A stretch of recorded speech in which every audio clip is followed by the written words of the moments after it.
Chapter 279, The Remarkable Pan. And looking at the sea dragon, Guan felt that its aura was somewhat familiar, so he paid closer attention.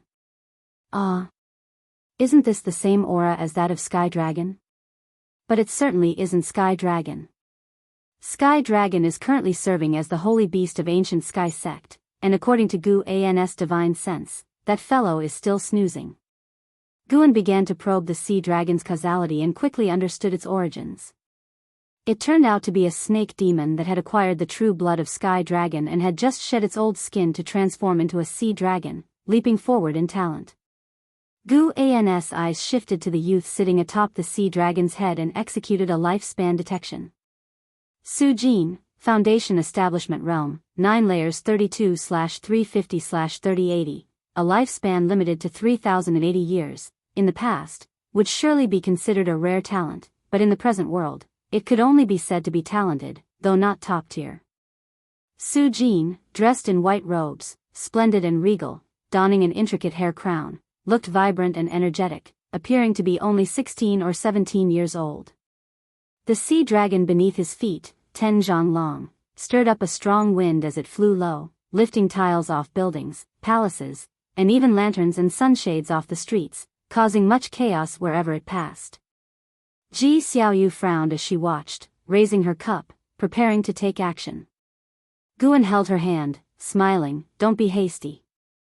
Ji Xiaoyu turned to him and said, "This is a city of mortals, though there are some cultivators. They are few and far between. How could they stop that?" Before she could finish, the sound of a sword being drawn echoed throughout the city. Immediately after, the sea dragon let out a piercing scream as blood gushed from its spine, plummeting towards the street. The commoners on the street scurried away in panic, while Su Jin, atop the sea dragon's head, was flustered. He quickly leaped off, landing on a nearby rooftop. He had just landed when a sword was placed against his neck, causing his pupils to dilate in terror, and beads of cold sweat to stream down his face. "Who are you? What do you want?" Su Jin asked tremulously, followed by a voice behind him, so brazen and reckless. "Are you trying to disregard Taikang's laws?" Inside the inn, Guan withdrew his gaze and looked at Ji Xiaoyu, smiling. "See?" The one who had taken action was a nascent soul realm cultivator who practiced the art of concealing their aura, which is why Ji Xiaoyu had not noticed. Ji Xiaoyu took a deep look at the sword cultivator and then turned to Guan. "Today's emperor truly acts decisively. I thought his laws aimed at cultivators were just for show, but I was wrong. They are indeed enforced. That sword cultivator's aura is not simple. The moment he drew his sword, the sword intent was strong." Guan said, "Nowadays, the Taitsong dynasty could be described as a place where dragons hide and tigers lie dormant. Anywhere you could find a great cultivator. But we both have core formation realm cultivation. Why could you sense his presence and I could not?" "How could you ask that? Shall I tell you that you are not as good as me? Please, I am at least 156 years older than you. I heard you used to be a golden list genius but always said your talents were lacking. It seems now that you might have been playing the fool. You're right about that. I truly am, in fact, an immortal living incognito in the mortal world." Hee. Ji Xiaoyu gave Guan a glance, but she was also amused by him. The two continued to drink and chat, no longer paying attention to Su Jin and the sea dragon. In the end, both Su Jin and the sea dragon were taken away by the nascent soul sword cultivator, to the cheers of the commoners. Over the following days, Guan and Ji Xiaoyu strolled through the city. They even visited Xiaochuan's residence but only stood on the rooftop to look without disturbing Xiaochuan. Now that Xiaochuan had settled down with a family and children, his life was complete. After 2 days in the city, they left to visit other places. Because Guan was concerned about medicinal herbs, this journey only lasted half a month, which was quite fulfilling for Ji Xiaoyu. With Guan's company, she witnessed the vicissitudes of life. Guan shared his life experiences to resolve her doubts, benefiting her greatly. Time flew by. At the end of summer, Guan brought Yang Jian to Immortal Seeking Island. Ever since his visit to the divine exotic realm, Immortal Seeking Island was no longer invaded by divine exotic resentful ghosts. There were still many at sea, but not as numerous as before, and mostly acted alone. Just on entering the city, Guan and Yang Jian heard the cultivators discussing the battle at the sea-breaking rift. This battle had been raging for more than a year. Xianxia, who sought to kill Yu Yingyin before, also joined the battle, representing the Bitter Sea Buddha sect. Those divine exotic ghost kings are truly troublesome, immortal and indestructible. Indeed, it's said that more than 1,000 loose immortals have fallen in the sea-breaking rift over the years, and heaven knows how many cultivators below the loose immortal realm have perished. Falling is not to be feared, but to become a divine exotic resentful ghost after falling and then turn against us, that's the true horror. Who knows how we'll ever resolve this cataclysm? The Bitter Sea Buddha sect is indeed capable of delivering the divine exotic resentful ghosts, but they are too few in number. The most formidable divine monk is Xianxia, who has encountered a curse and his fate is unknown. Upon hearing Xianxin's name, Yang Jian looked towards Guan. Guan conveyed through psychic transmission, yes, that's the monk who visited Medicine Valley before. Yang Jian had sensed that Xianxia was extraordinary, but he did not expect the monk to be so well known. Soon, Hu Xiaojian arrived and greeted them as usual, leading them to purchase medicinal herbs. Predecessor, I heard that Tang Hai and others encountered danger in the sea-breaking rift and their fate is unclear, Hu Xiaojian said cautiously. Guan replied calmly, everyone has their own destiny. Different choices lead to different fates. As immortal cultivators, they would have been prepared. Hu Xiaojian nodded, contemplating the might of the divine exotic ghost king. Currently, aside from Sword Venerable Fudao, no second individual or demon has been able to suppress a divine exotic ghost king alone. The longer the disaster caused by the sea-breaking rift lasts, the more it confirms the strength of Sword Venerable Fudao. Although Sword Venerable Fudao has not joined in the battle within the sea-breaking rift, many believe that the reduction in the number of divine exotic resentful ghosts at sea and the retreat of divine exotic ghost kings back into the rift is related to Sword Venerable Fudao. Guan remained silent while Yang Jian engaged in brisk conversation with Hu Xiaojian. By the way, there's a popular book at sea called Journey to the West. Have you read it? Hu Xiaojian suddenly recalled and asked. Yang Jian nodded, I have, what about it? He was moved, feeling proud that his master was not only profound in cultivation but also preeminent in talent, for his book to spread so far. Guan was also surprised as he secretly calculated. It turned out that the Star Sea congregations played a significant role, and another person was also helping to promote Journey to the West, who was none other than Xianxia. Interesting. Guan wasn't afraid of trouble, now, he had the power to protect himself. Of course, it would be better if no one disturbed him. As Hu Xiaojian brought up Journey to the West, he began to enthusiastically explain that the book had spread throughout the seas, praised by many sects. Besides those cultivators who were always in seclusion, most of those active at sea had read it. Some felt that the immortal divine world depicted in the book was fascinating, others thought the book reflected reality, and some even considered it a history book. Investiture of the Gods wasn't as popular as Journey to the West, but some, like Hu Xiaojian, would read Investiture of the Gods after learning about Journey to the West. Through Journey to the West, Hu Xiaojian also mentioned the great sects and cultivators of the seas, leaving Yang Jian in awe. How vast was this world, really? 2 ancient hours later, the master and disciple duo returned to the supreme sect. Walking through the woods, Yang Jian became more talkative. Master, between Impermanence Tian and the divine exotic ghost king, who is stronger? Yang Jian curiously asked. He had heard from Hu Xiaojian about Sword Venerable Fudao appearing within the Star Sea congregations to confront a divine exotic ghost king, so he was intrigued. Hu Xiaojian didn't know the details due to his lower status. He did not know the name of that divine exotic ghost king nor why Sword Venerable Fudao acted, but he was aware of the event. Although Yang Jian was no longer disturbed by Impermanence Tian, he still felt an inherent pressure, thinking that he would inevitably face him one day. Guan casually replied, as your master, I am also unclear. When you face him in the future, you will know. I hope he comes later rather than sooner. With his level of cultivation, what he calls soon might be in hundreds or thousands of years, so don't worry too much. Right, I will definitely not slack off. Yang Jian was full of fighting spirit, and he actually had another question he wanted to ask. That was, what realm had his master reached? His master claimed to be a loose immortal, but from what Hu Shaojian said, Sword Venerable Fudao obviously seemed much stronger than a loose immortal. He also wanted to ask about the cultivation realm of that fellow senior brother. But he dared not ask. If the master did not say it, there must be a reason.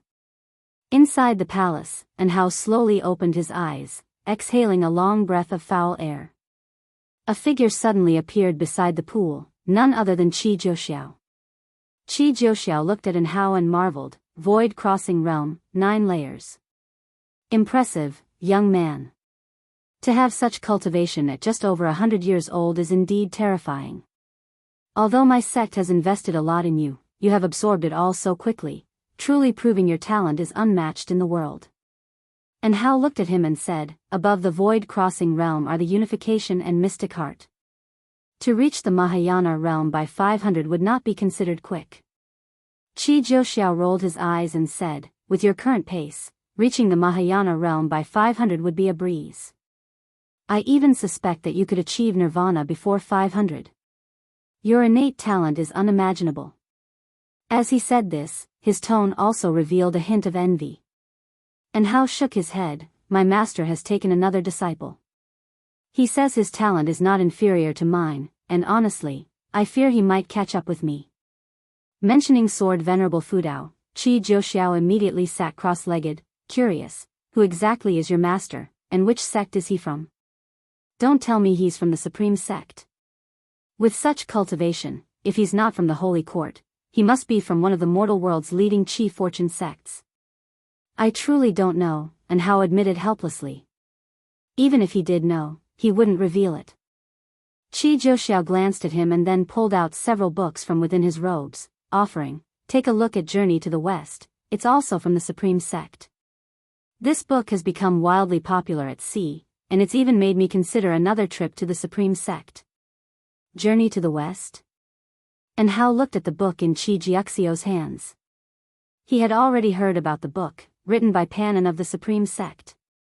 He knew who Panin was, his junior sister was even under Pan's mentorship. And Hao couldn't help but recall his first encounter with Guan when they witnessed LV Badian returning to peak form, exhibiting a formidable cultivation level. But Guan's cultivation and talent seemed so ordinary, and such an ordinary person had managed to spread his fame all the way to the seas. Truly remarkable. Chapter 280 Destiny. After returning to the third Medicine Valley with Yang Jian, Guan did not immediately go upstairs but instead found an Xian to inquire after her health with particular concern for her cultivation practice. Enzin's maximum lifespan was 230 years, she could still wait for several decades before lifting the restrictions on her cultivation level. Over the years, Guan had also given her a number of elixirs, she might even surpass Yilan. Master, have you heard any news of my elder disciple brother and how recently? An Xian suddenly asked.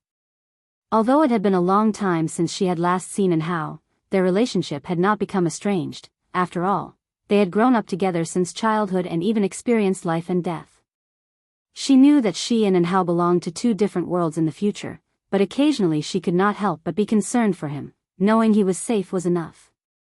Guan picked up a teacup from the table and replied, he's doing quite well. He has now become the foremost talent of the Star Sea congregations and has cultivated the awe-inspiring flame primordial treasure body. This intelligence had been mentioned to him by LV Badian before, so now when he spoke of it, he wouldn't reveal his true cultivation level. An Xian listened intently, her face brimming with smiles. She didn't feel the slightest envy for Hao's achievements, even though both had started immortal cultivation on the same day. The gap in their talents was simply too large. Sometimes she even doubted whether she truly knew Hao, and so she would not mention knowing Hao in her daily interactions with others. Now things were going well, she lived carefree within Medicine Valley. Though there was no hope of pursuing the immortal path, at least her days were fulfilling and interesting. After Guan finished speaking, an Xian propped her cheeks with both hands and laughed. My elder disciple brother is truly impressive. It's hard to imagine what kind of great figure he will become in the future. Guan smiled and said, then practice hard and strive to see a further future. An Xian nodded and then brought up the white spirit rat, her face filled with indignation. As the white spirit rat grew stronger in cultivation, it became increasingly difficult for her to control, and now it would only listen to Guan inside Medicine Valley. It was practically a tyrant, often playing tricks on the disciples. Of course, the white spirit rat was just mischievous and wouldn't harm the disciples, which was also the reason Guan couldn't be bothered to discipline it. There was one time when the white spirit rat accidentally injured an Xian and was severely beaten by Guan. It never dared to hurt people again. Guan chatted with an Xian about the trivial matters of Medicine Valley. After spending the first half of the day concerned with the significant affairs of the world, he now talked about the small matters of the valley, a contrast he found quite amusing. Days passed one by one. Autumn winds blew into Medicine Valley. Inside the house, Guan leaned on a chair, holding a book in his hands. It was about talismans. Now and then, he would read some books on Daoist sorcery. With his current state, most of the Daoist sorcery techniques of the mortal world seemed simple to him. The reason geniuses enjoy reading is that being able to understand brings enjoyment. Suddenly, Guan's brow furrowed. Leah was tapping into the power of divine exotic city. Wasn't Leah in retreat, cultivating with the Star Sea congregations? Immediately, Guan closed his eyes, discovering that Leah was in fact in the sea-breaking rift, currently being suppressed by a divine exotic ghost king. Leah was not alone. Surrounding him were many cultivators from diverse sections. Even if Leah possessed the power of divine exotic city, he could not possibly defeat the divine exotic ghost king. The power of an immortal path supreme treasure was indeed formidable but correlated with the cultivation level of the user. The stronger the realm, the more prominently the supreme treasure's power would display. Guan had no intention of intervening. As long as Leah did not die, it was normal for him to suffer a bit.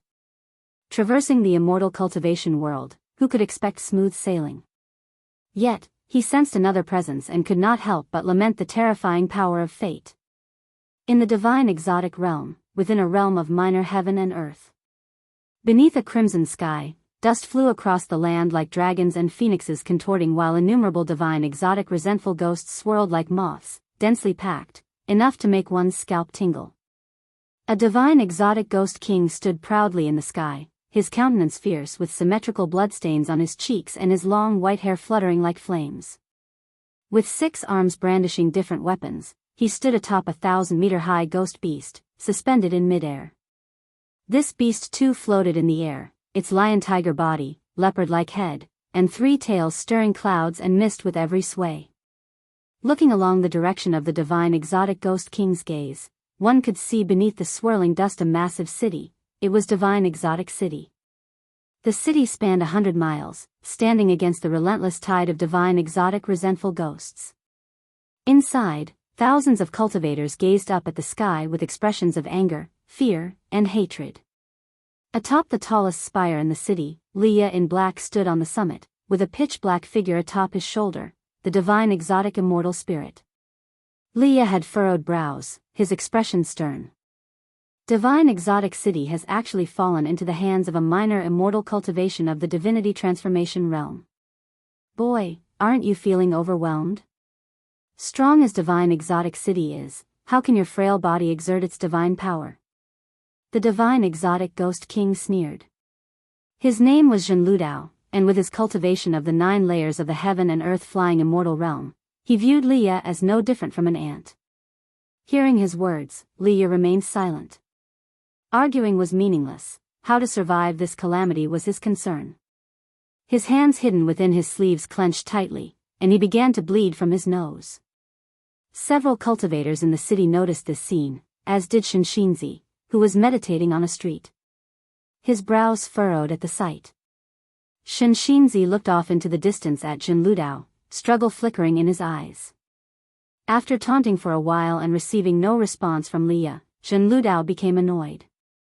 Lifting an arm, in his hand he held a black mirror which swirled with dark mist. A figure leapt from the mirror, quickly growing to nearly Jianghu's size. It was a white-haired man. Li's pupils dilated at the sight, his face shifting with various emotions, ultimately contorting in rage, eyes filled with fury. "You dare to turn him into," Leah said through gritted teeth. His aura erupted suddenly, with wisps of blood seeping from his pores. Divine exotic immortal spirit, mobilize the mightiest power of divine exotic city. I will kill him. Leah roared inwardly, unable to contain his rage. The white-haired man was none other than Zhang Buku. At this moment, Zhang Buku had transformed into a divine exotic resentful ghost. His clothes tattered, his expression cold, he looked down upon Leah, without the slightest emotional fluctuation in his eyes. As Zhen Ludao watched Leah rage, he burst into laughter, saying, I merely caught a snippet of karma from you all. I hadn't realized he meant so much to you. How about it, care to keep him company? This is the chance of immortality. Leah didn't answer. Instead, he turned to look at the divine exotic immortal spirit on his shoulder and shouted, Didn't you hear me? I want you to kill him. The divine exotic immortal spirit shuddered with fright and hastily invoked even stronger power. A thunderous rumbling, divine exotic city trembled, the protective light that enveloped the entire city burst forth with countless rainbows of light, all aimed at Zhen Ludao. The three-tailed ghost beast let out a ferocious roar, the very firmament shook, and it forcibly blocked the power from divine exotic city. Leah spat out a mouthful of blood, his eyes bleeding. He clenched his teeth and said, Continue. The divine exotic immortal spirit hesitated for a moment and then gestured. The power of those light rainbows surged, overbearing the howls of the three-tailed ghost beast, drawing ever closer to it. Zhen Ludao was taken aback and became interested. Leah bled from his 7 orifices, his spine began to bend, but his gaze remained fixated above, wishing he could tear Zhen Ludao to pieces. Amatofo. Laymanly, there's no need for further effort, striving in vain is useless. The voice of Xianxia suddenly rang through the heavens, serious in tone.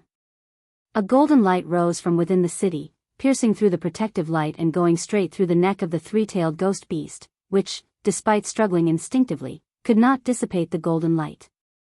Xianxia looked at Zhen Ludao, his eyes flickering with interest.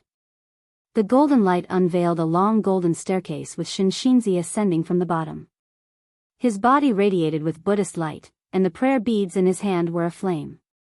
Leah couldn't help but look at him, surprised. Laymanly, you are still young, let this humble monk be the one to sacrifice.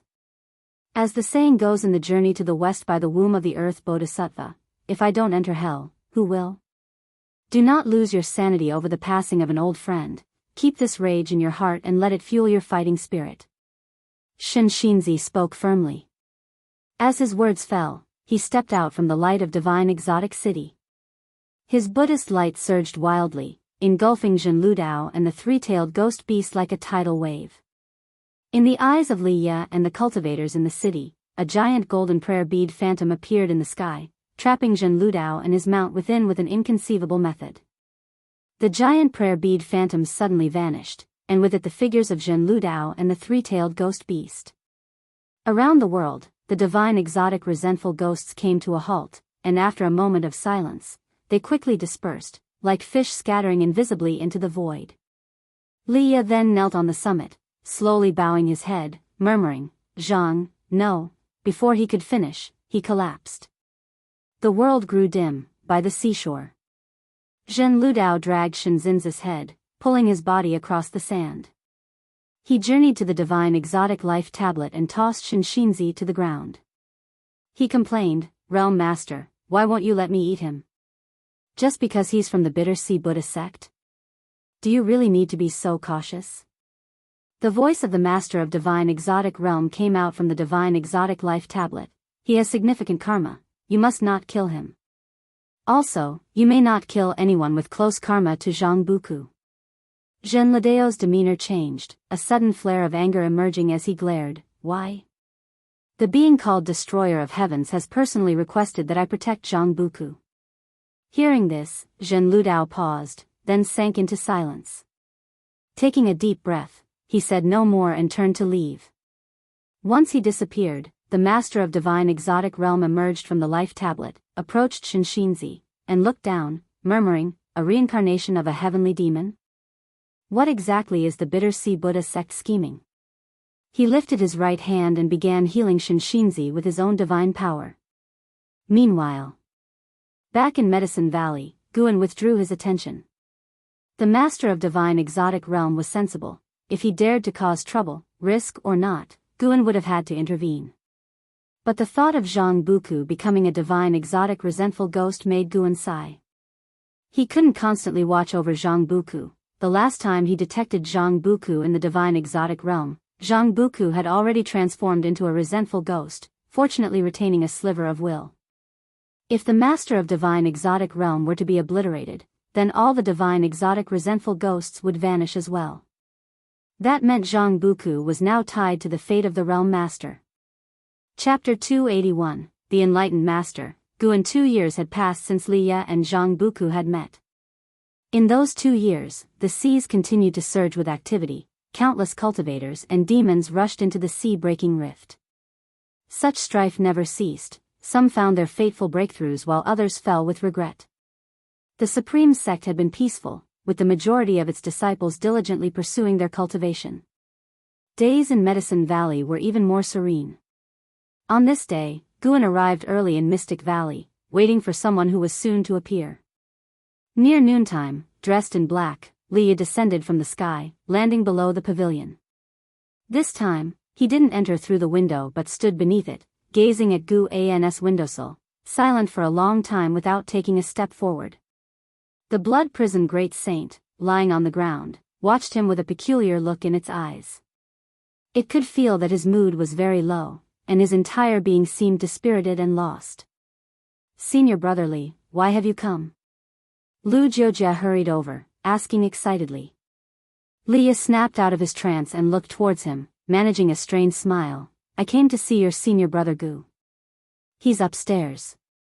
Usually, he doesn't spend much time in Mystic Valley, but today he's been here all morning." "So he was waiting for you, after all," Lu Jiojia remarked with a sigh.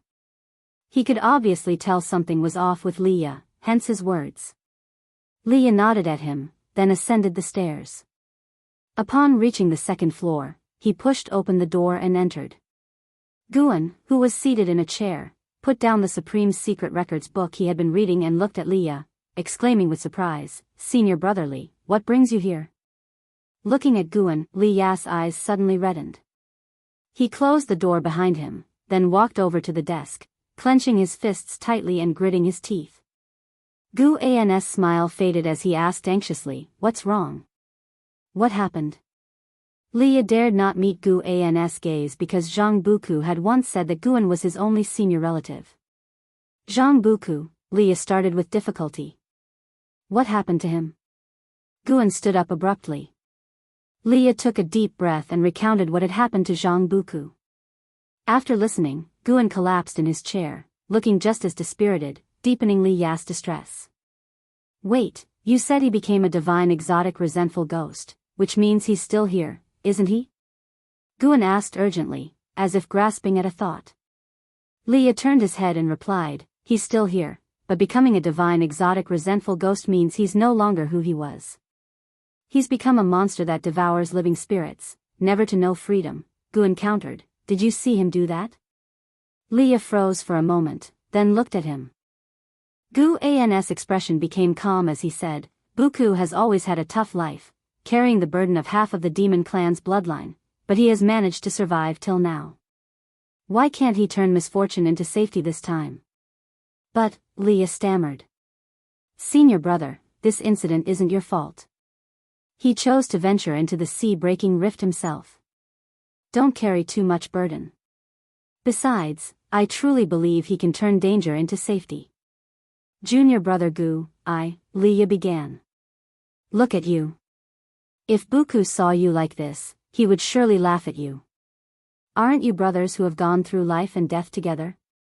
Do you intend to join him in death? You must have faith in him. He will definitely be able to turn danger into safety. If you don't cultivate diligently, you might even fall behind him. After every great adversity comes great fortune. Don't underestimate him." Guan said with a smile, a look of anticipation on his face. Liya knew Guan was comforting him, but he couldn't help but think, what if Zhang Buku truly could overcome this peril? Guan invited him to sit down and inquired about his experiences over the years. Liya began to share his life in the past years, and Guan interjected with questions from time to time. The more he did so, the more ashamed Liya felt. Zhang Buku was gone. The pain in junior brother Gu's heart must have been no less intense than his, considering junior brother Gu also carried the emotional weight of Zhang Chunxiu. And yet, junior brother Gu still comforted him. A divine exotic immortal spirit appeared on Li Ya's shoulder without him noticing. It looked at Guan, blinked slyly, but Li Ya missed this moment. The two brothers talked for a long time. Until dusk, Li Ya stood up. He looked at Guan and said, "I've come back this time just to tell you about this." "Thank you, junior brother Gu. I won't give up hope. I'll cultivate even harder and will save Zhang Buku sooner or later." Determination colored his face, and his eyes blazed with fighting spirit. Guan naturally encouraged him. And so, Liya left. He didn't exit through the window but walked down the stairs. Guan did not accompany him. Liya stopped in front of the blood prison great saint, turned to look at it, and said, "Oxhead, I swear I won't let anyone I care about end up in danger again. And your master, I will protect him too." With those words, he leaped into the sky and vanished into the horizon. The blood prison great saint rolled its eyes and muttered, "Crazy in the head. Who's protecting who? And why are you telling me? Am I your father?" A month after Li Ya's departure, another person returned. It was the monk Xianxia. He made his way to the third medicine valley. He paused at the entrance to the valley, somewhat dazed by the sight of its inhabitants sweeping, watering the soil, playing Go, painting, and playfully chasing each other. Everything seemed so harmonious. For some reason, the moment he returned here, Xianxia inexplicably breathed a sigh of relief. The gloom in his heart began to dissipate. Taking a deep breath, he stepped into the valley. Soon after, he saw Yu Yingying. She saw him too and instinctively wanted to avoid him, but he sent her a message asking her to halt. Xianxia approached her with a serious expression. Yu Yingying nervously asked, "What do you want?" "I haven't harmed anyone." Xianxia closed his eyes and said, "Amitabha, benefactor, the monk has come to apologize. I was indeed rash and overly stubborn and judgmental before. It's true that everyone in the world may accuse you, but this monk cannot. I apologize. Henceforth, I will not bother you again." He put his palms together and bowed in apology. Yu Yingying was stunned and rather perplexed. Before she could ask any questions, Xianxia turned and left. Watching his retreating figure, Yu Yingying muttered to herself, "What has he been through these years? It feels like he's been struck down." She had always been quite afraid of Xianxia, but after hearing his words just now, she strangely felt sympathy for him, rather than joy for her own sake. Shaking her head, she decided not to dwell on it any further. Whatever the case, she had to stay away from that monk. What if he went crazy again one day? Xianxia arrived at the go-playing area, where still dozens of people gathered. He saw the valley master Guan approaching and nodded to each other as a greeting. Then they stood behind the crowd to watch the game. Suddenly, Xianxia had a notion and looked towards Guan stepping towards him. He whispered, "Valley master, might I have a word in private?" Guan glanced at him, then nodded. "Let's talk in my room," Guan said. Xianxia had sacrificed himself to save Liya and the whole town, which improved Guan's opinion of him. Although the monk was stubborn, when it came to action, he dared to face danger, genuinely caring for the lives of others, not just paying lip service. The nine-fingered divine lord, who was playing Go, noticed their figures. He smirked, withdrew his gaze, and continued his game, exclaiming, "You really play a lousy game of Go. Even the country children outside the supreme sect could outplay this mess. No, let that cow play, it would do better than you." The blood prison great saint, who heard this from afar, was infuriated, but he held back. After all, Guan had once said the nine-fingered divine lord was an immortal who had just concealed his cultivation level. "Just keep playing. Better you don't cultivate anymore. Once I release my cultivation level, it'll make you my mount and turn you into a toad." The blood prison great saint thought to himself, and this brought him pleasure. He immediately cheered up. Elsewhere, Guan led Xianxia upstairs. Xianxia took the initiative to close the door.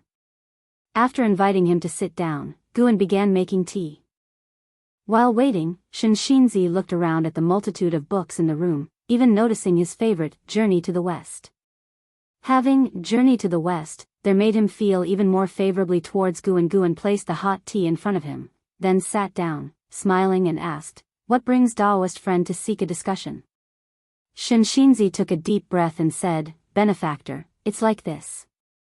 I have a good friend who has spent his life detesting evil and seeking to vanquish demons to save the suffering masses. However, he suddenly discovered he was a reincarnation of a demon. What should he do?" Classic "I have a friend" scenario. Guan pondered and said, "Is the relationship between past and present lives so important? What sin cannot be washed away even through reincarnation? Why should he fret? Why not just continue walking the path he believes in?" "But he truly is a demon," Xianxia began. "So what? Are demons absolutely bad, and are humans definitely good? Do you really think you should distance yourself from this friend?" "Daoist friend, if that's the case, then I have to speak up. It's disappointing that monks who have supposedly transcended worldly matters are so caught up in appearances." Guan began an impassioned critique of Xianxia. His inclination to give advice had been thoroughly roused. Xianxia did not get angry and listened intently. Guan, who had invented the game of Go, must have extraordinary insight, and Xianxia had previously felt that Guan's perspective on life was truly open-minded. His moral standing was undoubtedly higher than his own. Cultivation isn't all about increasing one's cultivation level. Guan talked for a while, feeling refreshed once he had finished. It didn't matter to him whether Xianxia took the advice to heart, he simply felt good about having aired his views. Xianxia, deep in thought, asked, "If one lays down the butcher's knife, can they truly become a Buddha on the spot?" Guan replied, not without irritation, "How can that be possible? That's just being unreasonable.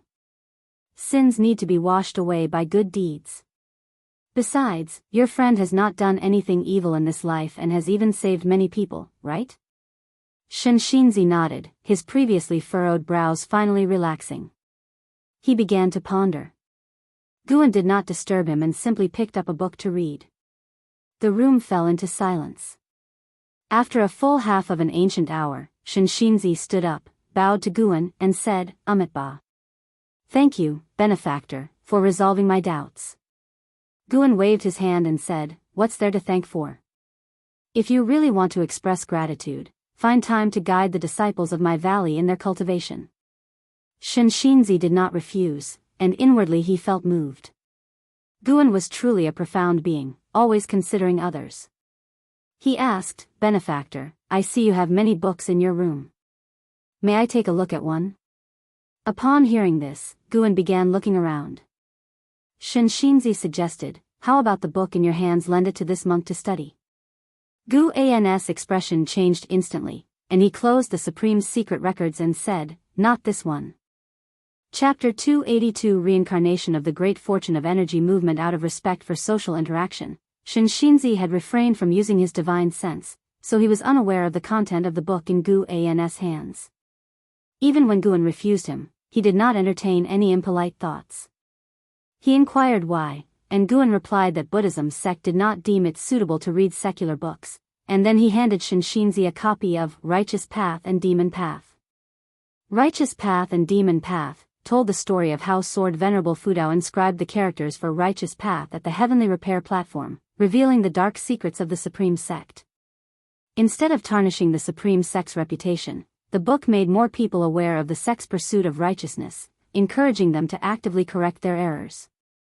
Although the book was not as popular as Journey to the West or Investiture of the Gods, many within the sect still favored it, studying it repeatedly. Xianxia took the book, and upon seeing the title on the cover, his interest was piqued. He thanked Guan and left. After he left, Guan finally took out the Supreme Secret Records and continued reading. He found it difficult to concern himself with the troubles of others' lives. When asked, he would speak his true thoughts without imposing.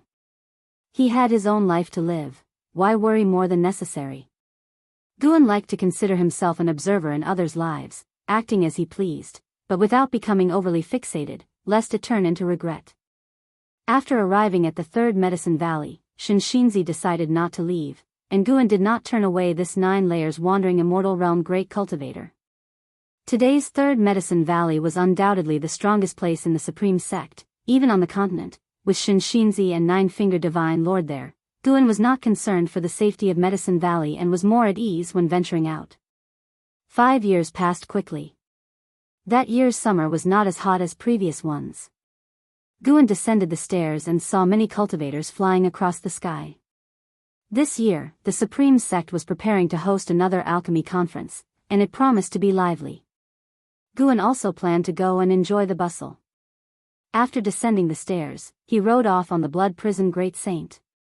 Just as the Blood Prison Great Saint stood up, Ji Xiaoyu caught up. Seeing this, Guan had no choice but to dismount and pat the back of the Blood Prison Great Saint, saying, "You're free to roam around today." With Ji Xiaoyu present, it wasn't appropriate for Guan to ride a mount. Both of them riding together? What would that look like? Guan valued his reputation and integrity. The Blood Prison Great Saint left with a joyful expression, and Ji Xiaoyu asked, "Why not continue to ride?" Guan rolled his eyes at her and said, "I was already riding it, and you came to find me, obviously wanting to follow. If that's the case, I can only bring you along." This girl was playing coy, just trying to gauge his thoughts. Sure enough, upon hearing his words, Ji Xiaoyu's lips curved into a slight smile, and a charming smile brightened her face. "Let's go. Let's take a stroll around the outer gate city." "Okay." The two of them leapt up and flew towards the outer gate city. 30 minutes later, Guan and Ji Xiaoyu arrived below the heavenly repair platform. Looking up, the platform was swarming with people, a magnificent sight.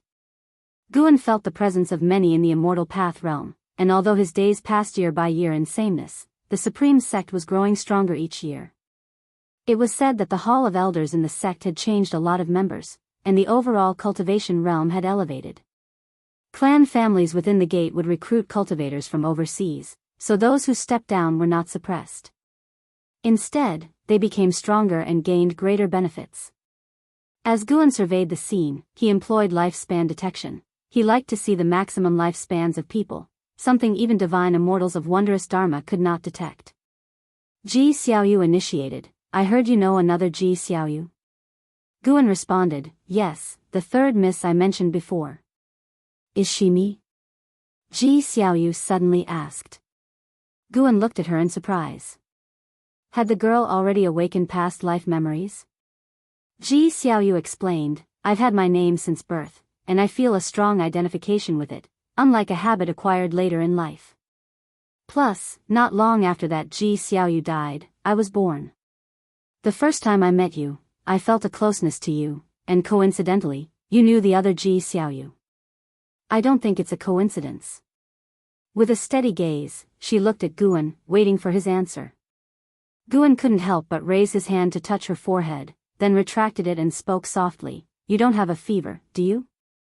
Ji Xiaoyu glared at him and said, "I'm serious." Guan spread his hands helplessly, "Why are you asking me? I'm just a core formation realm cultivator. Can I see through reincarnation? But since I've known you, you don't seem curious about my name. That's because I was shocked before you arrived. You can ask the vice sect leader." "Is that so?" "What else, miss? Even if it's true, I don't want to delve into it. If you truly are the same person as her, just thinking about it is frightening. What kind of conspiracies and vortices lie behind it? Me, with my core formation cultivation level dabbling in it, am likely to turn to dust." Guan spoke with a face full of fear, and as he did, he even stepped to the side. After listening, Ji Xiaoyu found his reasoning sound, but seeing his expressions and gestures, she couldn't help but feel both aggravated and amused. "Brother Gu, you've arrived." A figure descended from the heavenly repair platform. It was Wu Ju. Wu Ju, now at the second layer of the divinity transformation realm, was a renowned prodigy of the Supreme Sect, cultivated with vast resources from the sect, exuding an air of confidence and vigor, a far cry from his timid past. Guan greeted him with a smile. Wu Ju looked at Ji Xiaoyu with a puzzled expression. Why has Brother Gu changed his female companion again? That's a bit too. Guan immediately introduced Ji Xiaoyu to Wu Ju, who suddenly realized, you are the Ji Xiaoyu with the strongest talent from the Ji family in recent years? Ji Xiaoyu nodded slightly, and once Guan finished introducing him, she wasn't too surprised. Wu Ju was merely a famous prodigy, but the Third Medicine Valley hid many great cultivators, and even the sect leader occasionally visited. Afterwards, Wu Ju exchanged pleasantries with Guan and then left. They had made previous plans to drink together after some time. But Guan knew they would probably miss that appointment. He indeed had time, but Wu Ju did not. He was either busy cultivating or on missions. For a talent like Wu Ju, cultivation could last for years. Guan watched Wu Ju's departing figure, reflecting inwardly that too much leisure was not a good thing. Wu Ju's maximum lifespan remained unchanged, just as it had been decades ago.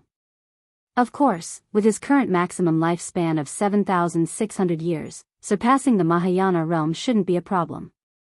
Guan simply felt a bit regretful because he initially believed Wu Ju could compete with Hao. Ji Xiaoyu noticed the regret in his eyes and couldn't help asking, what's wrong? Guan replied with a smile, I feel a bit sorry for him. I think his achievements could have been even higher. His achievements are not high enough? Without Hao returning, he is already the Supreme Sect's #1 prodigy, Ji Xiaoyu said, confused.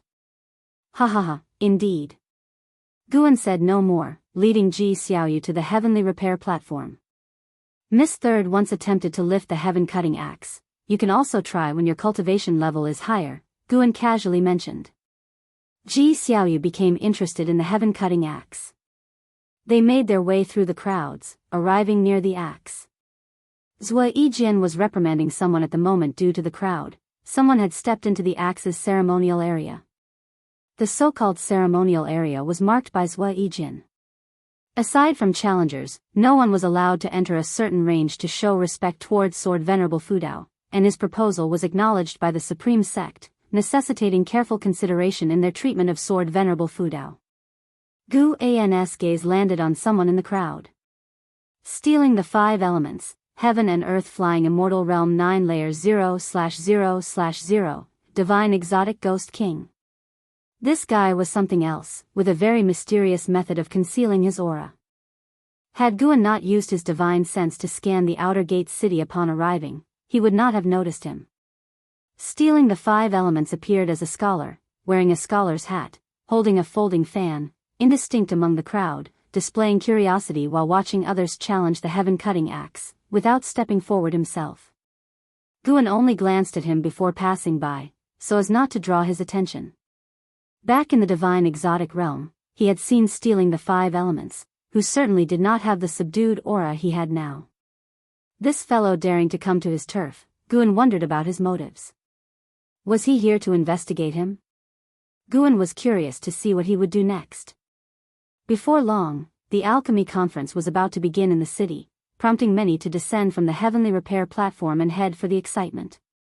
The alchemy conference was held in various cities, like a regional contest, with the final competition being held elsewhere, using formations to display the event to disciples and cultivators in all cities. Seeing Guan, Zhuo Yijian cheerfully greeted him. His son Zhuo Lin was a good friend of Gu An's. Guan was known for his thoughtful conduct, leaving a good impression. Care to try? Test how your cultivation has progressed recently, Zhuo Yijian invited with a jovial tone. Guan looked at Ji Xiaoyu and said, any day is as good as today, and it's not a one-time opportunity. You go ahead. Ji Xiaoyu nodded, stepping forward toward the heaven-cutting axe. Stealing the 5 elements' gaze fell on Ji Xiaoyu, and all of a sudden, his expression changed, revealing some excitement, which he quickly suppressed. His fluctuating demeanor didn't escape Gu An's divine sense, but Guan pretended not to notice. In the end, Ji Xiaoyu failed, but no one laughed at her. After all, over the many years, no one had ever succeeded with the heaven-cutting axe. After exchanging a few words with Zhuo Yijian, Guan left. As they stepped out of the crowd and into a more open space, stealing the 5 elements approached them rapidly. "Wait, both of you!" Stealing the 5 elements called out, prompting Guan and Ji Xiaoyu to stop and turn to look at him, their eyes questioning. He stopped in front of them and greeted them with a salute, saying, "My name is Wu Xing, and I have traveled here from overseas. I've seen quite a bit and can say am rather worldly. I noticed that this young lady carries exceptional chi fortune, no doubt the incarnation of someone with great fortune of energy movement. If you're interested, perhaps we could find a place to talk further." Hearing the word incarnation, Ji Xiaoyu frowned. She instinctively looked at Guan, eager to hear what stealing the 5 elements had to say, but wary of displeasing Guan. Chapter 283 Reincarnation Path. Emperor. Facing Ji Xiaoyu's questioning gaze, Guan naturally agreed. Then, the 3 of them found an inn and sat down, with Guan choosing a spot on the 2nd floor by the window. He liked to chat in this spot while watching the bustle of the streets below. Stealing the 5 elements glanced at Guan and Ji Xiaoyu, then pinched his teacup, looked at the surface of the tea, and said, "Although we are meeting for the first time, this young lady must have an innate Daoist talisman hidden within her. Speaking of which, you and I are old acquaintances. In one of your past lives, you had formed ties with me." After he finished speaking, he first glanced at Guan and then at Ji Xiaoyu. He was uncertain of the relationship between the two, so he spoke very cautiously. Guan understood his concerns and said, "Daoist friend, feel free to speak. She is very curious about her past life." Ji Xiaoyu nodded and asked, "How long ago was that?" Stealing the 5 elements revealed a smile and said with feeling, "It must have been nearly 20,000 years ago." 20,000 years? The faces of both Guan and Ji Xiaoyu changed drastically. Guan's expression was feigned while Ji Xiaoyu was genuinely shocked since the known history of the Ji family didn't even span 20,000 years. "Who were you 20,000 years ago, and why did you come to the supreme sect?" Ji Xiaoyu asked cautiously. Guan could feel that stealing the 5 elements had already imposed a restriction, making it impossible for other diners to hear their conversation. Stealing the 5 elements answered, "To be honest, this trip to the supreme sect was specifically for you. I can sense that you have reincarnated again. In terms of status, I should respectfully call you a senior. If not for your intervention back then, I would have ceased to exist long ago." Talking about the past, his face was full of nostalgia, his gaze unfocused as if his thoughts had drifted back to the distant past. Ji Xiaoyu furrowed her brows and asked, "Why did I reincarnate?" Stealing the 5 elements said, "I only know you experienced calamities. You weren't forced into reincarnation due to hatred, and you can rest assured about this. No one in this world can do anything to you. I even consider you the strongest person I have ever seen." This genuinely surprised Guan because he had been to Divine Exotic City and seen stealing the 5 elements demonstrate his power. Knowing this, stealing the 5 elements still believed that one of Ji Xiaoyu's past lives was stronger. It seemed like the last time, in the 7 stars spirit realm, the innate Daoist talisman had not yet displayed its true power, but at that time, it had already been enough for Ji Xiaoyu to seek revenge. Stealing the 5 elements continued to speak about Ji Xiaoyu's strength at the time. In that lifetime, Ji Xiaoyu had called herself Reincarnation Path Emperor. The two had met only once, but due to Reincarnation Path Emperor's kindness, stealing the 5 elements had always wanted to repay her, only to find his freedom in recent years. He did not reveal his real identity, and the name Divine Exotic Ghost King was already known throughout the world. He also knew his reputation was not good. From stealing the 5 elements story, Ji Xiaoyu could only understand how strong her previous self was, and it didn't unravel the secrets of reincarnation. She looked at stealing the 5 elements and asked, "What exactly do you need from me now? I can't help you with anything in my current state." She was very cautious, worried that stealing the 5 elements might want to kill her and force her previous life to emerge. Guan had been listening silently, noting down the name Reincarnation Path Emperor, planning to investigate further the next time he visited Immortals Seeking Island. 20,000 years might seem an eternity to mortals, but for great cultivators such as Wandering Immortals and Heaven and Earth Flying Immortals, it wasn't much, having lived through epochs preceding the fall of the Reincarnation Path Emperor. After a moment of hesitation, stealing the 5 elements said, "A catastrophe that will affect all beings is soon to erupt. When it does, many seas and continents will be destroyed, including the continent you are currently on, and I too am deeply trapped, unable to escape. The Reincarnation Path Emperor had a divine skill that could free me, even if it meant undergoing reincarnation, I would be willing. Upon hearing this, Guan was somewhat surprised. From what Stealing the Five Elements said, the Master of Divine Exotic Realm was likely to die. Why would an adversary of the Master of Divine Exotic Realm want to annihilate all living beings? He had previously felt that the appearance of the Divine Exotic Realm was not a coincidence, and clearly, the Master was wary of something. Otherwise, with the Master's strength, he could have swept away any invaders. But I am not the Reincarnation Path Emperor. Ji Xiaoyu hesitated. Stealing the Five Elements waved his hand and said, "You needn't worry. I am not here to force you to help me now. When the catastrophe falls, no one will be able to save themselves. At that time, you will undoubtedly awaken your primal consciousness, just remember me then." After hearing this, Ji Xiaoyu's brows furrowed even tighter.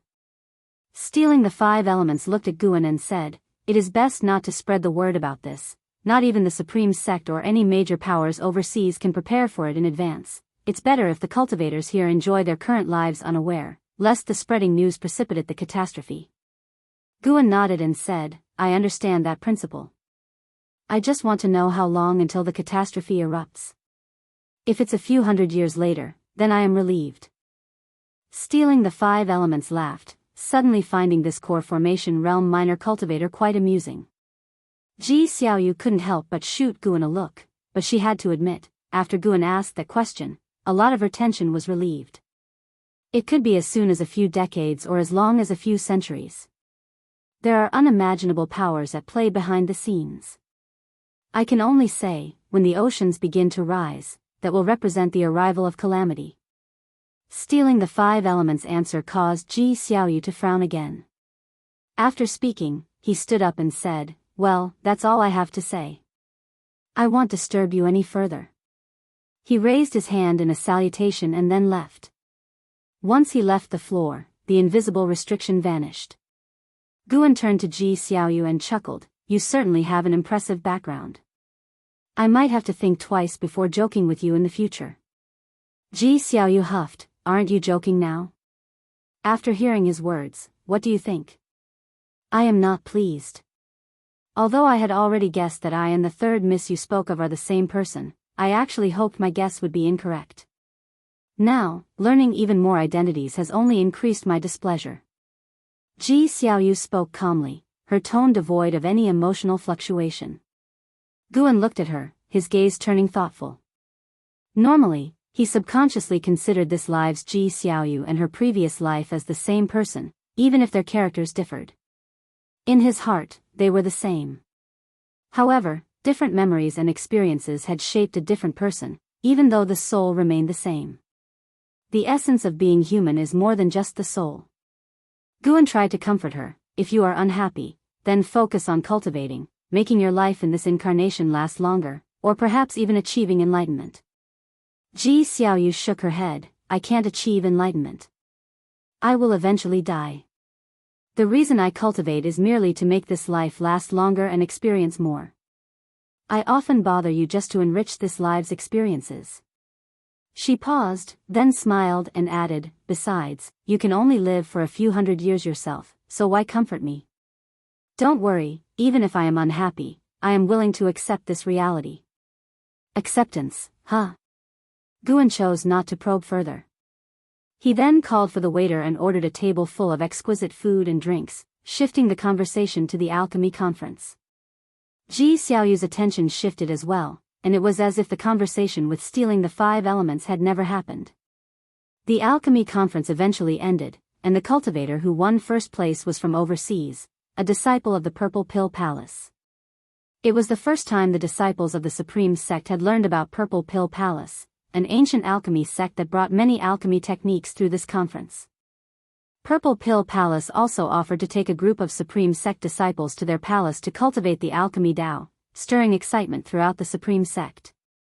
Guan was mainly concerned about Stealing the Five Elements, who remained at the Supreme Sect and even formally became an inner sect disciple.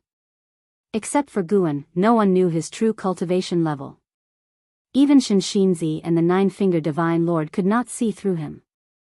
By the end of summer, stealing the 5 elements had become a regular at the chess area of the Third Medicine Valley.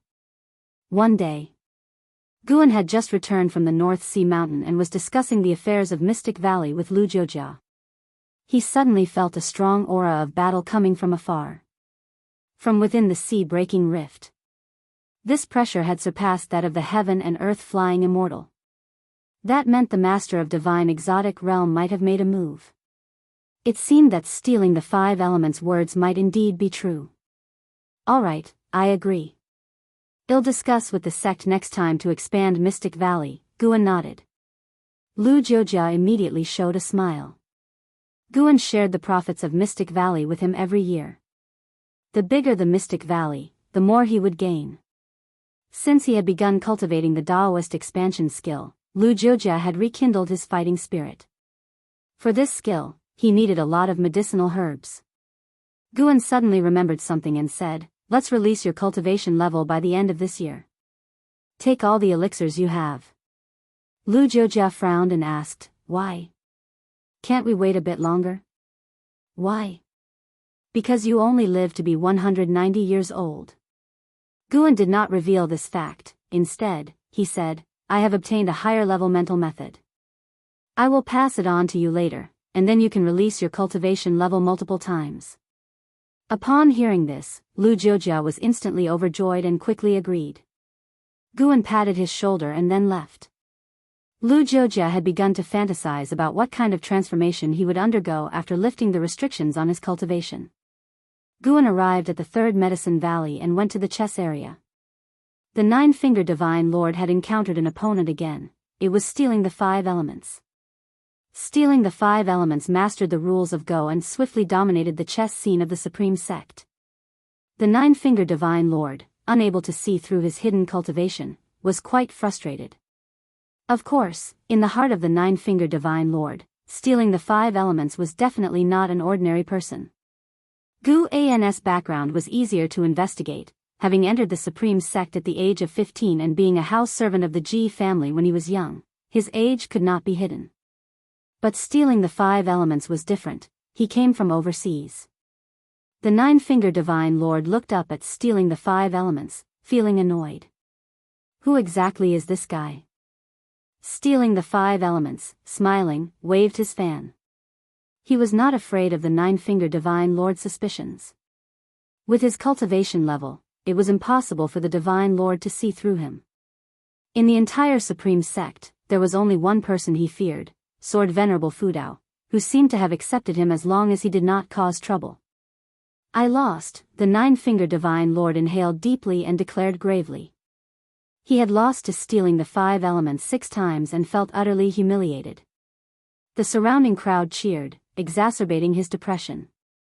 Stealing the 5 elements stood up and laughed. "To celebrate this victory, how about I teach everyone a spell for close combat?" The disciples were even more delighted, their cheers drawing the attention of other disciples from afar. Chapter 284, Zhang Buku becomes a disciple. Seeing that stealing the 5 elements was willing to teach the disciples sorcery, Guan was secretly pleased. This guy knew his way around people, far more so than the Nine-Fingered Divine Lord. As the number of Medicine Valley disciples increased, Guan's distance from them grew ever larger. Despite being called master and disciple in name, they didn't share that true relationship. Even so, Guan still hoped they would have a better life and come across more opportunities for immortal cultivation. Stealing the 5 elements immediately took action, and seeing Guan on the way, he greeted him. After they left, Guan went to the chess table and looked at the Nine-Fingered Divine Lord, smiling. "Shall we play a game?" The Nine-Fingered Divine Lord snorted. "No, find him to play if you dare." "Then forget it.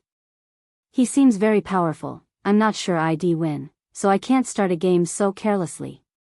"What do you mean, you are sure with me? Have I ever lost to you?" "You," the Nine-Fingered Divine Lord was so angry he wanted to slam the table and stand up. Seeing the smile on Guan's face, he understood that Guan was deliberately provoking him. Guan then asked, "By the way, it's been a while since you returned, where is Chu Jingfeng?" Aren't you taking care of him? Don't worry, he's doing well. He's in seclusion. When he returns, you'll have to look up to him. The thought of Guan being surpassed by his own disciple, even becoming a figure from another world, made him quite cheerful again. Guan sighed, if that's true, that would be wonderful. I have no hope of becoming an immortal. If he can achieve immortality, then I would also know an immortal, and my life would be without regrets. The Nine-Fingered Divine Lord really wanted to say that he himself was an immortal, but looking at Guan's expression, he felt ashamed. What was wrong with himself? Why was he being so petty? Guan noticed the change in his expression and cursed inwardly. The old man still wants to rile me up, watch me retreat to advance. The Nine-Fingered Divine Lord began speaking about the sect where Chu Jingfeng was located. He had sent Chu Jingfeng to an overseas branch of a sect, which, although not as powerful as the Star Sea congregations, was still stronger than the supreme sect. Guan listened intently to his tale of the overseas realm. It was nearly evening when Guan returned to his attic. In recent days, he had seen more and more heaven and earth flying immortals return, mostly near the sea-breaking rift. Clearly, a great battle was brewing. He sat in his chair, concentrated his mind, and his primordial spirit emerged. The carefree primordial immortal could remain undetected and untouchable by all beings, and even the divine immortal of wondrous Dharma could not perceive it. Guan quickly snuck into the sea-breaking rift, where he saw more fighting figures along the way than before, with nearly every heaven and earth engaged in battle. He stepped into the largest heaven and earth, which was where the Master of Divine Exotic Realm resided. At the moment, the Master of Divine Exotic Realm wasn't fighting, but there was still the aura of another carefree primordial immortal lingering, a sign that someone else had recently left the area. Guan landed in front of a cave, dark with a faint sound of wind. He stepped into the cave silently, the wind passing through his immortal soul of wondrous Dharma without any obstacle. Walking through the winding cave, he arrived at a chamber where Zhang Buku, now a divine exotic resentful ghost, was sitting cross-legged on the ground. Lying across his legs was an axe, formed not from a Dharma treasure but from condensed divine exotic force. Zhang Buku's eyes were closed, his brow furrowed as if he was enduring torment. Although he retained his original soul consciousness, he was constantly enduring the erosion of divine exotic force, as it autonomously devoured the soul. This was a process that even the Master of Divine Exotic Realm could not reverse. Guan sighed at the sight of his painful demeanor. How distressed would senior brother Zhang be if he saw this? Guan transformed into a sparrow and perched on a nearby rock. He chirped softly, and Zhang Buku opened his eyes instinctively. Upon seeing the sparrow, he was stunned. Is that? Zhang Buku's face lit up with joy. Just as he was about to speak, the sparrow flapped its wings humanly, signaling him to keep silent. Zhang Buku immediately understood but remained excited. Though unclear about the origin of the sparrow, he was grateful to it.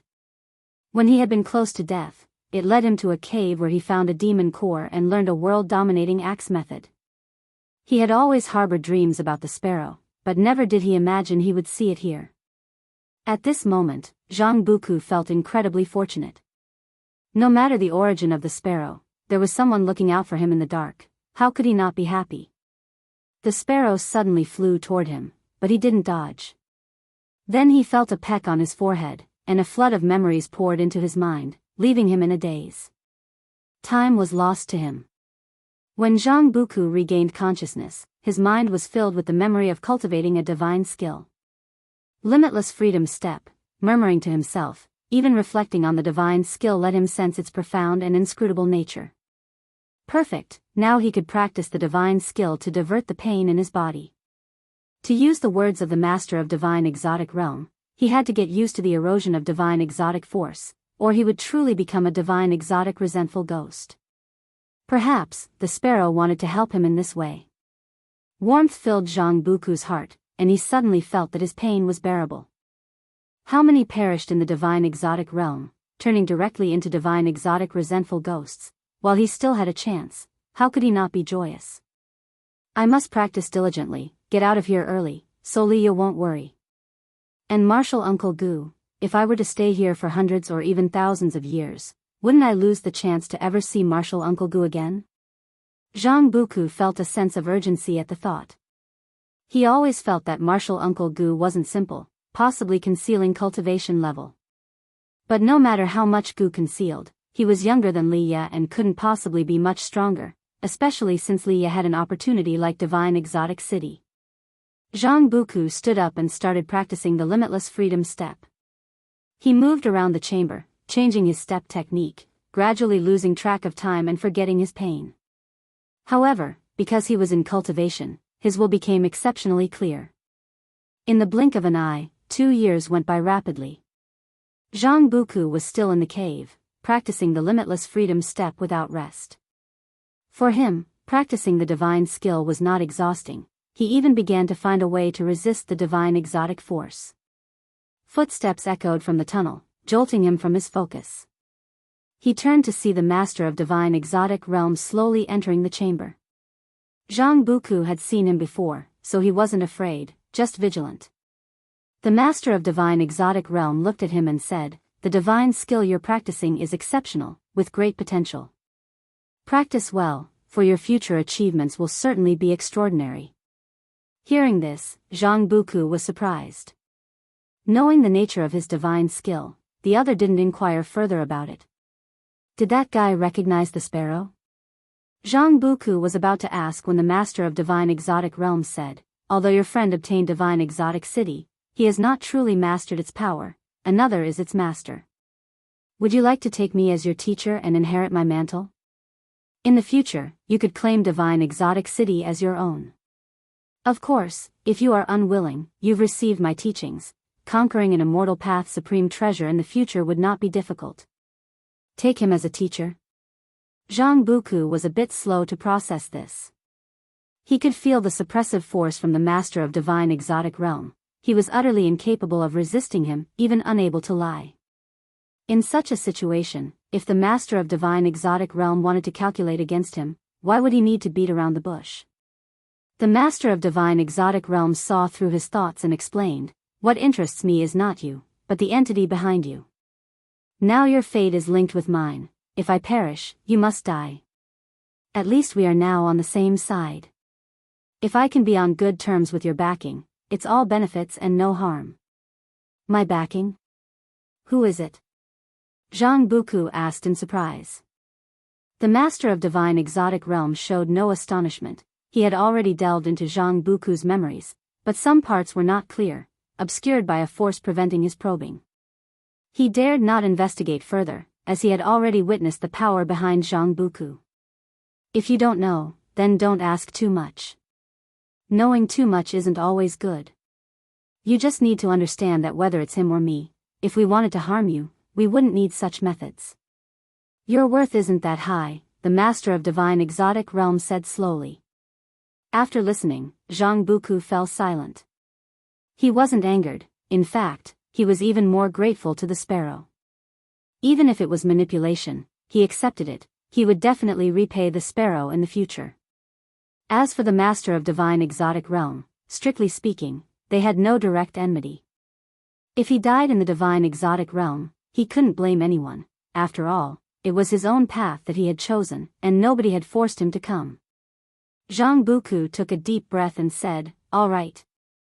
He then knelt halfway and saluted with a fist, "Honorable master above, please accept your disciple's bow." And with that, he bowed his head. The master of divine exotic realm's face revealed a smile. "It's been many years since anyone called me master. My last disciple is now high above, seemingly afraid of any association with me." His tone was full of self-derision. Zhang Buku looked up and asked, "Who is your disciple?" The smile on the master of divine exotic realm's face faded, and he scoffed, "Him? Just a dog of the holy court." Chapter 285 Life-Seizing Immortal, Calming the Sea's Fury, Name, Guan, Lifespan, 195/12708862, Physique, Primordial Karmic Body, Cultivation Level, Divine Immortal of Wondrous Dharma Realm, 9 layers. Under the tree, Guan lay on his back, resting. He called up his attribute panel to check, and as he looked at his lifespan, a smile appeared on his lips.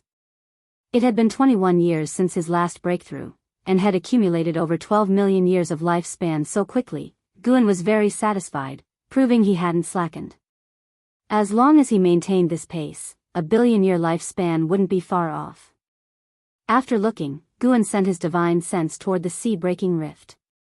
Not long ago, Zhang Buku had become an apprentice to the Master of Divine Exotic Realm.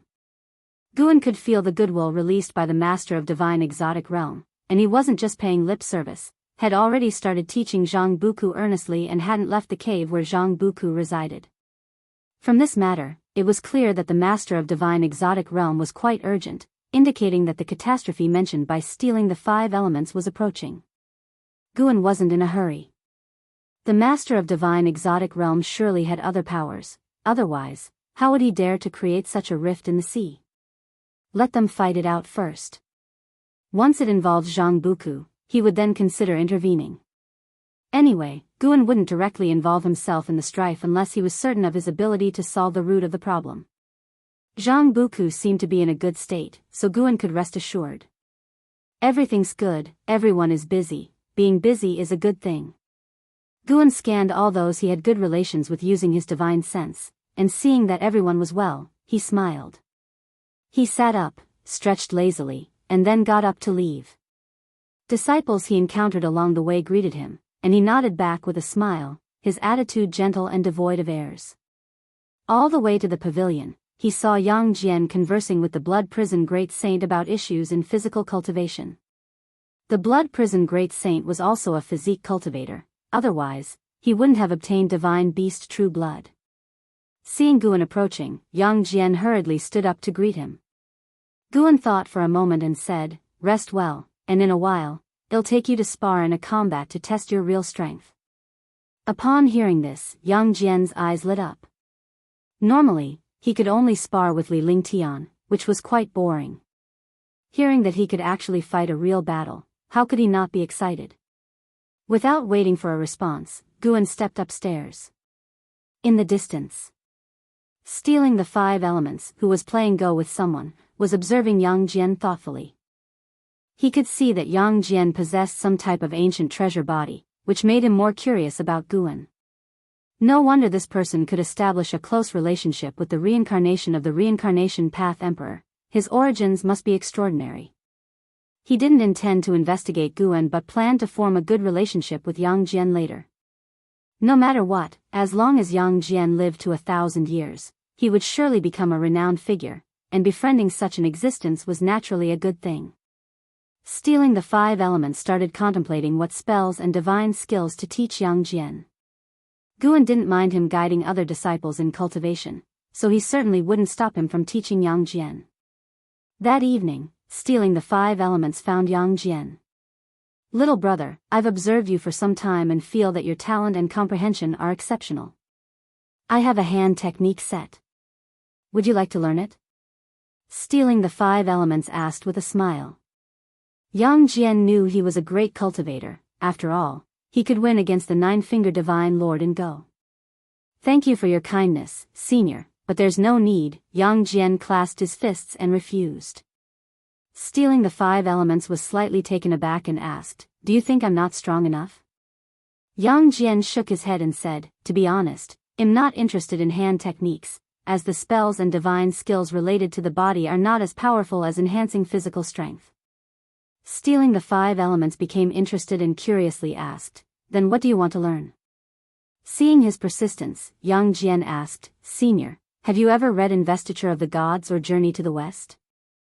Stealing the 5 elements nodded and said, "Of course I've read them." "You call yourself Yang Jian, could it be that you want to become an existence like him?" "But that's just fictional writing, and the cultivation techniques and divine skills in the books don't actually exist." Upon hearing this, Yang Jian could only shake his head and turn to leave. "Wait, how about I teach you a spear technique? This is the most powerful long weapon technique I hold. Once mastered, it can dominate the world, being unmatched, suiting your physique well." Stealing the 5 elements hurriedly called out to Yang Jian. Yang Jian stopped, looking at him, his eyes slightly expectant. Stealing the 5 elements smiled and said, "This spear technique is called the Heaven Extinguishing Tao Annihilating 36 Spear Techniques. It's very difficult to cultivate, and so far, no one has inherited it in the current age. Yang Jian, upon hearing this, said, "Is that so? Then I must try it." "Thank you, senior. Find a deserted place to practice, then." "All right." The two headed deeper into Medicine Valley, followed by the Blood Prison Great Saint, who was intrigued and wanted to watch. Stealing the 5 elements didn't chase him away because he believed it was impossible for the Great Saint to master it. Yang Jian did possess an ancient treasure body, a physique rare in this era. Inside the pavilion, Guan also noticed this scene, but he didn't pay much attention, as stealing the 5 elements shouldn't act recklessly, and if he dared, it would be courting death. Moreover, he was curious about the heaven-extinguishing Dao-annihilating 36 spear techniques, wondering if they were indeed that powerful. A night passed. As dawn broke, the disciples gathered to practice. Guan saw Yang Jian approaching quickly, with stealing the 5 elements following behind. Stealing the 5 elements appeared dazed, lacking his usual composure, as if had been frightened. Guan found it amusing. Stealing the 5 elements was likely startled by Yang Jian's comprehension and physique. After just one night, Yang Jian had preliminarily mastered the heaven-extinguishing Dao-annihilating 36 spear techniques. Although he hadn't yet unleashed its true power, it was enough to amaze stealing the 5 elements. He suspected that Yang Jian's physique was among the strongest of ancient treasure bodies. Unfortunately, Impermanence Tian had been obliterated, otherwise, he could have asked him, as he was the most knowledgeable about ancient treasure bodies. "What did you do?" Li Ling Tian looked at Yang Jian, surprised. Yang Jian's breath was chaotic, indicating he hadn't rested the previous night. Yang Jian dismissively said, "Just cultivating, don't ask more." Li Ling Tian cast a glance at stealing the 5 elements in the distance and understood. After finishing their exercises, Li Ling Tian found stealing the 5 elements to inquire if had taught Yang Jian any Daoist sorcery, to which stealing the 5 elements nodded without concealment. "Can you teach me as well? My talent isn't bad either." Li Ling Tian promptly asked. Stealing the 5 elements appraised him and said, "Your aptitude is indeed good, but not enough to make me act. Improve your cultivation first, and perhaps one day, when you look pleasing to my eyes, I'll teach you." Pleasing? Li Ling Tian was infuriated. All his life, had been cherished by others and had never been rejected. Even in the 3rd Medicine Valley, Guan hadn't refused him. Li Ling Tian, teeth clenched, stormed off. Stealing the 5 elements wasn't bothered, Li Lingshan's predicaments weren't complicated, and the forces behind him didn't threaten stealing the 5 elements. He even anticipated trouble from Li Lingshan's backers, something to spice up his life. Just as he was about to play go, Xianxia intercepted him. "Amitba, benefactor, care to chat?" Xianxia sternly asked, stealing the 5 elements. Stealing the 5 elements smiled and nodded, and the two left the 3rd Medicine Valley. With autumn's arrival, the 3rd Medicine Valley gradually took on hues of withering yellow, and disciples could be seen everywhere clearing fallen leaves. Inside the pavilion, Shenzhen was enthusiastically discussing her new masterpiece with Guan. Guan was uninterested in her journey to the south, and his divine sense was gazing towards the ocean. Above the sea-breaking rift was a shocking battle where one person fought against 3 divine exotic ghost kings, and that person even had the upper hand. Heaven and earth flying immortal. The divine exotic ghost kings were already at the 9th level of heaven and earth flying immortal, yet there was another heaven and earth flying immortal who could single-handedly overpower them. How could this not pique Guan's curiosity? "Are you listening?" Shenzhen asked, dissatisfied. Guan smiled, "Of course, I'm listening. But I'm more curious about your cultivation than your book." Shenzhen, Nascent Soul Realm, 7th layer 231/880/4400, Shenzhen's maximum lifespan had actually increased. This surprised Guan. Previously, Shenzhen's maximum lifespan was only over 2,500 years.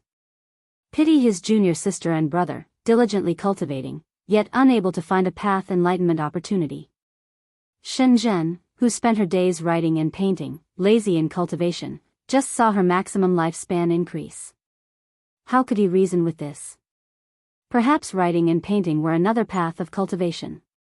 Shenzhen coughed lightly, her face slightly uneasy, and she replied, "I'm doing okay. I am working hard." Guan didn't have the heart to expose her. Every time he checked on her with his divine sense over the years, she was either reading, writing, painting, or playing music, living alone in her cave, seemingly never getting tired. Now, it seemed that her actions were not without meaning. Judging from Shenzhen's expression, she seemed unaware of her increased talent and comprehension. Guan didn't mention it, after all, she was still young and didn't need to rush in cultivation. If he said something, she might never find that same feeling again. "What about you? Why does it seem like your cultivation isn't progressing?" Shenzhen asked, raising an eyebrow. Upon hearing this, Gu An's face darkened immediately, and he sighed. Shenzhen frowned. "What's wrong? Is something troubling you?" "Nothing. I just increasingly feel heavenly destiny. Even with medicinal herbs for alchemy, I find breaking through difficult. You don't understand this feeling. I see no future in immortal cultivation. Perhaps this is already my future," Guan sighed. Hearing him, Shenzhen opened her mouth, wanting to console him, but words failed her. Talent is reality. Gu An's friend Wu Ju had already soared, and as for Leah, had already become the face of the supreme sect. Guan forced a smile. "Ms. Shen, my life is short, but yours is different." As he was about to continue, suddenly, a vast oppressive force engulfed the heavens and earth, interrupting him. Immediately, a dominantly unrivaled voice resounded throughout the world. "I am the life-seizing immortal of the great cold demon sect. Today, I plant a tower at the sea-breaking rift. Within 100 years, if no one can defeat me, I will annihilate all living beings who have heard my words to quell the ocean's fury." The Great Cold Demon Sect. Guan had heard of this sect, a demon path sect comparable to the Bitter Sea Buddha sect. According to Bai Zia, the Great Cold Demon sect was also one of the few demon path sects recognized by the Holy Court. Though a demon sect, the places they massacred were all territories abandoned by the Holy Court. Could it be that their continent and the surrounding seas had already been abandoned by the Holy Court? Chapter 286. The background of connecting to heaven. Great Cold Demon Sect? Life-seizing immortal? Where did they come from? Shenzhen frowned, muttering under his breath, his eyes revealing a hint of unease. Guan continued, "Not sure, but judging from the voice, it's likely a massive creature from the sea. We had peace for just a few decades, and now another significant event is happening." Shenzhen consoled, "Don't worry too much. The broken sea rift is so far from us. People of talent arise continuously in this world, and good will always overcome evil. We will get through this." Guan nodded, but his thoughts were quite the opposite. The power behind the Great Cold Demon sect had already reached the heavens. As Bai Zia would say, since ancient times, the Great Cold Demon sect and other demon sects with significant chi fortune have been acting as the blade of the Holy Court. There are always some matters that the Holy Court can't handle directly. Of course, the Holy Court isn't dark. They simply view things from the perspective of the entire universe and often encounter situations where they must sacrifice some beings or have no choice but to annihilate an area filled with living beings. If the Holy Court has truly abandoned this place, what could be the reason? It surely couldn't be because of the divine exotic realm, right? The divine exotic realm has nothing to do with them. They could separate it out entirely. Guan suspected there was a deeper reason he was unaware of. His divine sense probed, and the life-seizing immortal was not the heaven and earth-flying immortal who fought alone against the three divine exotic ghost kings. Instead, it was a carefree primordial immortal. His arrival had interrupted that great battle. Guan watched as the life-seizing immortal placed a treasure pagoda at the edge of the broken sea rift. It grew taller and taller, reaching through the clouds, no less than 100,000 feet tall, quite majestic. The life-seizing immortal then flew into the pagoda. The three divine exotic ghost kings fled into the broken sea rift, followed by the heaven and earth flying immortal, clearly aligned with the life-seizing immortal. Guan was curious to see if any other carefree primordial immortals would take action within the next 100 years. He continued discussing the affairs of the world with Shenzhen. They were both minor cultivators in the world of immortal cultivation. When talking about the happenings in the world, they mostly expressed envy. Not long into their conversation, Shenzhen excused himself. Guan also got up and went downstairs, ready to discuss the great cold demon sect with the disciples and cultivators in the valley. The shout of the life-seizing immortal had caused an uproar across the world. Wherever there were gathered beings, this matter was being discussed. When Guan arrived at the chess area, Nine-Fingered Divine Lord and Stealing the Five Elements were discussing the great cold demon sect with great cultivators from the supreme sect. Other disciples surrounded them, listening intently with tension.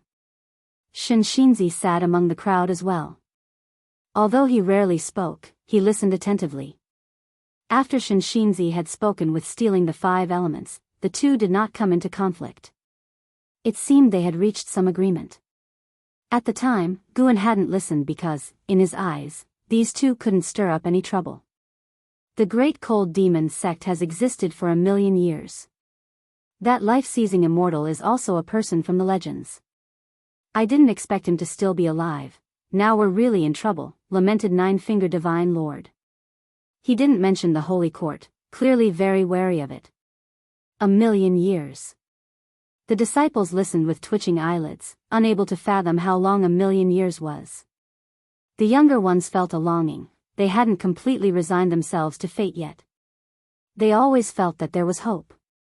The Third Medicine Valley was only the first stage of their entry into the world of immortal cultivation. The world of immortal cultivation is full of stories where those with ordinary talent obtain great opportunities to change their destinies against all odds. Guan also listened intently, as if he were listening to a story, occasionally exclaiming with the surrounding disciples or revealing an incredulous expression. Meanwhile, inside the main city of sect. In a mansion, Lu Lingjun visited the courtyard of the Holy Mother of Western Spirit, where teacher and student sat opposite each other. The Great Cold Demon sect is comparable to the Bitter Sea Buddhist sect. In terms of heritage, they are even stronger. If the Great Cold Demon sect stands behind the Broken Sea Rift, we are in trouble, the Holy Mother of Western Spirit sighed, bringing up the existence of the Holy Court. This was the first time Lu Lingjun had heard the name of the Holy Court, and she was shocked. How vast is this universe? The Holy Mother of Western Spirit also suspected that this sea area had been abandoned by the Holy Court. Otherwise, the people from the Great Cold Demon sect wouldn't be so unrestrained, even giving out 100 years, clearly wanting large sects to evacuate promptly. Upon hearing this, Lu Lingjun couldn't help asking, 100 years, only the immortal cultivation sects can evacuate, right? Will all the myriad living beings who stay behind really die? The Great Cold Demon sect has slaughtered so many living beings. The continents and sea areas affected by the Broken Sea Rift added together only make up a small area of the great heaven and earth. To the Great Cold Demon sect, it's nothing. The Holy Court won't care either. The fall of the beings in this area won't make waves in the entire world, the Holy Mother of Western Spirit said somberly. Lu Lingjun furrowed her brows. The Holy Mother of Western Spirit then said, I need to make a trip back to find out the real reason behind the actions of the Great Cold Demon sect. Lu Lingjun nodded, beginning to consider the worst-case scenario. She was an ascender, so escaping wasn't a problem for her. But, having been in the Supreme Sect for so long, she cared about too many people. Her concern was how to help those she had relationships with. The Holy Mother of Western Spirit began to muse about the complexity of the affairs of the world. Initially, she truly thought the divine exotic realm was harming one side. But now it seemed the emergence of the divine exotic realm wasn't simple. Undoubtedly, there was an unimaginably powerful existence struggling behind it. Dark clouds covered the sky, and a continuous drizzle fell onto Immortal Seeking Island. In a courtyard, Guan, Yang Jian, and Hu Shaojian sat together, with Guan listening to Hu Shaojian detail the Great Cold Demon sect. 3 days had passed since the life-seizing immortal shout. In those 3 days, various sects on the sea had publicly disclosed information about the Great Cold Demon sect, with various pieces of news reaching the listeners on Immortal Seeking Island. Yang Jian listened intently, his expression constantly changing as Hu Shaojian spoke of the Great Cold Demon sect, which appeared to be the most formidable on the demon path, with countless demon immortals within, making it seem invincible. The true calamity had descended. After a long time. When Hu Xiaojian paused to sip his tea and moisten his throat, Guan asked, "Have you managed to find out anything about the Reincarnation Path Emperor?" The Reincarnation Path Emperor, one of Ji Xiaoyu's past lives, was always remembered by Guan. Hu Xiaojian shook his head, saying, "I couldn't find anything. I even feel like this exalted figure doesn't exist. But since you mentioned him, he must indeed exist. It's just that my level is too low. At least within the Immortal Seeking Island, there's not a single clue." Guan didn't get angry. He gently moved on from the topic. Hu Xiaojian put down his teacup, his gaze shifted towards Guan, hesitating to speak. After hesitating for a moment, he stood up, walked to the side, then knelt down and began to kowtow to Guan. "What are you doing?" Guan asked with a frown. Hu Xiaojian looked up, pleading, "I beg you, senior, to take me away. The great cold demon sect's power is vast. The upper echelons of Immortal Seeking Island are preparing to evacuate. I am only a nascent soul realm cultivator. Within 100 years, I absolutely cannot escape the range that the great cold demon sect wants to obliterate. Even if by chance I escape, who knows if I can survive elsewhere. Senior, you are a loose immortal. You come and go as you please. Can you take me with you? I will serve you like an ox or a horse." Yang Jian sat on the side, his feelings complex. This was a nascent soul realm cultivator.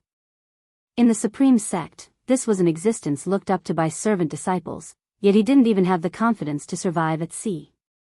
Guan pondered and then said, "Don't be anxious. For now, stay peacefully at Immortal Seeking Island. If the sea powers truly cannot withstand the great cold demon sect, I will take you with me. Before that happens, help me keep an eye on the Sea Protection Mansion. If they truly intend to abandon Immortal Seeking Island, then I will come and take over." Hu Xiaojian was stunned, not expecting Guan to still be concerned about Immortal Seeking Island at this critical moment. Yang Jian glanced at his master. It seemed like his master had no fear of the great cold demon sect. His master referred to himself as a loose immortal. Could it be that loose immortal was not his realm, but just his identity? Hu Xiaojian wanted to persuade Guan, but feared offending him, so he could only agree. Guan noticed his concerns and reassured him, "Don't underestimate this world. Otherwise, the divine exotic resentful ghosts in the sea-breaking rift would have already swept across the oceans, right?" Hu Xiaojian felt persuaded by these words and promptly thanked Guan. Guan waved his hand, helping him up, and invited him to sit and speak. Hu Xiaojian continued to talk about the great cold demon sect. He knew a lot about it, but nothing about the life-seizing immortal. Guan then began to think about how to control Immortal Seeking Island. Firstly, he must arrange someone to act as a puppet while he stayed hidden.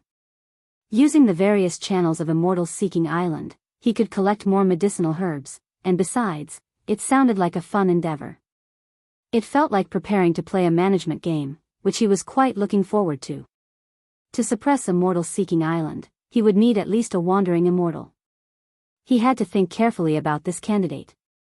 Just like that, time swiftly passed, and the rain intensified. 2 ancient hours later, Guan left with Yang Jian, returning to the forested mountains of the Supreme Sect. Yang Jian was no longer experiencing the limitless freedom step for the first time, but as his cultivation level increased, he grew more awestruck of his master's divine skills.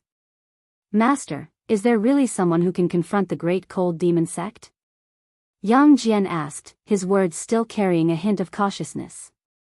He did not dare ask directly about his master's prowess, so he had to beat around the bush. While moving forward, Guan responded, "Who knows? At any rate, your master, I'm not sure." "Just not sure?" Yang Jian was secretly alarmed. Just what was his master's background? Guan was unaware of Yang Jian's thoughts. He had modestly underestimated himself, not expecting it would make Yang Jian even more amazed. Listening to Hu Xiaojian, the great cold demon sect had taken on an unimaginably fearsome and evil persona in Yang Jian's mind, such an existence often being the ultimate antagonist in stories. Knowing that Guan was confident in confronting the great cold demon sect, how could he not be surprised? "Jianer, cultivate diligently. Even if we survive this calamity, there will be no shortage of trials ahead. From ancient times until now, Every great cultivator has persevered through countless hardships. The greater the crises, the more diligently one must cultivate, Guan said earnestly. Yang Jian nodded, saying, disciple always keeps this in mind. I will strive to cultivate as diligently as you. How many years had it taken for his master to reach his current height? Yang Jian thought to himself, guessing surely it took tens of thousands of years. No, perhaps his master had even existed longer than the great cold demon sect, merely frolicking in the mortal world. He believed his master wouldn't deceive him. His master surely had also endured countless hardships and diligently cultivated to achieve his current level of cultivation. Guan continued to instruct Yang Jian, educating a disciple, after all, required occasionally teaching them, making it an enjoyable experience. Yang Jian, unaware of his master's inner thoughts, could feel his master's earnest intentions. Chapter 287 The Longevity Pact. As the year ended, snowflakes danced in the air. Inside the attic, Guan was pouring tea for Yilan, who was recounting her experiences in the subsect. Having not seen each other for many years, Yilan now more than ever exhibited the demeanor of a great cultivator. Cultivators at the divinity transformation realm could become leaders everywhere on the continent, and naturally, her aura grew stronger with each passing day. This made Guan find her even more charming. Back then, she was always hanging around him, the little girl who always followed him around. Now, she had become an existence that stood above tens of thousands, which made him feel not only nostalgic but also immensely proud. Her experiences in the subsect mainly involved power struggles and gaining profit. With LV Badian having paved the way, she always managed to secure victories in various conflicts, and overall, she had a smooth journey. After discussing her own experiences, she asked Guan how he had been over the years. Growing various plants, playing chess, and occasionally teasing the disciples for fun. I'm quite content, Guan said, looking at Yilan with a smile. Yilan raised her eyebrows and asked, who is the girl downstairs? You've been wanting to ask that, haven't you? That's what Guan thought to himself, but he said aloud, her identity is not simple. I will only tell you, and you mustn't let it slip. The attic had a protective restriction, strong enough to ward off the probing of any cultivator below the divinity transformation realm, so Guan was not afraid of being overheard by Ji Xiaoyu. Yilan nodded expressionlessly. Guan took a deep breath and said, her name is Ji Xiaoyu. You understand, right? Yilan frowned and asked, isn't Ji Xiaoyu already deceased? Ji Xiaoyu had once been a renowned genius, famed for her beauty across the world. Her death had sparked much discussion within the Supreme Sect, and Yilan too had heard about it.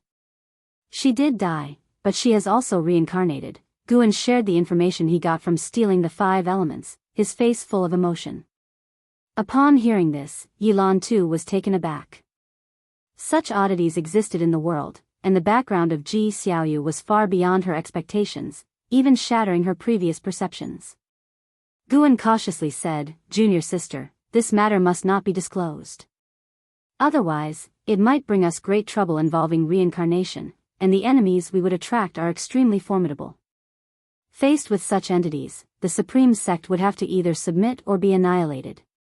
Yilan nodded, then exclaimed with emotion, honestly, I was just feeling jealous of her, but not anymore. The gap between her and us is too vast, not to mention whether she would take a fancy to you, senior brother. Even if she did, I think it would be a good thing. Haven't you always said that your talents are mediocre? And since your relationship with that senior has been severed, you must cherish her. Perhaps she could change your destiny. As she spoke, her expression grew very serious. Guan was moved by her attitude. Truth be told, due to his experiences in his previous life, Guan felt that it was impossible for someone to consider others completely selflessly. Even love started from individual needs. He had rejected Yilan many times, but she had remained consistent, and he didn't want her to suffer losses. Thus, he had always helped her. Of course, he was moved by this. At least Yilan had an irreplaceable position in his heart. But he hadn't expected Yilan to hope for his future to the extent of wanting him to cozy up to another woman. This silly girl. Guan glared at Yilan and said irritably, cherish what? She and I don't have that kind of relationship. At most, We are just Daoist friends, and in her heart, there isn't a place for romantic feelings, only the immortal path. That was the truth. He could feel Ji Xiaoyu's ambition. Whether in her past life or now, Ji Xiaoyu was not a woman obsessed with romantic love, otherwise, she wouldn't have chosen death to resist a marriage arranged by her family in her previous life. Yilan rolled her eyes at Guan and said, "Senior brother, a woman staying in your building must have a significant background. How could she not have feelings for you? Even if you can't really pursue her, establishing a better relationship with her would still be beneficial for you." Although she had reached the divinity transformation cultivation level, she still felt that her path to immortality had come to an end. At least she no longer dared to hope for longevity, but she hoped Guan could have that chance. The reason? She couldn't really say, she just hoped for Guan to have a better life, and she felt he deserved it. From a young age, she always believed that her senior brother was worthy of all the good fortune in the world. Even when Guan rejected her, she wasn't angry. She liked her senior brother. Why should he have to comply with her wishes? Forget it, senior brother. I rather prefer a peaceful life. If she wishes to stay in the Third Medicine Valley, I will not treat her badly, and if she wants to leave, I won't keep her. She and I are ultimately not people of the same world. We should not hinder each other's paths. Guan shook his head and said. This too was his heartfelt truth. His goal was longevity, not marriage and children. Yilan blinked, unsure whether to feel happy or to sigh. Senior brother, if you don't achieve longevity in this lifetime, would you accept me? Yilan asked. Guan thought for a moment, then said, if neither you nor I achieve longevity, then let's just live out a mortal's life in the last 100 years. A mortal's life spans only a century, and before that, let both of us strive for the immortal path.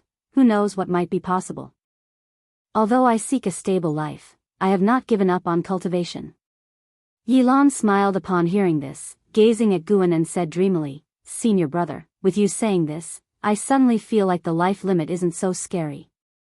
Guan raised his hand to ruffle her hair, messing it up under her scolding gaze before he finally stopped. Later, Yilan brought up the Great Cold Demon Sect. She had also learned quite a lot about the Great Cold Demon Sect, which made her very anxious. She feared that the continent might not survive this calamity, so she had come back early to see Guan, to avoid regrets. Of course, she still held hope, that being Sword Venerable Fudao. This was also the reason why most disciples of the Supreme Sect hadn't panicked. Over the years, the protection of Sword Venerable Fudao gave them faith and confidence to fantasize about and tackle all adversities. As long as Sword Venerable Fudao didn't abandon them, or be defeated, they would surely be able to overcome the calamity. In the end, Guan invited Yilan to stay, and naturally, she did not refuse. After night fell, Guan took Yilan around the valley and even took her to watch others play chess. He also called Yang Jian over and had Yang Jian pay respects to Yilan. Yang Jian's attitude was very respectful, sensing that his master treated Yilan differently. His master calling him over must have a profound meaning. Could she be not a martial aunt but the mistress? Thinking this, Yang Jian also felt joyful, suddenly sensing that his master wasn't as unapproachable and even had a human side. That night, Yilan stayed at the Third Medicine Valley, occupying Gu An's room. While Guan read, she practiced qi absorption cultivation. By late night, when Yilan opened her eyes, she saw Guan still engrossed in his book, the candlelight illuminating his face, and a blissful smile appeared on her face. Actually, this was quite nice. Yilan watched Guan for a while before closing her eyes. As dawn neared, the situation changed. Senior brother, you must be tired, let me give you a shoulder rub. Why would I be tired? You're the one who's been cultivating all this time. It's fine, I'm at a higher cultivation level, I'm not tired. Is this a shoulder rub? I'm just checking your body, afraid you might develop some problems from your usual routines. Wait, don't touch any lower. Senior brother. How could your junior sister harbor any inappropriate thoughts towards you? I have a unique sorcery that can nurture your chi blood. That's not okay, not there. At dawn, Guan descended the stairs with a complex expression, and Yilan followed behind, her face radiant with a brilliant smile. Ji Xiaoyu emerged from the room, her gaze shifting toward the two, her brows slightly knitted. After descending, Guan introduced the two women to each other but didn't talk much. Yilan then followed Guan to practice exercises. Ji Xiaoyu stood still, watching. After a while, her brows relaxed. Yilan planned to leave after the spring festival. Guan would take her with him to the Outer Gates City and the Mystic Valley, but not to Tianya Valley or other places. She didn't ask much, thinking that it was good for her senior brother to have secrets, indicating that he still concealed his identity. Naturally, she hoped her senior brother would become even more formidable. Chapter 288, 9 Profound True Fire, Calamity from the Sky. This year's spring festival felt warmer than in previous years for Guan, thanks to the company of Yilan. The day after the festival ended, Yilan left. She did not wish to become lost in the presence of her senior brother, as cultivating her immortal path was a major life event for her. At this stage, her main task was to diligently practice her cultivation. Despite the declarations of the life-seizing immortal from the great cold demon sect casting a shadow over the lands, it had not impacted the overall structure of the world. By the following year, the immortal cultivation world had returned to its former state, though various sects had begun dispatching more disciples to explore overseas. Years passed one after another, sunsets followed by moonrises. Third Medicine Valley saw disciples advancing each year, with new disciples joining, constantly increasing in number. This was because the supreme sect itself was growing stronger, which led to an increase in the number of servant disciples. These servant disciples needed positions to earn spirit stones. In the blink of an eye, 10 years had passed. Guan stood by the window, using his divine sense to survey a distant great battle. A great cultivator had gone to challenge the life-seizing immortal, even a heaven and earth flying immortal. Alas, he did not even get to see the face of the life-seizing immortal, being suppressed by his disciple. This battle was watched by countless cultivators and demons. Not all beings wished to flee this region of the mortal world, especially sects that followed the righteous path, shouldering the responsibility to protect all living beings. Over the past decade, more than once had heaven and earth flying immortals challenged the life-seizing immortal, each time without exception being overwhelmed by the life-seizing immortal's disciple. Advancing to the tower had become a mere wishful thinking. The name of life-seizing immortal's pagoda spread far and wide, known as the soul-calming pagoda. It was also an immortal path's supreme treasure. Guan shook his head as he watched, the defeat of the heaven and earth flying immortal obvious, proving that he was not the savior of this region of the mortal world. He turned and went downstairs, feeling a presence entering the valley. It was the Holy Mother of Western Spirit from the Bitter Sea Buddha sect. The Holy Mother had found Xianxia, taking him to a secluded corner to speak, for which Xianxia had even set up a restriction. Inside the supreme sect, no one's divine sense could penetrate the barrier created by Xianxin's restriction, except for Guan. Did you get that clear? Xianxia asked, referring to matters concerning the great cold demon sect. The Holy Mother of Western Spirit took a deep breath and said, "This matter involves a holy king from the Holy Court, and though he cannot represent the entire decision of the Holy Court, this holy king has far-reaching connections and even the Buddhism sect does not wish to offend.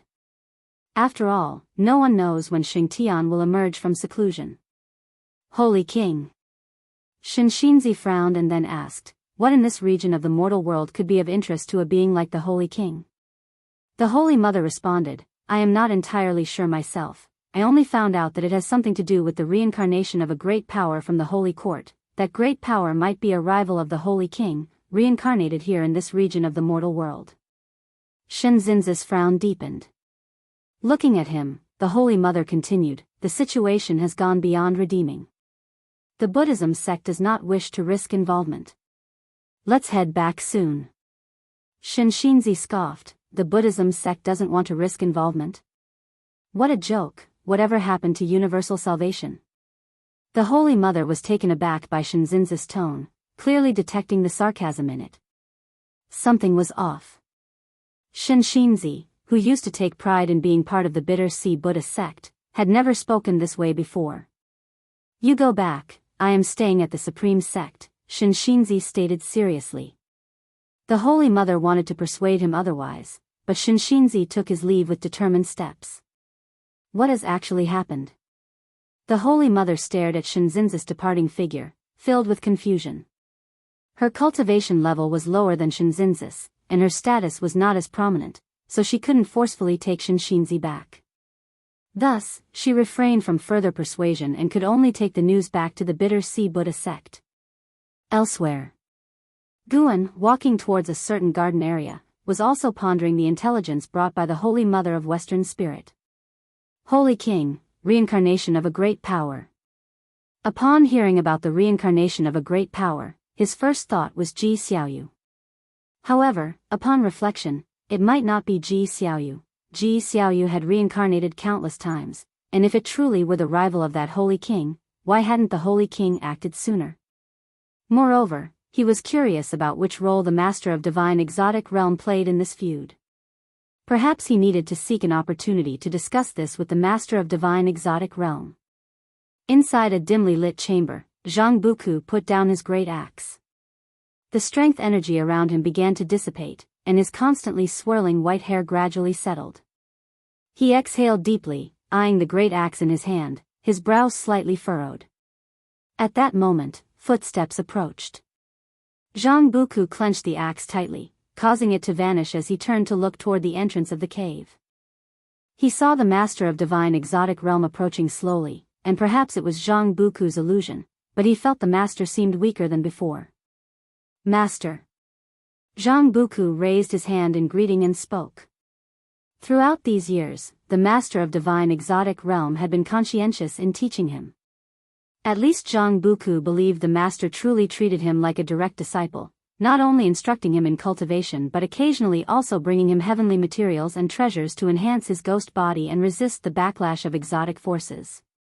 The Master of Divine Exotic Realm stopped before him, sizing him up, and nodded slightly, saying, "Not bad, you are mastering the exotic powers." Zhang Buku couldn't help but ask, "Master, are you all right?" The Master of Divine Exotic Realm revealed a smile, though it was a chilling one, as he said, "Master is naturally fine, but there is something I need to ask of you, may I?" "What is it?" Zhang Buku did not agree immediately but asked instead, his mind alert as he feared the Master of Divine Exotic Realm might be plotting against the mysterious being that had been helping him in secret. The Master of Divine Exotic Realm lifted his right hand, within which a golden flame appeared, the light brightening the chamber. Zhang Buku's expression shifted slightly as he stared at the golden flame, unable to look away. The Master of Divine Exotic Realm spoke, "This is the 9 profound true fire, a flame of an extraordinary being. After inheriting it, you will possess a divine skill that will help you survive better. When you encounter the reincarnation of that being, the 9 profound true fire will act uniquely, letting you know at that time." "Who is that being?" Zhang Buku couldn't help but ask. The Master of Divine Exotic Realm responded, "He is a being whose cultivation far surpasses mine, and his status in the mortal world is beyond your imagination. I am passing this flame to you, hoping that you will find him in the future and protect him as much as possible. He will be the chance for us to overturn our fate." Zhang Buku was stunned. The Master of Divine Exotic Realm looked at the flame in his hand, his gaze wandering, then said, "The truth is, my existence is also for dealing with this being. But now that my backing is prepared to forsake me, I have no choice but to turn against it." Zhang Buku frowned and asked, "Master, who is your backing?" The Master of Divine Exotic Realm sighed, "It is an existence that can manipulate beings at will, akin to an immortal god in the hearts of the masses. Not only me but many forces serve him, including the continent you come from. The Holy Land of the 7 Stars Spirit Realm also serves him and helped me break the heaven and earth barriers, opening up the sea-breaking rift. The 7 Stars Spirit Realm." Zhang Buku naturally knew of this power. He hadn't imagined that the long-destroyed 7 Stars Spirit Realm was still connected to the sea-breaking rift. "Well, I can't tell you too much, lest you invoke temporarily insurmountable karma. Just remember, when you encounter someone that causes the 9 profound true fire to act unusually, you must support him. He will be the greatest opportunity you will ever encounter, and the only hope for you to be free of exotic forces," the Master of Divine Exotic Realms said, squinting at Zhang Buku with a serious look. Zhang Buku frowned and asked, "And what about you, Master?" The master of divine exotic realm placed his palm on Zhang Buku's chest, injecting the 9 profound true fire into his body. The true fire wafted, numerous sparks flashing across the master of divine exotic realm's face, making his expression look even more terrifying. He spoke in a sinister tone, "I have become a discarded piece, and fate has already presented itself before my eyes." Zhang Buku opened his mouth to say something, but the raging 9 profound true fire surged through his body, rendering him speechless. Soon, his consciousness drifted into confusion. In a grand hall flickering with firelight, an old man in a black robe sat on a lotus pedestal, which was a black lotus swirling with dark red flames. He had a powerful presence, his unbound hair adding to his imposing aura. Looking up at the ceiling of the grand hall, one could see dark red flames churning like an inverted ocean, constantly surging. This was inside the soul-calming pagoda. And this black-robed old man was the life-seizing immortal of the great cold demon sect. Suddenly, the life-seizing immortal spoke, "Disciple, put some pressure on them." His voice echoed within the hall, as if many people were shouting in unison. Soon a voice came from outside the hall, "Yes." Simultaneously. At the top of the soul-calming pagoda, a white-robed Daoist who had been meditating slowly stood up. Holding a horsetail whisk, he was tall and emaciated with white hair arranged under a Daoist hat. He looked down at the vast sea, his expression indifferent. The soul-calming pagoda was located directly above the sea-breaking rift, a massive rift that stretched dozens of miles wide, with no visible ends. The white-robed Daoist looked into the distance, raised his left hand to his mouth, and began to chant softly. As he chanted, visible ripples spread out in the space around him. Seconds later, his right hand suddenly waved the whisk. With this motion, the seas on either side of the sea-breaking rift abruptly rose, forming towering waves with the potential to engulf the heavens. He waved the whisk again, and the terrifying waves on both sides swept uncontrollably toward the distance. After doing all of this, the white-robed Daoist paused, then looked up at the sky and waved his whisk toward the heavens 3 times. At dusk, Guan rode on the blood prison Great Saint into the entrance of the 3rd Medicine Valley, followed by Yang Jian and Li Lingtian, who walked behind with a bruised face, resembling a defeated rooster. "Master, won't this lad be ruined?" the blood prison Great Saint couldn't help but ask. His tone was not one of concern, but rather filled with mockery. Li Lingtian, hearing this, glared at him. Guan spoke, "If he can't endure, he can leave on his own."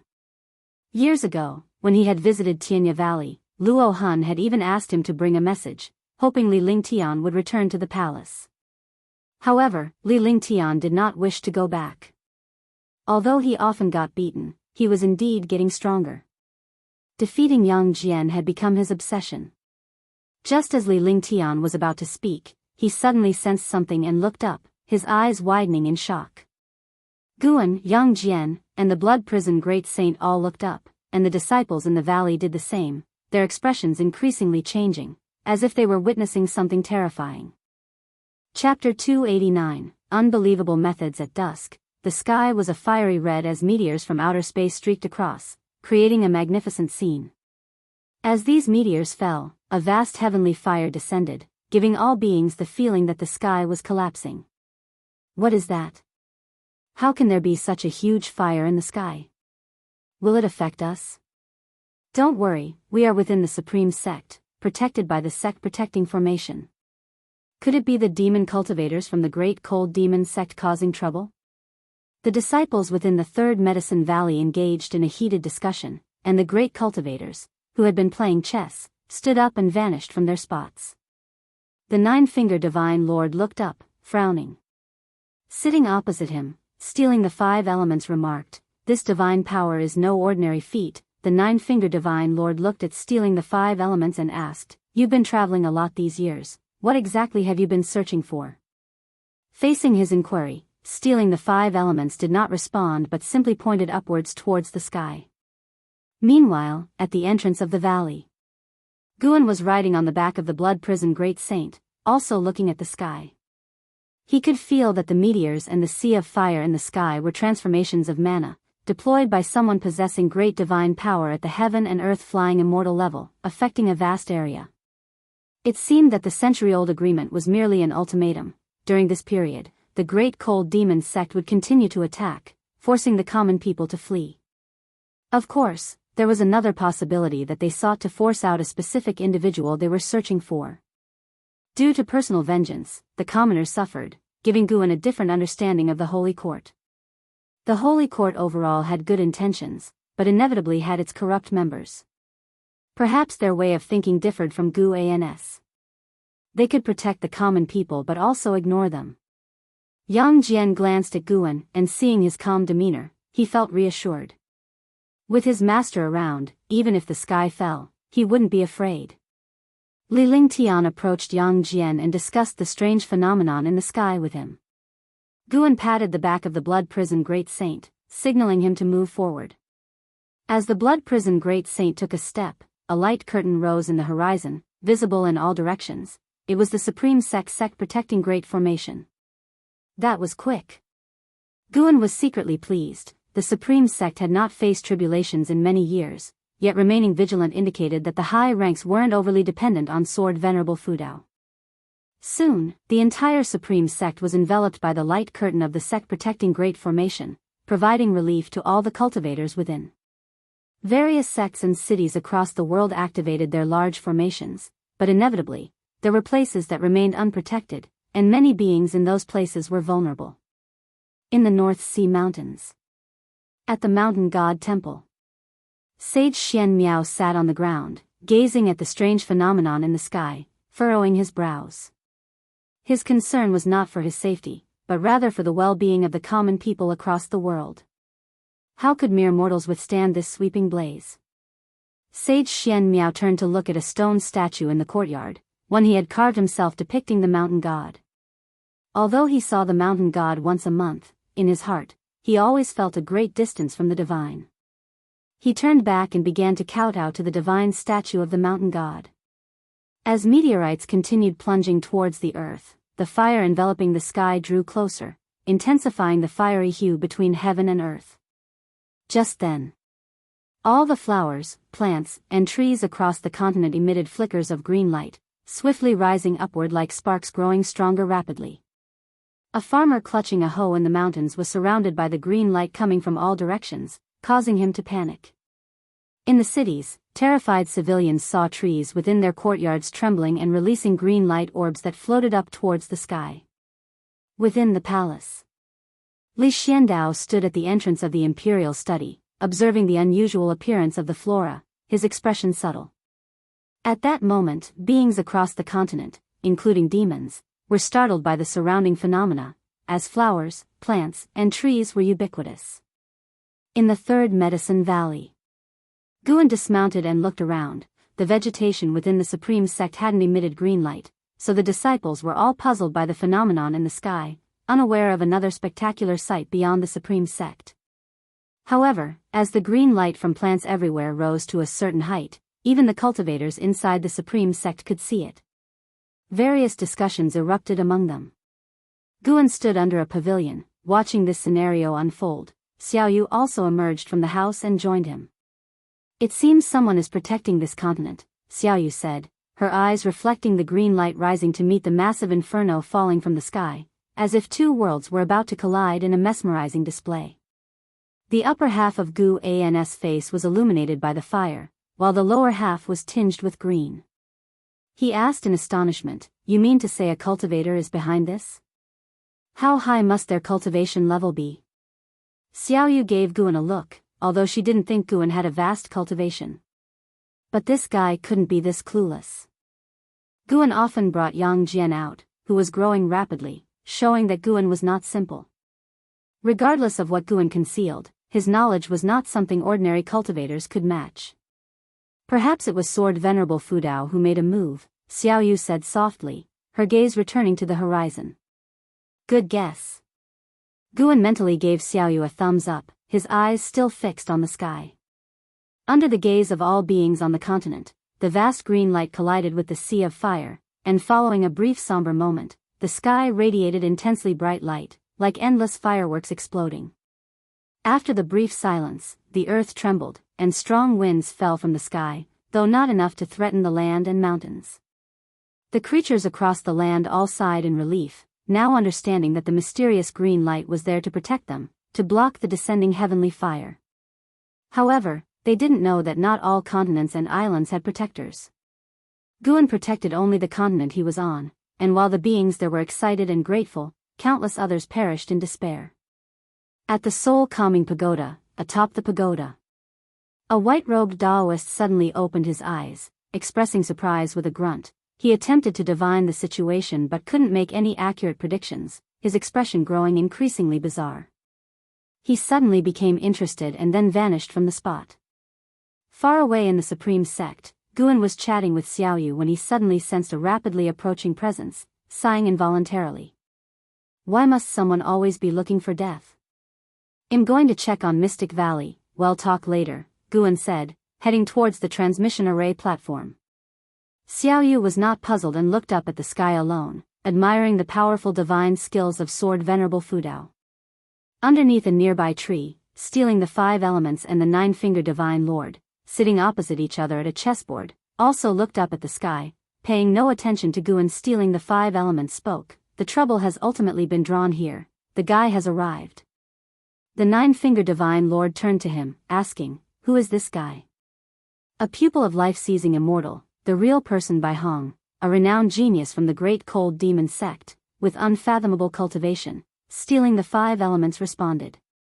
The 9-finger Divine Lord's face subtly changed. Clearly, he had heard of Bai Hong's name. Stealing the 5 elements chuckled, there's going to be a show to watch. Geniuses all have one flaw, excess confidence. Not far off, Xianxia, while staring at the sky, was also listening to stealing the 5 elements conversation. He couldn't help but think of the hand that had been placed on his shoulder that night and began to sympathize with Bai Hong. There were many hidden great powers in the world, no matter the cultivation level, one should never underestimate this world. This was the greatest realization Xianxia had after leaving the Bitter Sea Buddha sect.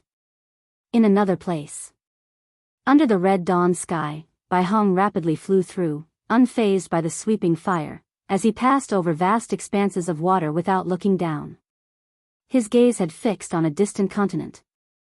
Within his divine range, many great cultivators were resisting his divine power to protect various beings. Yet, that particular continent was special, its methods piqued his interest, and moreover, he was unable to deduce the cause and effect of its mana. Perhaps the individual behind it was related to the person his master sought. Thinking of this, Bai Hong's eyes gleamed with anticipation. He was acting not only on behalf of his master but also to seize an opportunity for himself. Snap! A hand suddenly pressed onto his shoulder, bringing his full-speed flight to an immediate halt, causing his mana and chi blood to surge chaotically, and he even felt a strong discomfort as if his primordial spirit was about to leave his body. When he tried to break free, he was horrified to discover that he had lost control over his body and soul. He couldn't even achieve primordial spirit emergence, which made him widen his eyes and instinctively panic. In an instant, Bai Hong theorized many possibilities. Bai Hong, a 150,908-year-old 9 layers of heaven and earth flying immortal, is lamentable to die here. Guan looked at Bai Hong's lifespan and thought so. Guan didn't employ his soul-capturing skill but prepared to directly annihilate Bai Hong. He intentionally allowed Bai Hong to wait for a few moments to fully experience this despair, which also served as a punishment for his crimes. Bai Hong felt the pressure on his shoulder lessen and was about to speak when the hands suddenly tightened. With a squeeze from Guan, Bai Hong instantly turned to ash, his soul dispersing without a sound. He then disappeared from the spot. Back in the forest around Mystic Valley, Guan pretended to inspect medicinal herbs, and a notification popped up before his eyes. He successfully seized 38,000 years of lifespan. Not too bad. Guan wasn't worried about life-seizing immortal coming for revenge. If he came, Guan would kill him. Could the carefree primordial immortal threaten the divine immortal of wondrous Dharma? If a stronger presence appeared and he was uncertain of his chances, he would flee. So far, it seemed unlikely that the Holy King would make a move, as it would hurt his image. Otherwise, why wouldn't he personally search for his enemy's reincarnation? Being able to summon the great cold demon sect showed that the Holy King had his reservations. The sea of fire in the sky lasted for 30 minutes before completely dissipating. The green light enveloping the continent transformed into a sea of clouds, dispersing with the wind, and night fell. Although the world had darkened, the spirits of all beings remained unsettled for a long time. When Guan returned to the third medicine valley, Xiaoyu had already returned to her house. He could only join a group of disciples gathered in the chess-playing area, who were discussing the earlier phenomena. With stealing the 5 elements and the 9-fingered divine lord present, the disciples could greatly expand their knowledge and also learn about the incredible methods of sword Venerable Fudao. Chapter 290, The Identity of the Senior Inside the Soul-Calming Pagoda. Life-seizing immortal opened his eyes, a frown creasing his brow, his eyes filled with doubt and suspicion. Why has his aura ceased? Life-seizing immortal began to cast spells and calculate. He did not consider the possibility that Bai Hong had really died. After all, he knew how high his disciple's cultivation level was. Within the same realm, Bai Hong had the power to suppress 3 divine exotic ghost kings single-handedly, which showed how terrifying his strength was. Even if he encountered a carefree primordial immortal, he would not die without a trace. However, no matter how he calculated, he could not deduce Bai Hong's whereabouts. Bai Hong's karmic ties were still fading away. This indicated that Bai Hong had most likely fallen, and moreover, had been scattered to the winds, with the heaven and earth rules erasing the marks of his existence. Life-seizing immortal's eyebrows knitted tightly together, his heart filled with shock and anger. Had a carefree primordial immortal made a move? To achieve such a feat, it would certainly not be a low-level carefree primordial immortal. The first thing life-seizing immortal thought of was a being from the Holy Court. How could such a formidable existence hide in this mortal world region? In life-seizing immortal's mind, the strongest beings in this mortal world region were at most in the heaven and earth flying immortal realm. The sects here merely touched upon powers from outer heaven. A master of divine exotic realm was sufficient to suppress this mortal world region for so many years. How could a carefree primordial immortal possibly be lurking here? Wait. Life-seizing immortal suddenly thought of the 7 stars spirit realm. Although his impression of the 7 stars spirit realm was mediocre, he had some recollection. The 7 stars spirit realm had always curried favor with the Holy King he supported. The Holy King disdained the 7 stars spirit realm, but some under the Holy King had received benefits from the 7 stars spirit realm. To some extent, one could say the 7 stars spirit realm was a force on the same side as him. He remembered a Daoist friend mentioning that the 7 stars spirit realm had sought help before. However, the Daoist friend thought the 7 stars spirit realm was not significant enough to warrant his intervention, so he assigned them a task. Consequently, just as the 7 stars spirit realm had assisted the divine exotic realm's emergence, it was dismantled because some residual forces still existed, so his Daoist friend didn't think much of it, assuming it was just a local power struggle. Now it occurred to him, could it be that this mortal world region was hiding something? Could it have something to do with that reincarnated being? Life-seizing immortal's eyes flickered, not with fear, but with a hint of delight. The massacre of the common people was not his main goal. All of this was to force out the reincarnated being. Now that signs had begun to show, how could he not be pleased? Immediately, he took out an ancient bronze oil lamp and cast spells towards the wick. It's time to call the old fogies together. The catastrophe triggered by Bai Hong had consequences far and wide, its extent immeasurable. The continent where the supreme sect resided was spared from catastrophe, leading many sects to speculate that it was Sword Venerable Fudao's doing, causing his name to spread like wildfire across the continent once again. When the beings of the continent were excited and in awe, the sea was deadly silent. Numerous islands and land masses had been turned into seas of fire. Could ordinary immortal cultivation sects withstand divine powers unleashed by Bai Hong? Even if the sects formed their formations in time, they could not hold back the sky-high flames. This was one of the reasons Guan had taken action. This heavenly fire caused 1/3 of all creatures in the mortal world region to die, a staggeringly large number. After the disaster had passed, on the 7th day, Guan came alone to Immortal Seeking Island, where the atmosphere within was grave, with significantly fewer cultivators coming and going, and a tense mood pervading the streets. Judging by the buildings within the city, it had not suffered from the heavenly fire's onslaught. but the surrounding seascape was littered with countless dead fish and demonic creatures, showing that Immortal Seeking Island was within the reach of the heavenly fire as well. The divine skills of a heaven and earth flying immortal were enough to obliterate all beings. Guan called over Hu Shaojian, who heaved a sigh of relief upon seeing him. "Elder, I'm so glad you've come." Hu Xiaojian's tone held a hint of resentment. 7 days earlier, he truly thought he was going to die on Immortal Seeking Island. Though he had a narrow escape, he trembled with fear every day, dreading the sudden arrival of another catastrophe. Guan teased, "That scared?" Hu Shaojian nodded. "How could I not be? Did you see that great fire? It was terrifying, blotting out the sky. Just imagining the cultivation level of the person behind it scares me." He wanted to say it might far surpass that of a loose immortal, for there were many loose immortals on Immortal Seeking Island, and he had occasionally witnessed loose immortals in combat, which allowed him to make comparisons. But then he thought of Guan being a loose immortal and immediately held his tongue. "Don't worry," Guan consoled, "evil has never triumphed over good. The person behind the scenes will definitely face retribution." In fact, the orchestrator of this catastrophe, Bai Hong, was already dead. The reason Guan had come so late was to guard against a sudden assault from Life-Seizing Immortal on the Supreme Sect. Life-Seizing Immortal had not shown up, and, given his capabilities, he must have known of Bai Hong's demise. His absence likely meant he was plotting something. Guan felt there was a good chance he was shaking the tree to see what falls. The Great Cold Demon Sect, after all, was a colossal force in the world, with countless cultivators whose numbers were difficult to estimate. Later, Guan followed Hu Shaojian around to learn the situation on Immortal Seeking Island. According to Hu Shaojian, after experiencing this calamity, the island master was clearly planning to abandon Immortal Seeking Island. He had already instructed people to transport part of his property and disciples away, and within the Sea Protection Mansion, everyone was in a state of panic, with cultivators like Hu Shaojian unsure of where to go. Previously, Immortal Seeking Island was their home and their greatest support. The Sea Protection Mansion would not take them with them.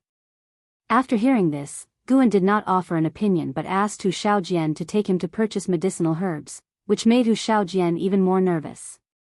He feared this was Gu An's last visit to Immortal Seeking Island. An hour later, the two arrived at Hu Xiaojian's courtyard, and after Guan sat down, Hu Shaojian immediately poured wine for him. Guan did not refuse, and his attitude made Hu Shaojian feel somewhat more at ease. Only after Hu Shaojian had poured the wine did Guan speak. "Rest assured, I truly wish to obtain Immortal Seeking Island. Soon, I will send a wandering immortal to take over Immortal Seeking Island, and then your standing within the Sea Protection Mansion will rise. You, on the other hand, should diligently cultivate, so in the future you can be worthy of a high position." Wandering immortal? Hu Shaojian trembled slightly, tentatively asking, "Elder, might I know who you truly are?" Guan, being only with a loose immortal cultivation level but able to invite a wandering immortal, suggested that Guan had the backing of a great power. This was a pleasant surprise for Hu Shaojian. No matter how strong one person was, they could not compete with a vast force. Guan replied, "It's better for you not to inquire about my identity. Knowing too much is of no benefit to you. Even if we truly can't withstand an attack from Life-Seizing Immortal in the future, I will take you away. I have a place where you can live in peace. However, before that happens, I want to take a gamble. What if a great power manifests from the sea to crush that Life-Seizing Immortal?" Hu Shaojian nodded vigorously. Whatever the case, his job was to cling to Gu An's coattails. Of course, deep down, he believed Life-Seizing Immortal was unbeatable. The previous heavenly fire had left too deep of a scar on his psyche, and thinking about it still frightened him. "Elder, what do you need me to do now?" Hu Shaojian asked respectfully. Chapter 291, Do you want to join the Great Cold Demon Sect? Guan had stayed in Hu Xiaojian's residence for an ancient hour. After he left, Hu Shaojian was brimming with excitement, and his face was a bouquet of smiles. The predecessor had entrusted him with so many matters, which assuredly meant he wouldn't easily forsake Immortal Seeking Island. He hadn't deceived him. Moreover, what need had the predecessor to deceive him? He was just a minor cultivator at the nascent soul realm. If the predecessor wished not to take him, a single stern glance would have sufficed to silence any further pleas from him. Meanwhile, Guan had returned to the premises of the Supreme Sect, pondering, as he walked into the third Medicine Valley, which wandering immortal should assist him. Wandering immortals were not minor cultivators. How could one easily control them? The Nine-Fingered Divine Lord was not an option, for Guan feared exposing himself, given that the Nine-Fingered Divine Lord had been to Immortal-Seeking Island. Neither Xianxia nor stealing the 5 elements were reliable. Guan was not in a rush. There was still time. If need be, he could use the Mortal Jade to sway someone, asking Mortal World Peak to dispatch a wandering immortal to Immortal-Seeking Island to assist him. Now as the Peak Master of Mortal World Peak, which was rivaled only by Great Cold Demon Sect in strength, and surpassed it in heritage, he felt Mortal World Peak would not fear the Great Cold Demon Sect. The Great Cold Demon Sect needed to do the Holy Court's dirty work to survive, whereas Mortal World Peak was different. It could hold office in the Holy Court. Over the long years, Mortal World Peak had sent how many immortals to the Holy Court? Guan believed Mortal World Peak would not fear the Great Cold Demon Sect. Of course, Mortal World Peak would not oppose Great Cold Demon Sect unless sufficient benefits tempted them to dare offend both the sect and its backing, the Holy King. Reflecting on this, Guan suddenly felt sentimental. No matter how high one's cultivation realm, one could not escape the web of relationships and favors. Only those strong enough to disregard the entire immortal path could act recklessly and willfully. The karmic ties of the world were too complex, with the karma of all beings interlinked in a tangled mesh. Even the weakest beings, when followed through their karmic associations, were connected to immensely powerful entities. Guan surveyed Medicine Valley and did not spot Nine-Fingered Divine Lord or stealing the 5 elements, but found Xianxia, who was engrossed in studying Journey to the West. He could not understand Xianxin's fascination with the Journey to the West and felt that he had grown increasingly distant from the Bitter Sea Buddha sect, barely mentioning Buddhism these days. Guan did not disturb Xianxia but instead headed towards his loft. Compared to worrying about the affairs of the world, what to read next concerned him more. With strange occurrences being commonplace in books through the ages. Recently, Guan took pleasure in reading histories. 5 years later, 210-year-old Guan practiced his exercises in Mystic Valley and glanced at his attribute panel, realizing he was short just under 600,000 years from a 2 billion-year lifespan compared to others' understanding of their own cultivation level. Guan felt a greater sense of achievement watching those numbers of lifespan. But was it really just lifespan? These numbers were clearly his cultivation. After morning practice, Lu Jiujia approached Guan, seeking guidance on the primordial reincarnation skill. Since lifting his cultivation restriction, his maximum lifespan had broken through to 410 years. Consequently, Guan taught him a more potent primordial reincarnation skill. Despite his diligent practice over the many years, he still had much to learn about the technique. Guan listened and then patiently guided him, enlightening Lu Jiujia with a few words, which left him thrilled. Through the primordial reincarnation skill, he was sure his senior brother was no ordinary person and clearly also practiced this cultivation technique. With the access to medicinal herbs his senior brother had, he was bound to far surpass him. After imparting his advice, Guan turned and departed. Lu Jiujia didn't follow, instead standing still and savoring his words. Guan walked into the forest and followed the path leading to the 8 scenic caves. By now, the 8 scenic caves were no longer a secret needing concealment, with Lu Jiujia aware of his secret abode beneath Mystic Valley. Given the chance, Lu Jiujia would watch over the disciples entering the forest, anxious lest any covet his senior brother's cave. Mystic Valley was never short of spies. Guan arrived within the 8 scenic caves, first picking ripe medicinal herbs, then directing the poison corpse to plant anew. The origins of myriad poison mystic skill left by Jianghu had started to bear fruit. Although he couldn't exploit the poison corpse to seize life from the herbs, sowing was straightforward without too much concern. He lay down under a green vine tree, and quickly 2 tendrils stretched over his shoulders and began massaging them. The green vine tree possessed spiritual wisdom, but on ordinary days, it preferred silence. Guan didn't press it, rather he relished the tranquility of life in the 8 scenic caves. Accustomed to life in Medicine Valley, taking the time to be alone in the 8 scenic caves was also enjoyable. He planned to stay overnight, as someone would visit him that evening. After finding a comfortable position, he pulled out a history book purchased from Immortal Seeking Island, recording the rise and fall of a powerful force. Time swiftly passed. Until late at night, footsteps echoed in the corridor. Guan remained seated and did not even cast a glance that way. Soon, a figure approached him, accompanied by a faint fragrance. The visitor stood with her hands on her hips, clad in an exquisite purple robe, ornate with jade beads on her belt. Her long hair casually tied and 2 wooden hairpins inserted, her celestial beauty cloaked behind errant strands of black hair, a subtle smile adorning her face, and her eyes sparkling with mischievous delight. Guan lifted his head to look at her, appraising her, then chuckled, "Long time no see. How is it you seem younger? Did you practice some forbidden art?" The person standing before him was none other than Jianghu, the creator of the 8 scenic caves. Jiuhua sect, founded by Jianghu, was now a top sect in the immortal cultivation world, even collaborating with the supreme sect. Of course, Jiuhua sect's overall strength didn't yet match the supreme sect. "What nonsense, your martial master already appears youthful," Jianghu glared at Guan, then slid off her shoes, placing her bare feet on the grass. She stretched languidly and sighed, "This place still feels comfortable after so many years. Just like home." Guan stood up and chuckled, "I've kept that coffin of yours. Want to lie inside for a while? Looking for a beating?" Jianghu raised her hand to strike Guan, who promptly dodged. She huffed and then inquired, "Little brat, feeling anxious lately?" Guan asked curiously, "Why would you think so?" The life-seizing immortal from the great cold demon sect declared he would wipe out all life. "How can you not be anxious? You're the one who fears death the most." "Well, sure, it is worrying, but what use is angst? When the sky falls, there are tall ones like you to hold it up." Guan spread his hands and spoke, eliciting a chuckle from Jianghu, seeing him still as light-hearted as ever.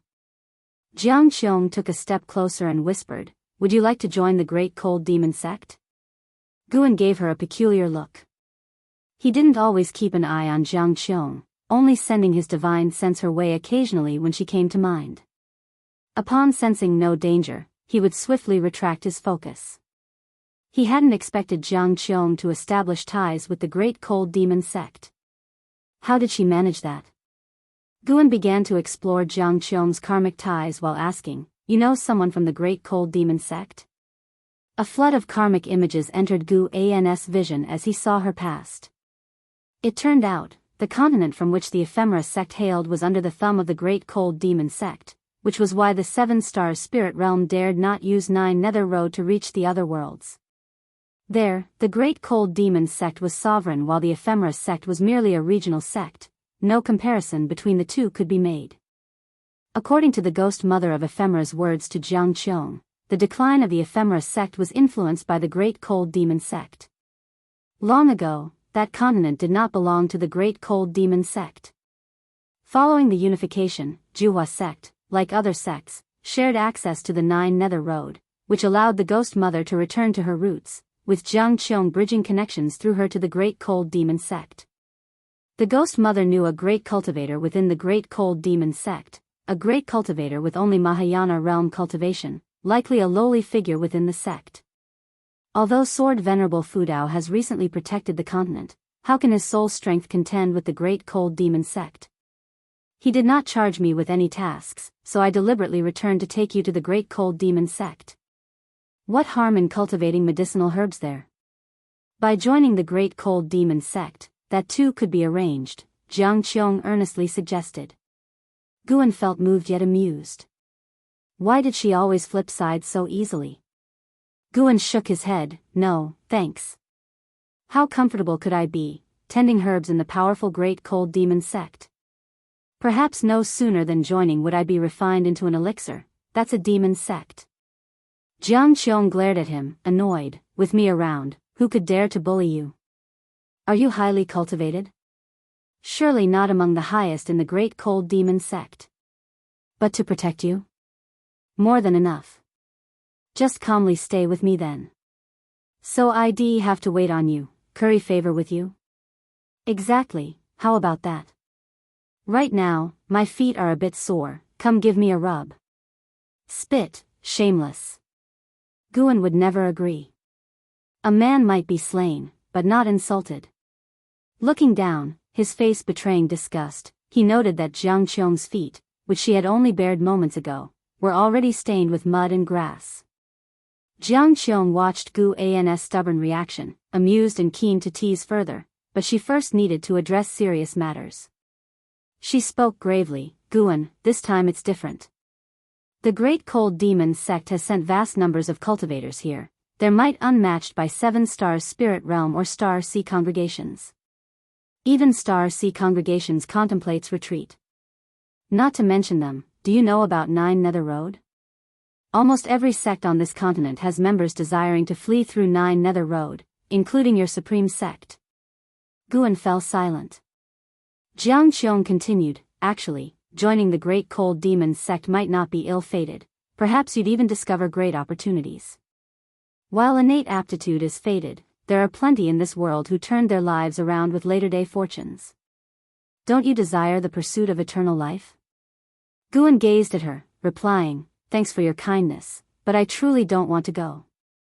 There are too many things and people here that I cannot abandon.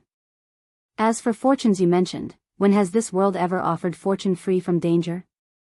Even venturing into the 8 scenic caves once nearly brought me peril. Hearing this, Jiang Qiong grew frustrated. Why was this boy so stubborn? Guan added, moreover, I feel this catastrophe might not be insurmountable. I believe in Sword Venerable Fudao, believe in the triumph of good over evil. Surely, there are many great powers in this world who can stand against the Great Cold Demon sect. I often read books, and don't they all say, if man will strive, then heaven will thrive? The Great Cold Demon sect, which treats life so wantonly, no matter how powerful, will eventually meet its reckoning. Aligning with them is not a righteous path. With that, he raised the book in his hand with a determined expression. Chapter 292 The world has changed. Hearing Gu An's words, Jiang Qiong fell into silence. She felt somewhat lost inside. She had always been faced with choices. She had escaped from the Thousand Autumn Pavilion to the Supreme Sect, then from the Supreme Sect to the 9 Nether Road, and even after establishing the Juhua Sect, she still had to flee to the Great Cold Demon Sect. Could it be that all her choices had been wrong? It seemed that no matter when she returned, Guan never changed. Guan saw the mood she was in. He was afraid of saying too much. After all, she didn't have the confidence he did. How could he judge everyone by his own standards? My nature dictates that I cannot travel far and wide. You are much stronger than I am. You can go on adventures, but you must never fully trust anyone, especially the demon sect, Guan said. Jiang Qiong snapped to attention upon hearing this. What was she thinking? If she hadn't fled, she'd already be dead. Even compared with Guan, her cultivation level was rising rapidly. Although the path seemed difficult and bitter, her cultivation was her achievement. She was now at the 7th floor of the Divinity Transformation Realm. Thinking of this, Jiang Qiong smiled. She glared at Guan and said, You've refused me time and again. Be careful, or I might stop caring about you. When you run into trouble and think of me, it will be too late. Guan solemnly said, As long as you are safe, it doesn't matter if you forget about me. Meeting and knowing each other in this life is a destiny forged over 100 lifetimes. Touched by his words, Jiang Qiong thought to herself, this brat knows how to talk.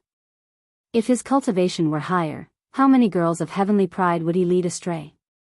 Of course, she believed that Guan truly thought this way and wasn't just trying to please her. After knowing him for so many years, she never heard Guan ask her for anything. Jiang Qiong looked at Guan, wanting to tease him, but no words could pass her throat.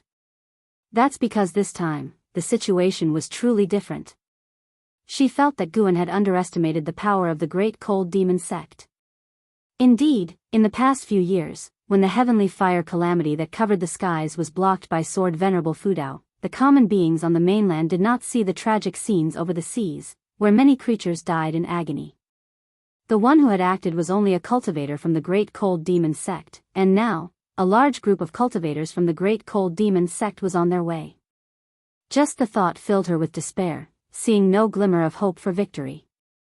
Who in the world could stand against the colossal presence of the Great Cold Demon sect like this?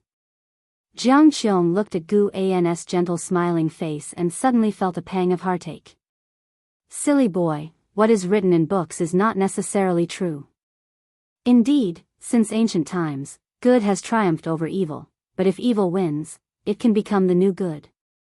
Jiang Qiong did not immediately leave after returning but stayed within the 8 scenic caves. Guan would visit her every other day, each time trying various ways to persuade him, whether by tempting him with legends of the Great Cold Demon sect or by teaching him spells. Guan steadfastly refused, but since he didn't want to confront her directly, they were at a stalemate. Half a month passed. The weather was still scorching hot. As Guan came down from the loft, he was confronted by Ji Xiaoyu at the foot of the stairs. "Who is that woman?" Ji Xiaoyu asked, staring at Guan. Her expression was calm, but her eyes seemed rather sharp. Guan was surprised and asked, "What woman?" "There's a scent of another woman on you." "So what if there is? What about it?"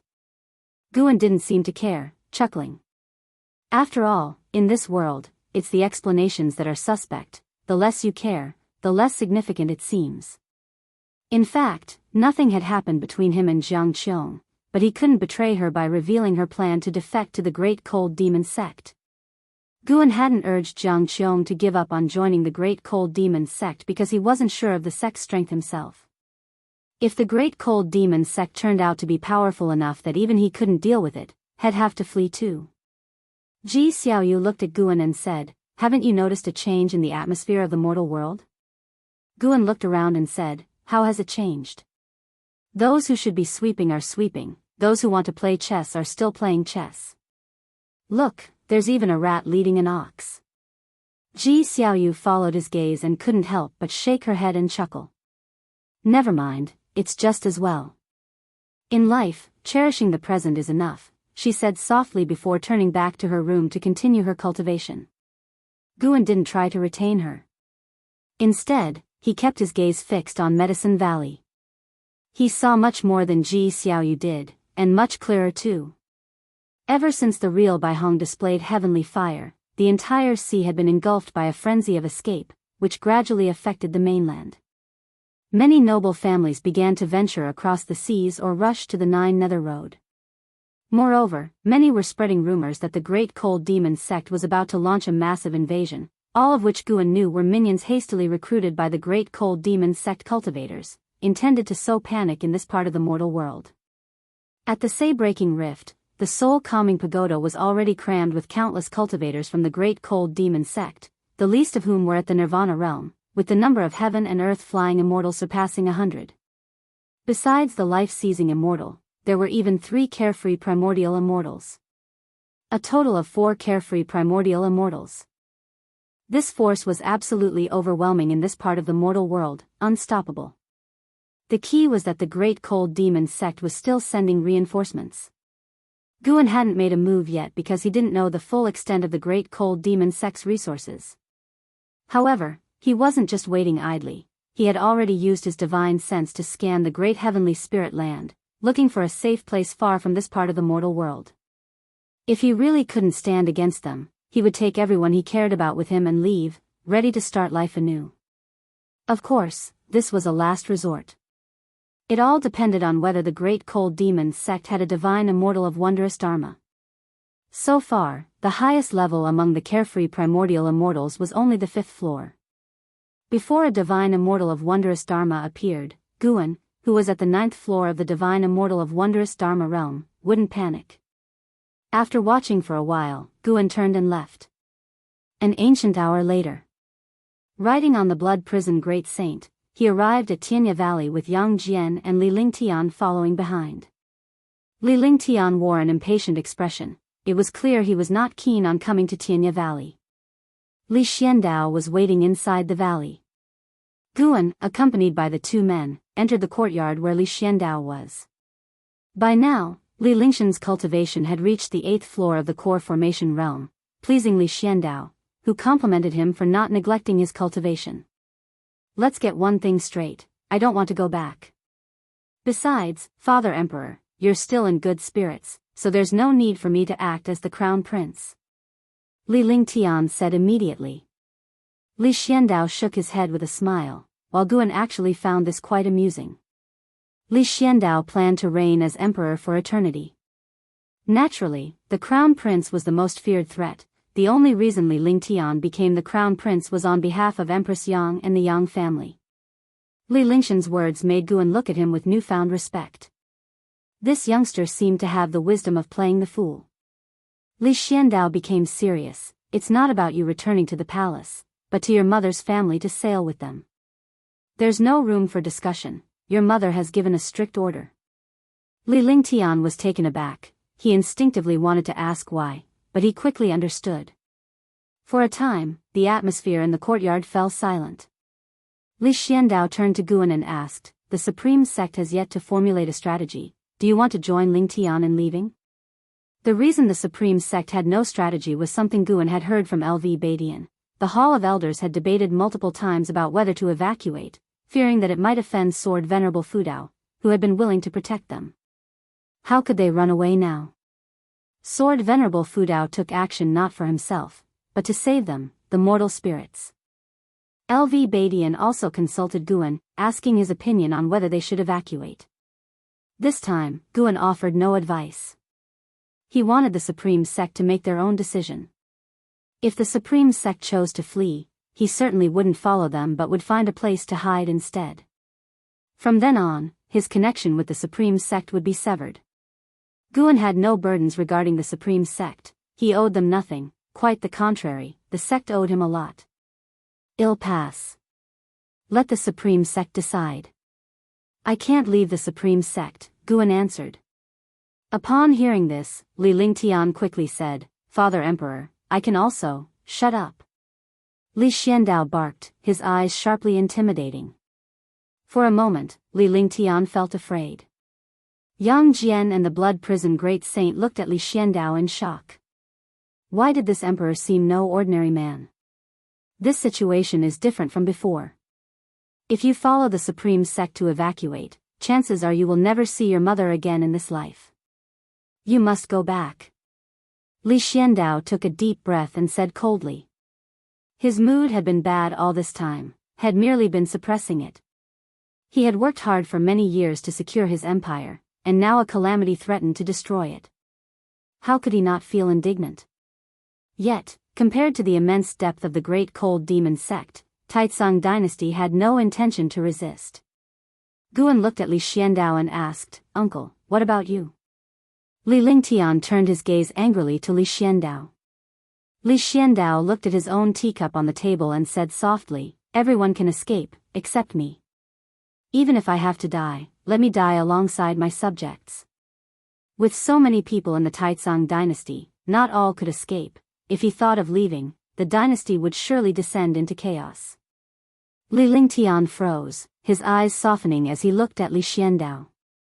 Yang Jian also grew solemn out of respect for the emperor who had gifted him a divine weapon. The Blood Prison Great Saint hadn't expected Li Xiandao to be so resolute, and he rose from his crouch in surprise. Guan addressed Li Xiandao, Uncle, have you forgotten the goal you once sought? Li Xiandao replied, Without my subjects, what is an emperor's throne worth? An emperor who cannot protect his empire is bound to fail. Even if the empire were to be rebuilt, it would be meaningless. His words inspired admiration in everyone present. Luo Han even knelt down, expressing with a heavy voice, Your Highness, I am willing to follow and serve you unto death without regret. Li Xiandao merely waved his hand, not saying much more. Sure, he spoke sincerely, but he hadn't resigned himself to fate. He was gambling. He was betting on the Sword Venerable Fudao to overturn the great cold demon sect. He couldn't forget the shock Sword Venerable Fudao had brought him during past calamities. He couldn't forget that day when the skies were filled with fierce flames pressuring the living beings, and countless green lights rose up, giving him hope. He felt Sword Venerable Fudao was different, a difference that perhaps even transcended cultivation levels. Despite many great cultivators in the world, he just felt that Sword Venerable Fudao was the most special. From Sword Venerable Fudao, he sensed an aura. That was the aura of invincibility. Should Sword Venerable Fudao's heart be kind, then peace would reign throughout the land. Chapter 293. How about I slice that continent in half with one sword? After staying in Tianya Valley for an ancient hour, Guan left with Blood Prison Great Saint and Yang Jian, while Li Lingtian stayed behind in Tianya Valley, as he was about to head south and venture out to sea. If nothing unexpected happened, at least in Li Lingshan's view, it would be very difficult for him to see Guan and Yang Jian again in his lifetime. When they parted, Li Lingtian asked Guan to convey a message to Ji Xiaoyu, speaking words of blessings. Master, is there really no power in the world willing to come out and stop the great cold demon sect? Blood Prison Great Saint asked with a tone full of emotion. In his world, there existed no force as formidable. Yang Jian also looked towards Guan, unworried as long as his martial master was calm. Guan responded, how can there not be? Many led the charge towards the soul-calming pagoda, only to fall due to lack of strength. He spoke the truth. Every now and then, a group of cultivators and demons would assault the soul-calming pagoda, and even if they perished, others would follow their will. Whether the world was good or evil, it was hard to say, but one thing was certain, there existed real justice, and some cultivators deemed it more important than eternal life. Guan looked into the distance. Great cold demon sect, you'd better have something worth my fear, or even the Holy King can't protect you. What would the Holy Court do if angered? Kill if necessary, or simply flee to outer heaven. If no trouble came knocking, Guan naturally preferred to stay low in the supreme sect. But when trouble came knocking uninvited, he wouldn't swallow his pride. Along the way, having killed numerous madmen, Guan was always aware of how terrifying his ability to seize life was. In anyone else's hands, it would have caused catastrophe across the world. He managed restraint because that was who he was, everyone had their path, and he only wished to walk his without guilt. However, the more chaotic the world became, the more he desired to unleash slaughter. He wanted to kill the people of the great cold demon sect. Across the tumultuous seas lay the sea-breaking rift, splitting the ocean in two, beside which stood the towering soul-calming pagoda, its top seeming to touch the sky. The sky brimmed with stifling thunderclouds, with occasional muffled thunder. At the first level of the soul-calming pagoda, the life-seizing immortal sat on a lotus throne, flanked by 3 individuals, none inferior in presence, while hundreds of great cold demon sect cultivators stood in the hall, creating a cheerful ambience with laughter, looking nothing like demon cultivators, adorned in splendid garments and dignified demeanors, some even appearing ethereal and wise. A woman in red next to the life-seizing immortal opened her eyes, turned to him, and asked, "Brother, how much longer must we wait? Are there still beings in this mortal region that the 4 of us cannot subdue?" The other 2 carefree primordial immortals opened their eyes, their expressions indifferent, eyes fixed on the life-seizing immortal. Life-seizing immortal slowly opened his eyes, saying, "Caution is the parent of safety. Bai Hong's death was too peculiar, we must not be careless, remember what this land hides." The 3 carefree primordial immortals fell silent. Having lived for hundreds of thousands of years and weathered many storms, they shed their arrogance upon hearing life-seizing immortals' words. Indeed, the greater the power, the greater the caution required. At this moment, someone in the hall stepped forward and loudly said, "Venerable masters, why not ignite another disaster to test the limits of that mysterious being and drive more people away, lest they hinder us?" With these words, the hall erupted with agreement and cries for revenge for Bai Hong. Life-seizing immortals' gaze turned to the first speaker, a blue-robed Daoist with a treasure sword at his waist and a folding fan in hand, his inherent sword intent formidable even just standing there. "Qingxin, what would you like to do?" asked the life-seizing immortal. Silence followed in the hall. With a smirk, Qingxin the Daoist replied, "I wield a sword capable of slicing oceans and moons alike. How about I cleave that continent in half with a single strike?" After speaking, he raised his arms, turned to face the crowd, prompting applause and cheers in the hall. The majority of cultivators present felt no pressure but rather a playful curiosity to see who would dare oppose the great cold demon sect.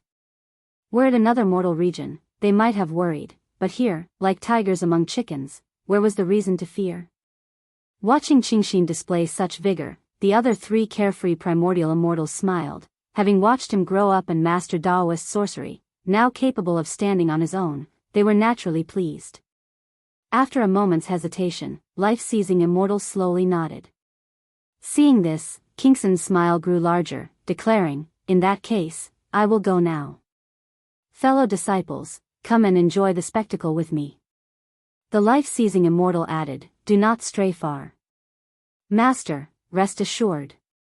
Qingxin saluted with his hands, turned, and left, followed by a throng. The woman in red turned to the life-seizing immortal, saying, "Now's a good time for you to speak up and accelerate the process. After all, delay could lead to problems." Life-seizing immortal hesitated again, then slowly nodded. In Supreme Sect, within a bright hall, all elders gathered, including Lu Lingjun and Nine-Finger Divine Lord, most frowning in concern. LV Badian, sitting in the sect leader's seat and flanked by 5 supreme elders, appeared equally at a loss. Vice Sect Leader Ji Hantian spoke out, "Sect Leader, just say what you're thinking so we can prepare in advance. We can't possibly wait until a catastrophe is upon us to start considering our response." At this, other elders also spoke up, urging LV Badian. LV Badian took a deep breath and said, "I fear that once we retreat, our connection with Sword Venerable Fudao will be irreversibly severed."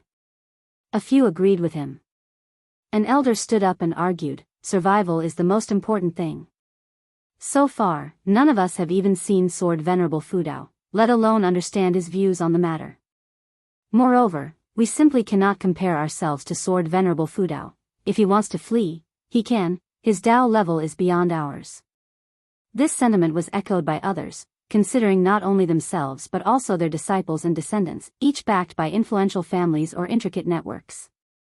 The current Supreme Sect comprised millions of disciples, and the number scattered across various places was immeasurable. Gu Zong also sighed, unusually not supporting LV Badian this time. Lu Lingjun also wished for the Supreme Sect to evacuate. Her reluctance to leave Supreme Sect stemmed from concern for the people of the Third Medicine Valley, hoping they wouldn't perish in this impending catastrophe. LV Badian's expression turned extremely grim as he took another deep breath and declared, "If so, those who want to leave may do so. However, Supreme Sect must remain on this continent, empty or not. This is our stance. Without Sword Venerable Fudao, there would be no Supreme Sect today." As he spoke these words, he relaxed. A smile appeared on his face, the decision lifting the burden from his shoulders. It would be death at worst. His statement caused an uproar in the hall. "Sect leader, think again. If it really comes to it, why not ask the elder in front of the heaven-cutting axe for advice? You can't make such arbitrary decisions. Yes, what does it mean to say the sect can be empty but not leave? Where does that leave our dignity? The sect is a whole, we must advance or retreat together. Sect leader, let's leave together. We can ask Sword Venerable Fudao to join us." LV Badian, listening to their words, felt their hypocrisy. A bunch of cowards afraid to take responsibility and scared to die. As he was about to speak, a voice suddenly echoed through the heavens and earth. "From today, my disciple, Qingxin the Daoist, will annihilate one region each day. Worldly beings, your time is running out. Today, let's see which region's creatures are most pitiable, unfortunate enough to be the first annihilated." As the life-seizing immortal's voice faded, a chill ran through everyone in the hall. They were not frightened by his words, but felt a terrifying sword intent targeting them. More precisely, every sentient being on the continent was terrified by this sword intent. Chapter 294, Deadline of Death Inside the Third Medicine Valley. Guan and an Exian stood in a garden area, with Guan instructing what to plant next. An Exian listened attentively. Just then, the voice of the life-seizing immortal suddenly echoed. He was actually planning to exterminate one region of heaven and earth every day. An Exian had no time to think further when a terrifying sword intent descended, causing a drastic change in her complexion. The previously bustling Medicine Valley fell silent in an instant. An Exian felt as if she were being crushed by a mountain, almost unable to breathe, which turned her complexion even paler. Suddenly, a hand landed on her shoulder, making her heart tremble. Before she could think further, the pressure on her body abruptly vanished. She turned her head instinctively and, seeing it was her master's hand, she breathed a sigh of relief. "Master, could it be that they've chosen the continent we're on?" An Exayan asked cautiously. Even though she was carefree on normal days, she feared death when faced with it. The words of the life-seizing immortal, coupled with the sudden sword intent, made it clear that the first chosen continent was the one they were on. Guan took a deep breath and feigned composure. "Unclear, let's go back inside first. Within the confines of the Supreme Sect, such calamities are not our concern. Whether we live or die, we leave it to fate." An Exayan wanted to speak again, but Guan pulled her away. Another voice rang out in Medicine Valley, "Amitba." With Shinzin's words, everyone in Medicine Valley felt relieved, and disciples ran towards the pavilions. Rumble, the earth trembled as the Supreme Sect activated its great protective formation. Golden barriers rose up from all directions. By the time Guan and his companion reached the pavilion, Ji Xiaoyu had already stepped outside. She gazed at the sky, the red Dao patterns on her forehead starting to flicker with tiny flames. Seeing this, Guan quickly approached her and asked, "You weren't frightened just now, were you?" Ji Xiaoyu's Dao patterns returned to normal as Guan blocked her view. Her expression calmed down, and she nodded. "No, it seems the life-seizing immortal is targeting the continent. It's probably related to the actions of Sword Venerable Fu Dao years ago." Guan comforted her, "Don't overthink it. If the enemy is acting this way, it means Sword Venerable Fu Dao is still around. Take care of the valley for me, I need to make a trip to Mystic Valley." With that, Guan quickly headed towards the transmission array platform. Ji Xiaoyu looked at his receding figure, wanting to say something, but she couldn't find the words. Somehow, this scene felt familiar, as if she had seen it somewhere. Guan swiftly arrived in Mystic Valley and saw Lu Jiujia already calling disciples to take cover. He nodded to himself in approval. Taking advantage of the moment when no one was paying attention, he quickly walked into the woods pretending to inspect medicinal herbs. "Are you courting death? Caring about your flowers and plants at a time like this, you must be insane." The voice of Jiang came from behind, and Guan turned to look, seeing her with an ugly expression walking towards him. She looked at Guan and said with resentment, "Now I can't even escape if I want to. Let's wait for death together." She could feel the sword intent approaching rapidly. Even if she tried to escape now, she was afraid it would be too late to reach the Nine Nether Road. Guan, squatting on the ground, couldn't help but punch the grass, picking up a handful of fallen leaves before standing up, his face filled with unwillingness. Jiang looked at his expression and suddenly laughed, teasing, "What's wrong? Scared?" Guan tossed the leaves in his hand forward as if venting his anger. He then turned to look at Jiang and said, "I'm not afraid. I just find this disdain for life detestable."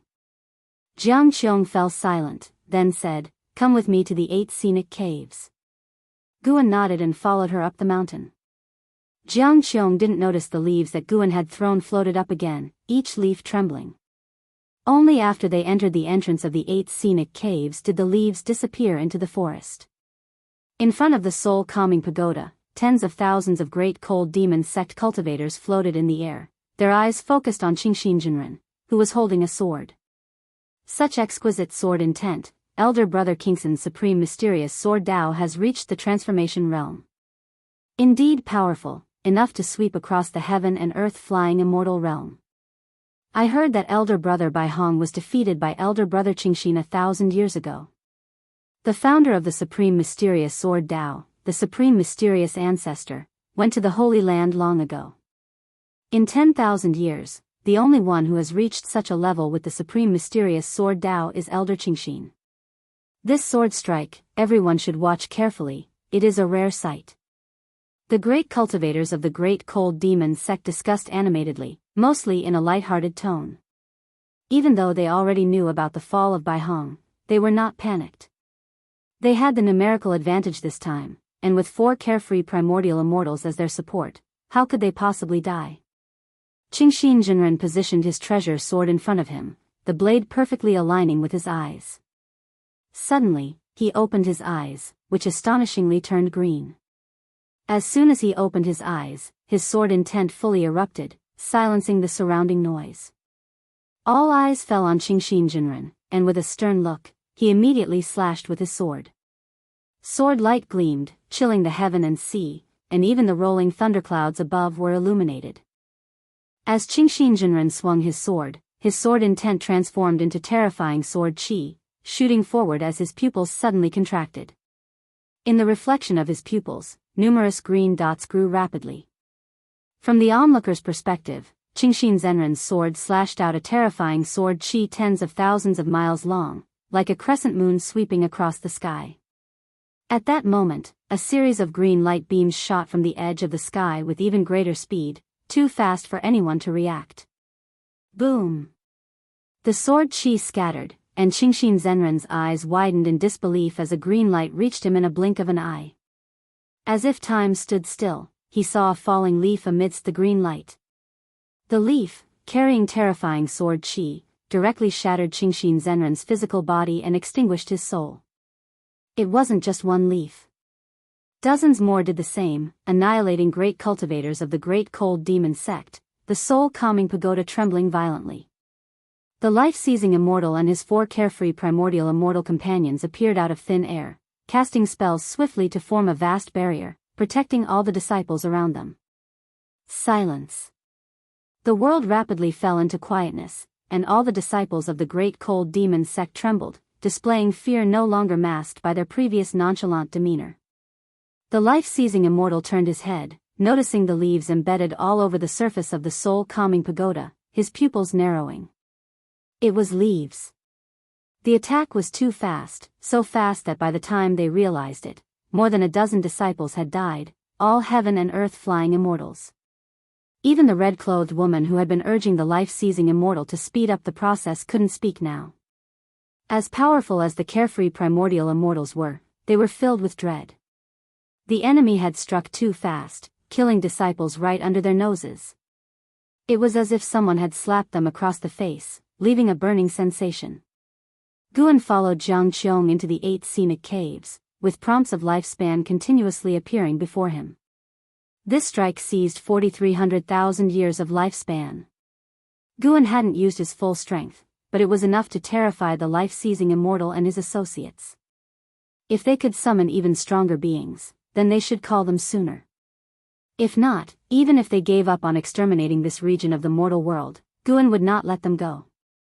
The 100-year mandate set by the life-seizing immortal had already become his death sentence in Guan's mind. Jiang Qiong let out a sound of surprise, feeling the terrifying sword intent suddenly disappear. Guan then asked, "Could it be that we've escaped this disaster?" Without looking back, Jiang Qiong replied, "Can't say for sure."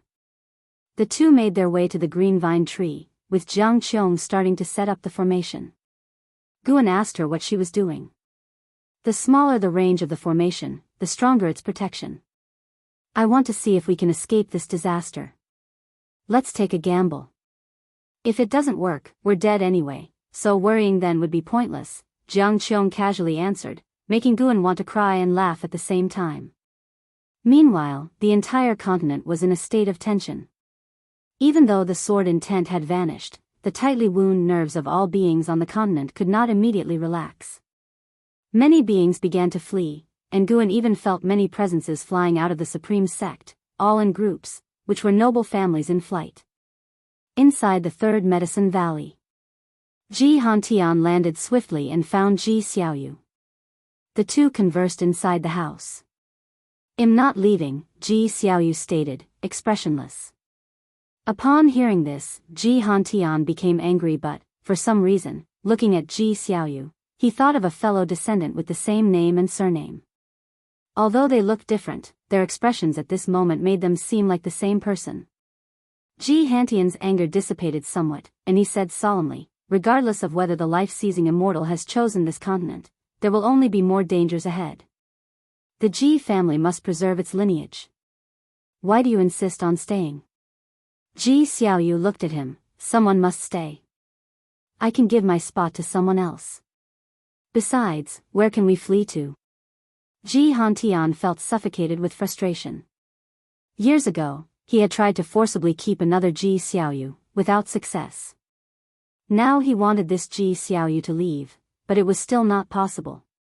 He couldn't understand why these descendants always opposed him. He was always looking out for their best interest. There's no time left. You'd better go and persuade the other clan members, Ji Xiaoyu reminded. Ji Hantian glared at her and left immediately. Ji Xiaoyu was not his direct descendant, so he could only advise, without the right to forcibly take her away. Once Ji Hantian had departed, Ji Xiaoyu thought for a moment and then walked out of her house. She went outside the courtyard, looking up at the sky, only to see numerous cultivators flying over Medicine Valley. It was unclear whether they were fleeing or preparing for battle. The Great Cold Demon Sect, Ji Xiaoyu murmured to herself, the Dao patterns between her eyebrows once more emitting thin flames. Time passed amidst the panic of beings below. The people were trapped in agony and anxiety. Until an ancient hour later, the atmosphere began to ease. Elder Lu looked at Xianxia and asked, "Senior, were we not chosen?" The other disciples looked at Xianxia as well. Shenzin's background was very mysterious, but the higher-ups of the Supreme Sect held him in high regard. Such an existence would certainly see further than they could. Xianxia frowned deeply, looking towards the sky, and said, "Indeed, we were not chosen." At his words, all the disciples rejoiced. Chapter 295, The Great Cold Demon Sect Attacks. Upon hearing Shenzin's words, the disciples of Medicine Valley all cheered, yet Xianxia hesitated as if he wanted to say more. He intended to say one thing, that it seemed no continent had been chosen. To obliterate a continent, what immense power it must require, he, being from the 9th layer of the wandering immortal realm, could surely sense it. However, he could not openly mention this, for fear that these mortals would be terrified. Even if they knew what would happen next, what could they do? Better to enjoy the surprise and live the remaining days as carefree as possible. Time continued to pass. With the moon setting and the sun rising, only when the next day's sunlight swept across the great heaven and earth did the creatures of the continent finally breathe a sigh of relief, for the life-seizing immortal had said that each day, one continent would be chosen, and they had survived the first day. The situation at the Supreme Sect also settled down. Although many noble families began to retreat, the core foundation remained unshaken. When Guan returned to the 3rd Medicine Valley, normalcy had returned to Medicine Valley. After Xiaochuan left and an Xian began to manage Medicine Valley, and because of her gentle nature, most disciples liked her, so there had been no issues under her management. Shenzhen found him soon after he returned. "Do you want a place to hide?" Shenzhen asked with a smug smile, her eyes gleaming behind her veil. While walking toward a distant garden, Guan casually asked, "How would we hide?" Following his steps, Shenzhen explained, "I can hide you inside a painting or scroll, and then keep it hidden." "Wouldn't that be a refuge?" "People are trying to obliterate continents, where could you hide?" "Underground, of course." He said he would obliterate continents, sure he meant to demolish the mortals and shatter the land, not obliterate the earth completely. "That makes sense. Are you a genius by any chance?" Guan suddenly realized, looking at Shenzhen with amazed eyes. A twitch appeared at the corner of Shenzhen's veiled mouth, clearly perceiving the sarcasm in Guan's tone. Guan continued, "Don't overthink it. I always feel that yesterday our continent was not excluded. That mysterious pressure was no lie. Also, haven't you noticed how calm today has been?" Upon hearing this, Shenzhen narrowed her eyes. "Are you suggesting that the Great Cold Demon Sect's offensive was thwarted?" "Very likely. After all, I trust that the heavens are just. There must be great cultivators out there with a heart for the mortals. A heretical path like the Great Cold Demon Sect cannot last forever," Guan declared with conviction, his face full of determination.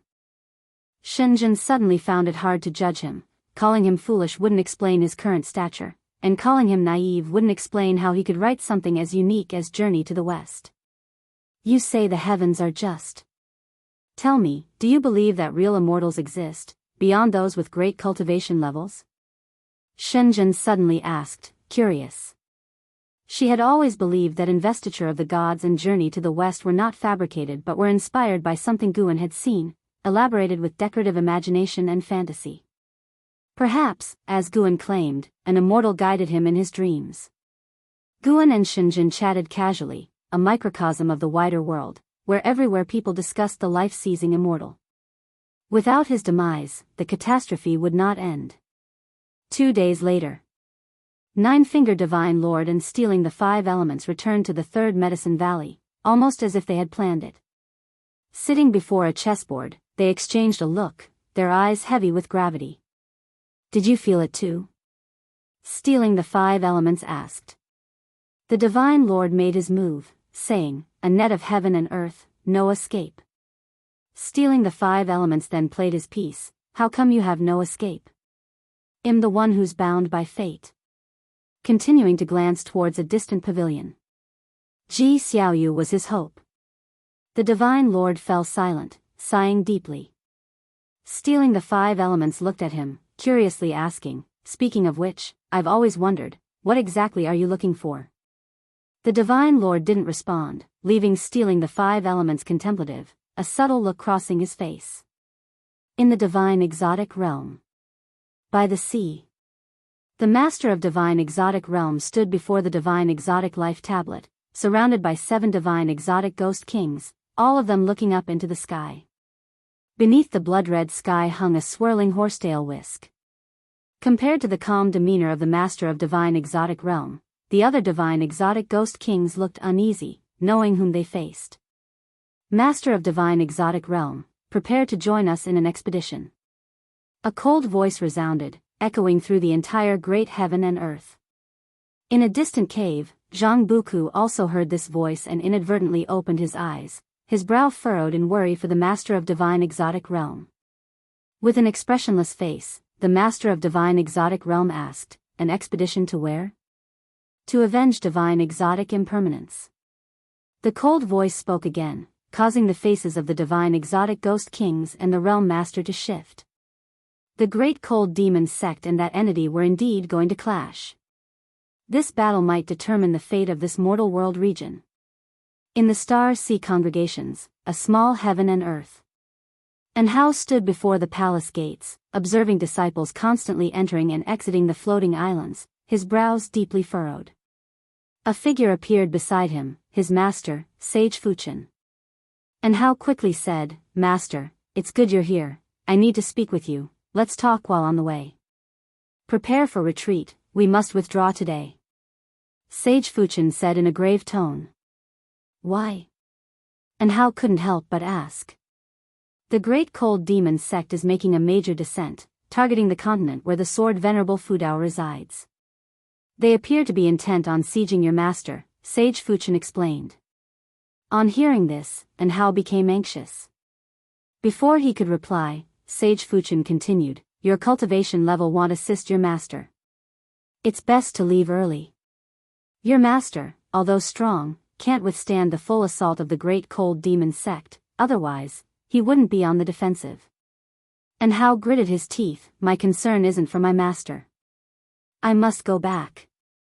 And Xian was still within the supreme sect, how could he abandon her? He immediately leaped up, intending to forcefully break out of the Star Sea Congregation's realm. Suddenly, long hair wrapped around him, surprisingly Sage Fuchen's horsetail whisk. "Master!" And Hao cried out in anguish, startling the other disciples. Sage Fuchen held the horsetail whisk, chanting incantations. The whisk's hairs quickly extended, gagging and Hao. "I'm sorry, disciple." Sage Fuchen's eyes became resolute. This scene left the other disciples silent, without discussion. They all understood and felt the heaviness in their hearts, likewise having people they couldn't leave behind. The Star Sea congregations were about to flee. In another realm, Leah, leveraging divine exotic city, forcefully broke free, unobstructed by anyone. He quickly flew out over the Star Sea, heading towards the horizon. "Disciple, think carefully, once you go, there is no turning back." An old voice sounded, and as Leah turned his head, he didn't see his master's figure. He did not answer but instructed the divine exotic immortal spirit on his shoulder to move forward. The divine exotic immortal spirit howled, and the divine exotic city immediately displayed extraordinary speed, streaking towards the horizon. After flying for a while and seeing no one pursued, Leia relaxed, his gaze hardened. Junior brother Gu, wait for me. And the old ancestor, I wonder if you're still thinking of me. Leia thought silently, his face heavy. Initially, his emotions weren't profoundly impacted, fueled only by fury as Zhang Buku became a divine exotic resentful ghost. However, the moment the Star Sea congregations announced their departure, he panicked. The Star Sea congregations were a major force at sea. If there was any chance of victory, they wouldn't be abandoning their domain. Hearing that the great cold demon sect aimed to target the sword Venerable Fudao, he couldn't contain himself. The sword Venerable Fudao was his primordial ancestor. He was less worried about him, as the ancestor could escape if he couldn't fight, but he feared for the others who might not escape. He had to be quick. Leia clenched his teeth, fearing the continent had already fallen. The divine exotic immortal spirit, however, was not panicked, leaping joyfully in the air, which both irritated and envied Leia. This creature seemed to fear nothing, its confidence was unknown. Time rapidly passed. 2 ancient hours later. Leia, sitting atop the tower meditating, suddenly sensed something, opening his eyes to find the divine exotic city enveloped in darkness. Instinctively, he looked up, then his eyes widened in disbelief. How possible, Leia murmured to himself, his voice trembling, his eyes full of despair. In the third Medicine Valley. At the garden fence, Guan was stretching his muscles. Passing by, Yu Yingying curiously asked, "What are you doing? Isn't there exercise in the morning?" Guan replied, "Just felt like moving." "Is that not allowed?" What followed was sure to be a great battle. It must be said, the great cold demon sect was indeed frightening. The dense auras attacking from all directions were overwhelmingly oppressive, and once they arrived, if seen by the denizens of the continent, it would surely cause legs to tremble. Yu Yingying looked at him, unable to resist asking, "Everyone is worried about the calamity, why aren't you afraid?" "Because I'm not afraid, so I'm not frightened," Guan responded casually, his words leading Yu Yingying to glare, feeling the urge to punch him. She couldn't understand Guan at all, out for experience, he feared death, yet, with calamity impending, he seemed not to fear it. Truly a baffling person. Yet, somehow, the more anxious she felt, the more she wanted to talk to Guan, perhaps it was his fearless demeanor. Guan guessed her thoughts and smiled, "Whether you worry or fear, it won't change anything, will it?" Yu Yingying opened her mouth, unsure how to respond. Guan drew his heavenly resident sword, suddenly unsheathing it. The sword's light gleamed in Yu Yingying's face, snapping her out of her trance. Looking at Guan holding the sword, Yu Yingying's earlier illusion re-emerged, his forehead marked with golden patterns, appearing extraordinary as if an immortal lord on earth. She had to admit, although Guan's cultivation level wasn't impressive, his appearance and bearing were truly out of this world, unlike a mortal. Guan raised his sword towards Yu Yingying, the blade's tip reflecting in her pupils, causing her to shiver. "If only this sword could slash away the fear in your hearts, how wonderful would that be?" Guan said wistfully. Yu Yingying was left in a daze. Chapter 296, The Strongest Sword. Sunlight shone on Guan, and Yu Yingying felt as if he were draped in a layer of rosy clouds, his whole being radiating with splendor. She actually believed that Guan was speaking the truth. Guan's gaze fell on her, and he raised an eyebrow asking, "What? Are you intimidated by my aura of righteousness?" Yu Yingying snapped back to reality and glared, "Who can't say things like that? If your sword is really that powerful, would you still be holed up here?" "Heh heh, what do you know? Hurry up and leave, don't disturb my cultivation." Guan smiled, then sheathed his sword smoothly, believing himself to look quite dashing. Sadly Yu Yingying was blind to it. Yu Yingying snorted and turned to leave. As she turned around, a smile appeared on her face. Talking with this silly boy had indeed had an effect, her heart felt much better. At the same moment, under the tree, Xianxia opened his eyes, his gaze profound. His hand clutching the prayer beads moved faster, clearly anxious. Next to him, Wuxia and Nine-Finger Divine Lord, who were playing chess, stood up. "Let's call this game a draw," declared Nine-Finger Divine Lord without room for doubt. Wuxia's eyes widened in disbelief. "You're almost wiped out by me, and you dare call it a draw?" Nine-Finger Divine Lord said nonchalantly with a straight face and unwavering confidence, "The outcome is uncertain until the end." Wuxia shook his head with a smile but said nothing more, disappearing into thin air. Nine-Finger Divine Lord's gaze swept over Medicine Valley, landing on the distant figure of Guan. "What a pity, I haven't won a single game against you yet." Nine-Finger Divine Lord muttered to himself before he, too, disappeared on the spot. Guan, who was stretching his limbs, felt numerous cultivators and demons taking flight across the continent, rushing towards its edges. Before the cataclysm, some wished to flee while others wished to fight. Those wishing to fight were driven by courage, righteousness, or compulsion, but at this moment, they had all made their decision. The question was whether they could maintain that courage once they witnessed the true might of the great cold demon sect. Guan turned and walked toward the transmission array platform. Along the way, the number of disciples who greeted him diminished, everyone preoccupied with their thoughts. After reaching Mystic Valley, Guan made his way toward the outskirts of Medicine Valley. Entering the woods, he drew out the Heavenly Resident's sword in one hand while unsheathing the Qinghong sword with the other. The Qinghong sword buzzed faintly as Guan used his own mana to sever its connection with the White Spirit sword. He could sense his junior sister's unease. "Do not fear, junior sister, it will soon pass," Guan murmured to himself, and as his words dropped, he was shrouded in a dark purple demonic chi that quickly engulfed his body, blazing furiously. His figure vanished into the depths of the forest, leaving no trace behind. At the edge of the continent, towering waves crashed against the shore. Above the mountains, great cultivators hovered in the air, with the vast landscape behind them and the endless ocean ahead. They hailed from different sects: Supreme Sect, Three Pure Ones Mountain, Sainthood Sect, Daoist Sect, Sword Sect, Candle Sky Peak, Flame Sect, Jianghu Sect, and more. Sects across the world continuously dispatched cultivators to different edges of the continent. They were just one group gathering rapidly beyond 100, with more cultivators on their way. As their numbers grew, a newfound confidence began to swell inside them. Xiao Dai, a cultivator from Supreme Sect with a cultivation level of the 9th layer of the Mahayana realm, became the leader, calming the surrounding cultivators and beginning to give battle instructions. Just then, an overwhelmingly terrifying pressure descended, prompting them to turn their heads in shock. In the next second, their faces paled, and even the ever-confident Xiao Dai gaped in despair.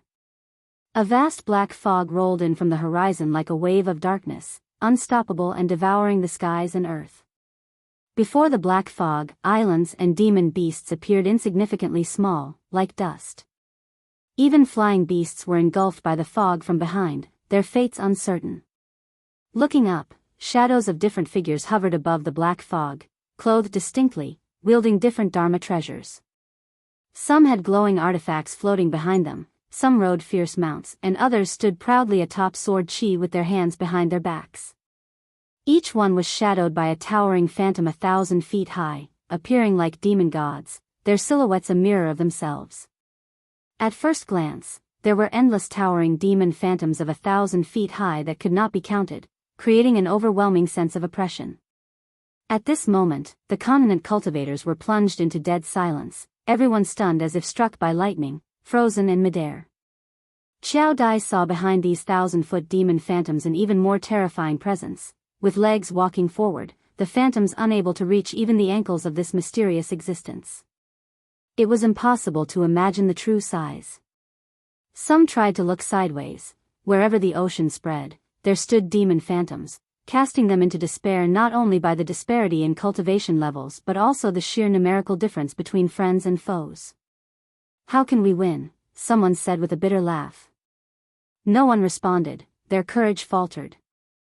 Above the clouds, Nine-Finger Divine Lord and Wuxia stood shoulder to shoulder, witnessing the entire continent surrounded by the great cold demon sect cultivators from all directions. "There are so many, even the divine exotic realm is here," Wuxia clicked his tongue, sensing that the number of demon sect cultivators was no less than the divine exotic resentful ghosts. Most importantly, these demon cultivators' combined aura was astonishing, with many individual auras strong enough to make him wary. Nine-Finger Divine Lord took a deep breath and scanned the continent as if searching for something. With such commotion, could the Saint World Holy King truly have reincarnated in this land? Wuxia couldn't help but ask. Nine-Finger Divine Lord looked into the distance and replied, if the Holy Heart awakens, with the Holy King's capabilities, rising to power won't be difficult. But the Great Cold Demon sect fears that the Holy Court might detect the aura of the Saint World Holy King. After hearing this, Wuxia found it to make sense, and he stepped forward. What are you planning to do? Inquired Nine-Finger Divine Lord hastily. Without turning back, Wuxia strode forward through the air, raising his hand with a laugh. Forgot to tell you, I am the divine exotic ghost king Wuxia. Wuxia is just a pseudonym. Nine-Finger Divine Lord frowned but didn't get angry, just watched as Wuxia advanced. Wuxia, return to your place at once. The voice of the master of divine exotic realm rang out, loud and clear. Wuxia accelerated immediately, but suddenly, his face darkened. He looked up only to see an immensely large hand reaching out from behind the demon army, covering the sky and aiming to seize him. The size of this hand was beyond what words could describe. Wuxia was horrified to discover that he was frozen in place. This is bad. Despair filled Wuxia's eyes. At that moment, a powerful sword light forcefully entered his field of vision, and immediately after, the terrifying giant hand disintegrated before him. Subconsciously glancing over, his eyes widened in shock. He saw a figure he would never forget for all eternity. It was Guan, who had utilized the 9 extremes yin-yang body back in the divine exotic realm. Guan, holding 2 swords covered in dark purple demonic qi, brushed past Wuxia. As his words hung in the air, Guan turned into a fleeting shadow, and in a flash, a streak of sword light appeared, boldly piercing through the distant black fog. Before Wuxia could react, a terrifying wave of energy struck. His mouth agape, he looked on in disbelief. As he watched, a streak of sword chi burst from within the demon army, cutting a swath through the 1,000-foot demon phantoms at the waist. The light of the sword chi stripped the entire world of color in an instant. The continent cultivators were dazzled into closing their eyes, the mortal spirits unable to glimpse this sword light. Above the clouds, Nine-Finger Divine Lord's face also transformed, his soul shaken by the impact. In his eyes, the demon phantoms perished, the black fog churned, and his sword light rapidly stretched, as if intent on splitting the very heavens and earth in two. In that moment, Nine-Finger Divine Lord, who had lived for 170,000 years, witnessed the strongest sword strike of his life. Who are you? A voice full of both shock and rage erupted, the tone laced with fear. Chapter 297, Guan takes action. The sword light between heaven and earth began to fade, and the voice of the mysterious great cultivator from the Great Cold Demon sect still echoed over the ocean, awakening the continent cultivators who had not seen Guan's figure just now. Only Nine-Finger Divine Lord and stealing the 5 elements had seen clearly. But the immense sword intent made them think of one person. Sword Venerable Fudao. It's Sword Venerable Fudao. There's no mistake.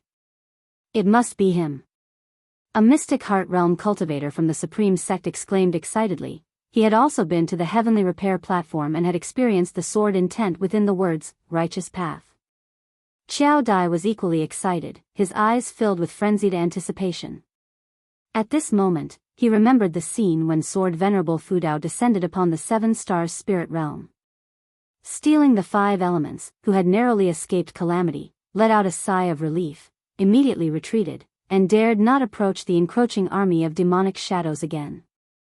Guan stood atop the demon mist, sword in hand, with 1,000 zhang demonic shadows dissipating in all directions, but even more demonic shadows approached, encircling him. He even saw some demonic shadows standing tens of thousands of zhang tall and giant demons of indeterminate size.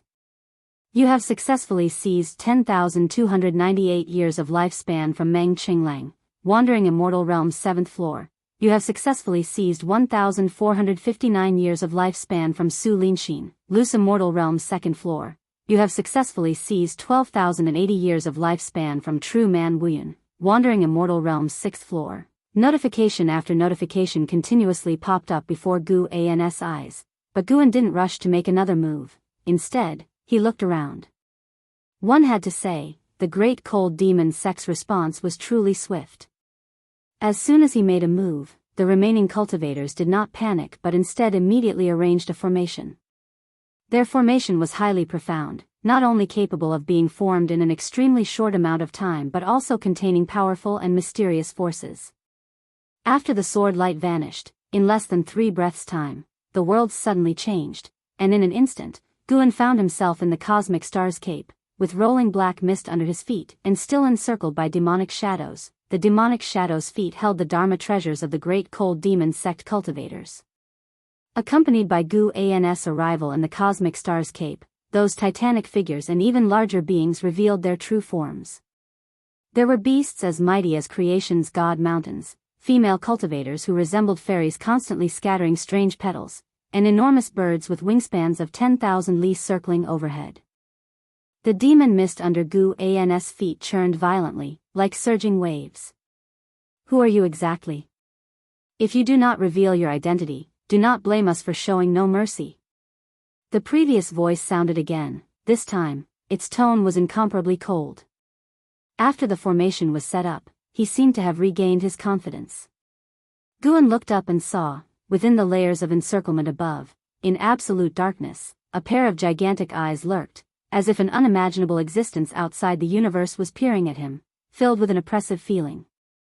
Sword Venerable Jizuan, Carefree Primordial Immortal Realm 8th Floor 780, 450/830-000/880-000, an old monster who had lived for 780,000 years. However, killing this individual would only yield a little over 5,000 years of lifespan, which was too disappointing for Guan. As Sword Venerable Jizuan opened his eyes, for life-seizing immortals from the Carefree Primordial Immortal concurrently appeared. Fortunately, they had abundant lifespan, which improved Gu An's mood. This is the Great Cold Demon Sect's Luo Tian Star's immortal capturing formation. Once this formation is completed, no matter how great your divine skills, it will be impossible for you to escape. The voice of Sword Venerable Jizuan rang out, majestic to the extreme. The other 4 Carefree Primordial Immortals took out their supreme treasures and dispersed in all directions. Once they stopped, the entire cosmic star's cape rippled, numerous rainbow lights emerged. These lights were not mere illusions, but were also condensing a mysterious force. Guan looked up at Sword Venerable Jizuan and asked, "Does the Great Cold Demon Sect have anyone stronger?" As these words were spoken, Sword Venerable Jizuan's gaze immediately changed, and all the cultivators of the Great Cold Demon Sect were scared, their eyes filled with fear when they looked at him. Someone stronger? How could this person be so arrogant? However, due to Gu An's previous sword strike, no one dared to challenge him at this moment. All of them were on high alert. The face of life-seizing immortal turned extremely ugly, intuition telling him that the other party was not being arrogantly presumptuous. At this moment, he was filled with dread. Luckily he wasn't rash but instead gathered the strength of the Great Cold Demon Sect, otherwise he might have ended up with his soul scattered like his disciple Bai Hong. For a time, silence fell within the Luo Tian Star's immortal capturing formation. It seems there's no one stronger. Truly disappointing. You're acting so recklessly, I thought you'd have more to back it up. Guan spoke again, and suddenly, he threw the heavenly resident sword out. Boom! With this sword strike, he swept above the black mist, annihilating the Great Cold Demon Sect cultivators one by one, and when the sword blade arrived in front of them, a layer of light burst forth around their bodies, but it was shattered as soon as it appeared, utterly failing to protect them. One sword pierced thousands of li, directly penetrating the Luo Tian Star's immortal capturing formation and returning to reality. The continent cultivators hovering in the air only saw a sword light cutting through the vast expanse of black mist in front of them, making them even more nervous, unclear about the state of the battle within that black mist. After Guan made his strike, Sword Venerable Jizuan immediately gave the command, "Kill." The Great Cold Demon Sect cultivators from all directions cast their spells, various spells and divine skills formed a stream of rainbow colors charging towards Guan. Guan raised his hand to grab, then retracted it, revealing an individual in his palm. Origin Heaven Capturing Hand. This was the inherent divine skill of the primordial chaos supreme holy skill. Today was the first time Guan had used it. The person in his hand was Sword Venerable Jizuan, a white-robed elder. At this moment, Sword Venerable Jizuan's face was filled with fear and despair. Guan directly crushed him to dust, then, taking up the Qinghong sword, he began the slaughter. Within the continent, an endless stream of cultivators rushed to the edge. When they saw the ocean, they all changed color. The fearsome black mist seemed as if it could devour everything between heaven and earth, giving one the feeling of an impending disaster. Anyone who saw it would be afraid. The black mist surged violently, as if countless demons were raging within. The morale on the side of the continent collapsed completely, with no one willing to fight. What they didn't know was that within the black mist, a large number of Great Cold Demon sect cultivators were rushing in the same direction. The cultivators of the Great Cold Demon sect had received the message. Someone had launched an assault on one side. All warriors were to immediately reinforce the Luo Tian Star's immortal capturing formation. Rolling thunderclouds covered the sky, enveloping the entire continent. The sound of thunder was oppressively heavy.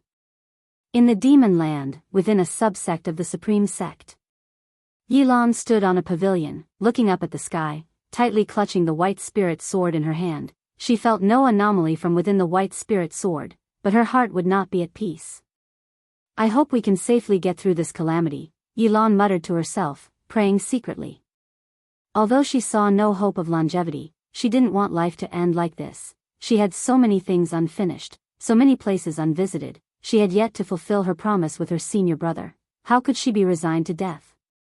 Beneath the thunderclouds, Nine-Fingered Divine Lord and Stealing the Five Elements stood shoulder to shoulder, unable to maintain composure, both unconsciously agape with faces full of shock. Not just them, but the continent cultivators felt the same. Newcomers slowed their flight speed due to the sights before them. Within the vast black mist, countless enormous demonic shadows were snuffed out, leaping out, and countless cultivators hovered, all attacking in the same direction, which glinted with sword light. Even though separated by a great distance, unable to see the specifics of the battle, everyone could sense a powerful sword intent. This was not a battle of evenly matched strength, but a massacre with a great disparity in power. The number of cultivators from the Great Cold Demon sect was vast, forming an ocean of people, and within their encirclement, Guan wielded dual swords casually, yet each sword could kill a large number of cultivators and demons. His strength deeply struck the Great Cold Demon sect. No good. We are not his match. Damn. He's doing it on purpose, deliberately not using divine skills, and relying solely on sword chi to slaughter us. Even the Luo Tian Star's immortal capturing formation has been broken by him. How could we have any chance of winning? Be careful. His sword is swinging this way. Retreat. Quick, retreat. The world plunged into clamor and chaos. Each of Gu An's sword strikes took not just life but also the overall morale of the Great Cold Demon sect. Life-seizing immortal dared not approach Guan, only able to use long-range divine skills. Giant hands resembling the clasping of fingers descended from the sky, pressing towards Guan, but were instantly shattered upon contact with him, having no effect. Guan strolled leisurely, walking above the black mist, each step followed by a sword swing as casually as if taking a walk, with no swordsmanship to speak of. Every time the Great Cold Demon sect tried to form the Luo Tian Star's immortal capturing formation, it would be dispersed by Gu An's sword chi. Guan looked at the notifications before him, struggling to contain the emotions in his heart. He was not killing for the sake of killing, he was enacting justice on behalf of the heavens. Suddenly, Guan stopped in his tracks, and as he did, all the Great Cold Demon sect cultivators retreated, leaving a 100 li radius around Guan where no one dared to tread. The cultivators of the Great Cold Demon sect fell silent, all staring dead ahead at Guan. Life-seizing immortal gritted his teeth and said, "The sect leader will arrive soon, don't panic, everyone." His voice reached the ears of every Great Cold Demon sect cultivator, yet these words did not boost their morale. Don't panic. Gu An's voice rose, filled with sarcasm. as if he had heard the world's biggest joke. Before life-seizing immortal could speak, Guan suddenly vanished from the spot, frightening the cultivators of the great cold demon sect. Up there, a voice rose, laden with despair. Countless cultivators and demons all looked up, their eyes wide with astonishment. What they saw was a colossal figure whose height could not be judged by the naked eye, standing proudly above the clouds, showing only its upper body, an almost illusory sight. Even the 10,000 Zhang demonic shadows appeared tiny in front of this figure, who was none other than Guan himself. At that moment, all the cultivators of the great cold demon sect felt an overpowering suppression that rendered them immobile. Some of the highly cultivated cultivators of the demon sect unconsciously looked down, only to see the billowing black mist below give rise to a land ablaze with dark purple flames, rushing towards them. Life-seizing immortal lowered his gaze and his complexion drastically changed. What was that? A land on fire? No, it was unmistakably a hand. A hand large enough to grasp all of them. In the distance, Nine-Fingered Divine Lord, stealing the 5 elements, and the continent cultivators were all dumbfounded. At the edge of the ocean, a city was rapidly approaching, and it was none other than Divine Exotic City. Leah, standing atop a tower in the city, had his eyes wide open, trembling all over, as he watched an immensely huge hand rise from within the infinite expanse of black mist. Even with his eyesight, he couldn't take in the entire hand. He had never imagined such a large hand could exist in this world. If there were hands of heaven and earth, surely it would be this one. Chapter 298, Breaking Through a Lifespan of 100 Million Years. I'm not dreaming, am I? Leah muttered to himself, questioning the divine exotic immortal spirit perched on his shoulder. The divine exotic immortal spirit also widened its eyes in shock, its mouth agape. From their perspective, the huge hand at the horizon of the sea seemed as large as the ocean itself. If not for the curved fingers, they could hardly tell it was a hand. It felt like it could grab an entire continent with ease. Leah recognized the demonic chi emanating from the gigantic hand as somewhat familiar. Wait! Wasn't this the hand of the primordial ancestor? At that thought, a surge of blood rushed through Li Ya's body uncontrollably, exciting him to the extreme. At the same time, the entire continent's populace could see Gu An's figure, whose massive presence shook mountains and clouds on his path, a sight that overturned their understanding and imagination. In the third medicine valley, thousands of disciples watched with their mouths agape. Ji Xiaoyu also stepped out of his house, completely dumbfounded when he saw Gu An's towering figure. It was as if they were beholding the descent of a deity. What is that? It's Sword Venerable Fudao. It's the silhouette of Sword Venerable Fudao. Really? How can it be so large? Is it not an illusion? Many texts record that Sword Venerable Fudao perceives others using the demon's shadow divine skill. I knew Sword Venerable Fudao wouldn't abandon us. A roar of cheers erupted across the continent. Though the demon's shadow divine skill was terrifying, the thought of it representing Sword Venerable Fudao uplifted their spirits rather than causing fear. Since the fame of Sword Venerable Fudao, which righteous deed hadn't he done, and which person he killed wasn't among the evil? If it were a normal competition among sects, Sword Venerable Fudao wouldn't have intervened, otherwise, Supreme Sect would have long become the foremost under heaven. Because of this, other sects respected Sword Venerable Fudao, acknowledging Supreme Sect's luck. In confrontations with Supreme Sect, they were wary of Sword Venerable Fudao, but they weren't afraid he'd harm them, as long as they didn't commit heinous acts. Since Sword Venerable Fudao appeared, many disciples had perished during Supreme Sect's expansion, yet Sword Venerable Fudao hadn't sought vengeance. The sects and clans that decided to stay were bustling with excitement, as if the spring festival had come early. While the continent was invigorated, the cultivators of the great cold demon sect fell into despair. They watched as Gu An's fingers slowly rose, appearing like ancient colossal peaks ascending, creating an overwhelmingly impactful scene. Even immortal path realm cultivators watched in awe. The life-seizing immortal desperately mobilized his mana, but he couldn't move an inch, feeling as insignificant as an ant. How many years had it been? Ever since he entered the Nirvana realm, not to mention the carefree primordial immortal realm, he hadn't been so embarrassed. The other 3 carefree primordial immortals were in the same state, utterly immobile despite their full efforts, despair beyond common understanding. If they were so affected, not to mention cultivators of other realms, despair shrouded every heart.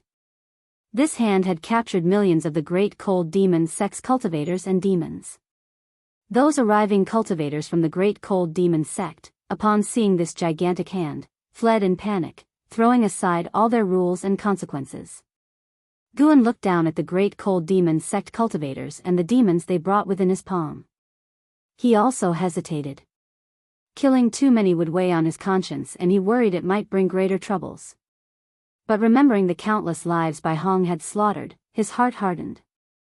Such a wicked sect, if it's to be extinguished, so be it. If even this act brought divine retribution, then Guan would question what heaven really stood for. Once Guan's thoughts cleared, he suddenly clenched his hand. His palm was so huge that a simple clench stirred up a terrifying storm, unleashing waves sweeping toward the horizon. The fierce winds assaulted Divine Exotic City, forcing it to activate its city protection array immediately. Leah watched as the protective barrier around Divine Exotic City violently distorted. He couldn't concern himself with the safety of the city as he looked into the distance, trembling. The sight of that mighty clenched fist was simply too magnificent. He even doubted whether immortal cultivation could really reach such a mighty level. He wondered whether the primordial ancestor was born an immortal, a true immortal, not merely a mortal who had cultivated into one. As Guan clenched, the heaven and earth fell silent, the terrifying oppression that had engulfed the continent and the surrounding seas was gone. Despite the rolling thunderclouds above, the masses felt as though they had emerged from the clouds into clear skies. You successfully seized 1,228 years of lifespan from Bai Lai, Loose Immortal Realm, 7th layer. You successfully seized 493 years of lifespan from Qin Sushin, Nirvana Realm, 9th layer. You successfully seized 58 years of lifespan from the Sei Crossing Old Immortal, Nirvana Realm, 8th layer. You successfully seized 2,780 years of lifespan from Yunhai Tianjun, Wandering Immortal Realm, 5th layer. Alerts continuously popped up before Guan's eyes, and then he vanished, but his remaining image in the sky left the beings in awe.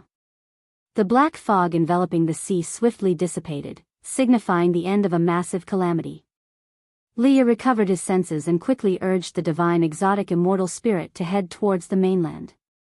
In the distance, the master of divine exotic realms stood atop the thunderclouds, infinite divine exotic resentful ghosts behind him, all displaying faces of fear, many visibly trembling. Even degraded to divine exotic resentful ghosts, they still felt terror from the formidable being they had just witnessed. How could such an existence be defeated? Their fear was palpable, dreading the realm master might order an attack.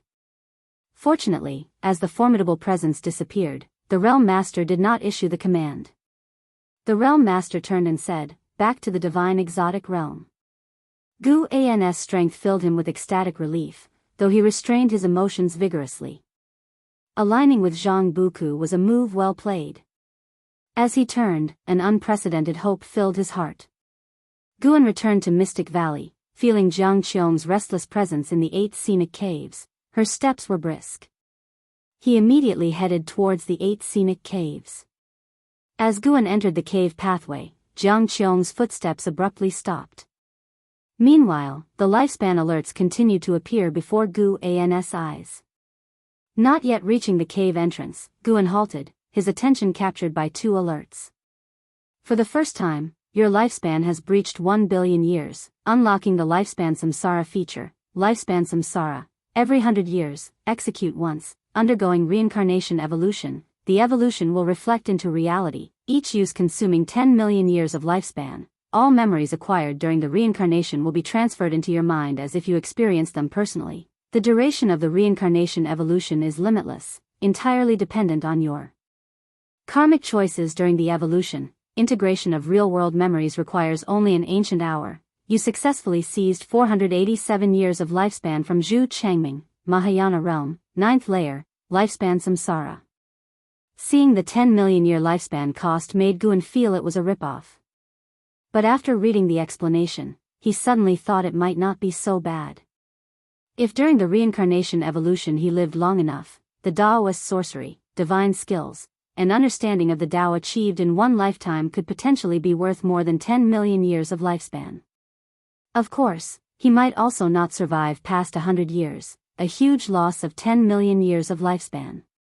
This was a massive gamble.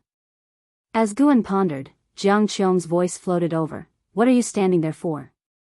Come in already. On hearing this, Guan immediately strode forward. Tips indicating lifespan seizures continued. This series was a massive win.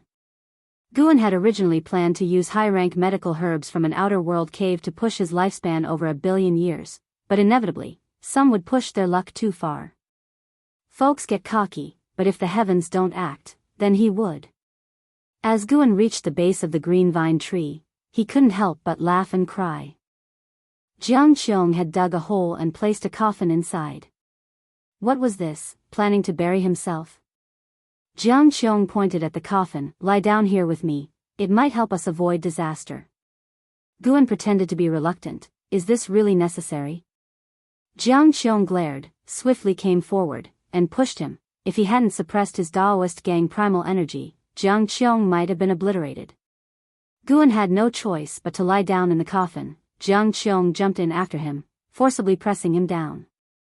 Lying in the coffin, she swung her right hand, and the lid immediately covered them, plunging their vision into darkness. From the outside, the coffin began sinking into the earth, soon vanishing from sight. Confined in the cramped space of the coffin, Guan and Jiang Qiong squeezed together. In that moment, Guan's heart calmed. Massacring so many, even if all evil, his heart couldn't stay tranquil easily. Excessive killing bred malevolent energy, even a thrilling emotion of breaking free from moral shackles. He needed time to adjust. Now, lying in this darkness, his mood inexplicably steadied. Despite being in the dark, Guan could still see his lifespan alerts. Jiang Qiong's body began to squirm. Her arm was soft, she seemed to feel too squeezed, constantly pressing against Guan. Guan couldn't help asking, if the calamity doesn't strike, how long must we hide here before we can leave?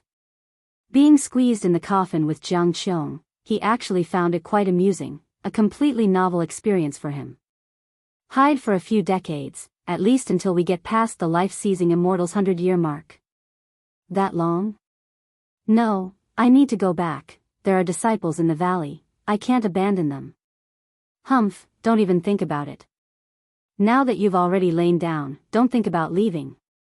As her words fell, Guan felt his left hand grasped by hers. Her hand was cold, like a corpse's. Guan tried to break free, but she held on tightly. Only after all the lifespan alerts had settled did Guan come back to his senses. He hadn't checked his lifespan yet, planning to later enjoy the moment of unveiling his lifespan. He spoke up. It's a bit uncomfortable squeezing like this, don't you think? Squeezing like this for decades, I'm afraid I might die. Jiang Qiong didn't respond but began to shift her body. Guan stiffened instantly. Jiang Qiong actually lay on top of him, face to face. In the darkness, Guan distinctly felt her breath was a bit agitated, though faint, not escaping his senses. Suddenly, Jiang Qiong's face pressed against Guan's chest, and he could feel one of her legs rubbing against his shin. This is bad. Things have gone too far. Guan fake coughed. Why are you so heavy? Jiang Qiong's breathing hitched, then Guan felt a hand land on his waist, fingers pinching his flesh. Chapter 299, Terrifying Lifespan. Kid, do you truly not know how to speak, or are you purposely trying to irritate me? In the darkness, Jiang Qiong's voice resounded, somewhat grinding her teeth in frustration, but her hand did not forcefully pinch Guan, it was merely a warning. Guan, of course, had intentionally disrupted the atmosphere. He feigned a cough and began asking Jiang Qiong what she would like to do after the disaster was over. Jiang Qiong fell into silence, her limbs ceasing to move as she started to contemplate the question seriously. In truth, she had always been unclear about what she really wanted to do. She had done many things to become stronger, but when the apocalyptic disaster arrived, she felt that her actions were meaningless. Guan did not disturb her, allowing her to think it over. However, the moment the silence settled, his mind began to wander. Pinned down by Jiang Qiong, Guan could feel every part of her body pressing against him. How could he remain calm? At that moment, the plots of Green Hero Travelogue, Supreme Secret Records, Black Heroes Travelogue, and many others flashed through his mind. Suddenly, he felt Jiang Qiong tremble slightly. He hurriedly shifted his thoughts to ponder what exactly lifespan samsara was. As his thoughts shifted, Jiang Qiong calmed down. She spoke up, if we truly can survive this catastrophe, then I'll focus on developing the Juhua sect. I won't wander around anymore. I feel like all these years of running about haven't really counted for much. That's good, Guan replied, to avoid any dangers.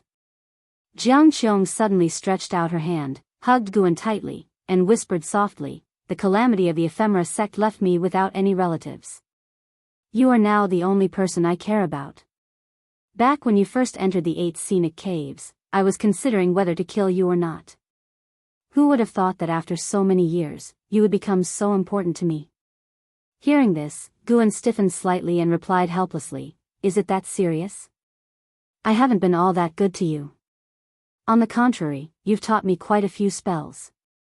Setting aside the matter of Sword Venerable Fudao supporting Jiang Qiong, Guan genuinely felt that his outward contributions to Jiang Qiong paled in comparison to what she had offered him. Many spells Jiang Qiong taught him, he still used to this day. She had also given him magic artifacts and heavenly treasures. How can you say you haven't been good to me? You've managed the 8 scenic caves very well, and you've never betrayed me. Every time I've come back, you've taken good care of me. Affection isn't entirely about contributions. If you were stronger, you would definitely treat me even better, I understand that. And I felt right from our first meeting that you had the ability to kill me. You hid it well, but I knew not only that you didn't kill me, but also that you were obedient to me. Listening to Jiang Qiong, Guan suddenly didn't know what to say. Of course, you rascal, you are good to everyone. Everyone in the valley praises you, Jiang Qiong suddenly snorted. Hearing this, Guan immediately said, that's what makes me a scary talent, being good to everybody, making it hard to interpret my thoughts. Yes, but you never ask others for returns, which means you genuinely care for those around you and aren't aiming for anything. Stop undermining yourself. I can feel whether you are genuine or not. Pretense cannot last long, Jiang Qiong said softly. Guan, seemingly startled, said, you're not thinking of exchanging vows, are you? That won't work. My junior sister and I plan to get married in the last 100 years of our lives. Jiang Qiong laughed and said, the last 100 years? What if one of you lives longer? Whoever lives longer, it's still the same path to go down. The pursuit of immortal cultivation isn't about enduring love, but about eternal life. You certainly see it clearly. Yes, so don't harbor any improper thoughts about me. Why can't I? At the Thousand Autumn Pavilion, it's common for one person to have multiple Daoist friends, and female cultivators can have many Daoist friends too, as long as she is strong enough. Now I am stronger than you, and you can't escape my grasp unless one day your cultivation surpasses mine. Jiang Qiong said proudly, her hand catching Gu An's face as she spoke. She suddenly began her offensive. You demon cultivator, faking refuge from the calamity and actually abusing me? You can scream all you want now, it's useless. Be careful, I won't be nice. Come on, seeing your cultivation, I'm too lazy to immobilize you. I just like seeing you struggle. Don't worry, it'll be gentle. Jiang Qiong laughed very proudly, grabbing Gu An's wrists with her hands, pinning him down. Then, Guan felt something soft press on his face, beginning to explore around. Not good. This guy's gone wild. A thought crossed Gu An's mind, and the earth suddenly trembled. Jiang Qiong immediately stopped, not daring to move. Guan breathed a sigh of relief, but just then, Jiang Qiong suddenly launched a sneak attack, catching him off guard. Wait, it seems the disaster is over. Guan suddenly said. How can you be sure? Jiang Qiong questioned. Before finding you, I saw Sword Venerable Fudao make a move. Oh. Then you still came, it seems you also expected something to happen between us. I just saw you were prepared and didn't want to waste our time. Let's go out and see. Is that so? Really, let's go up. I'll think about it. Boom.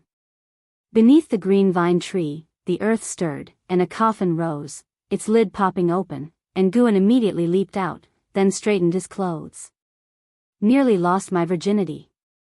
I can't let the over 200 years worth of my preserved virginity be breached. Guan secretly breathed a sigh of relief. Mouth is okay, but can't leak vital energy.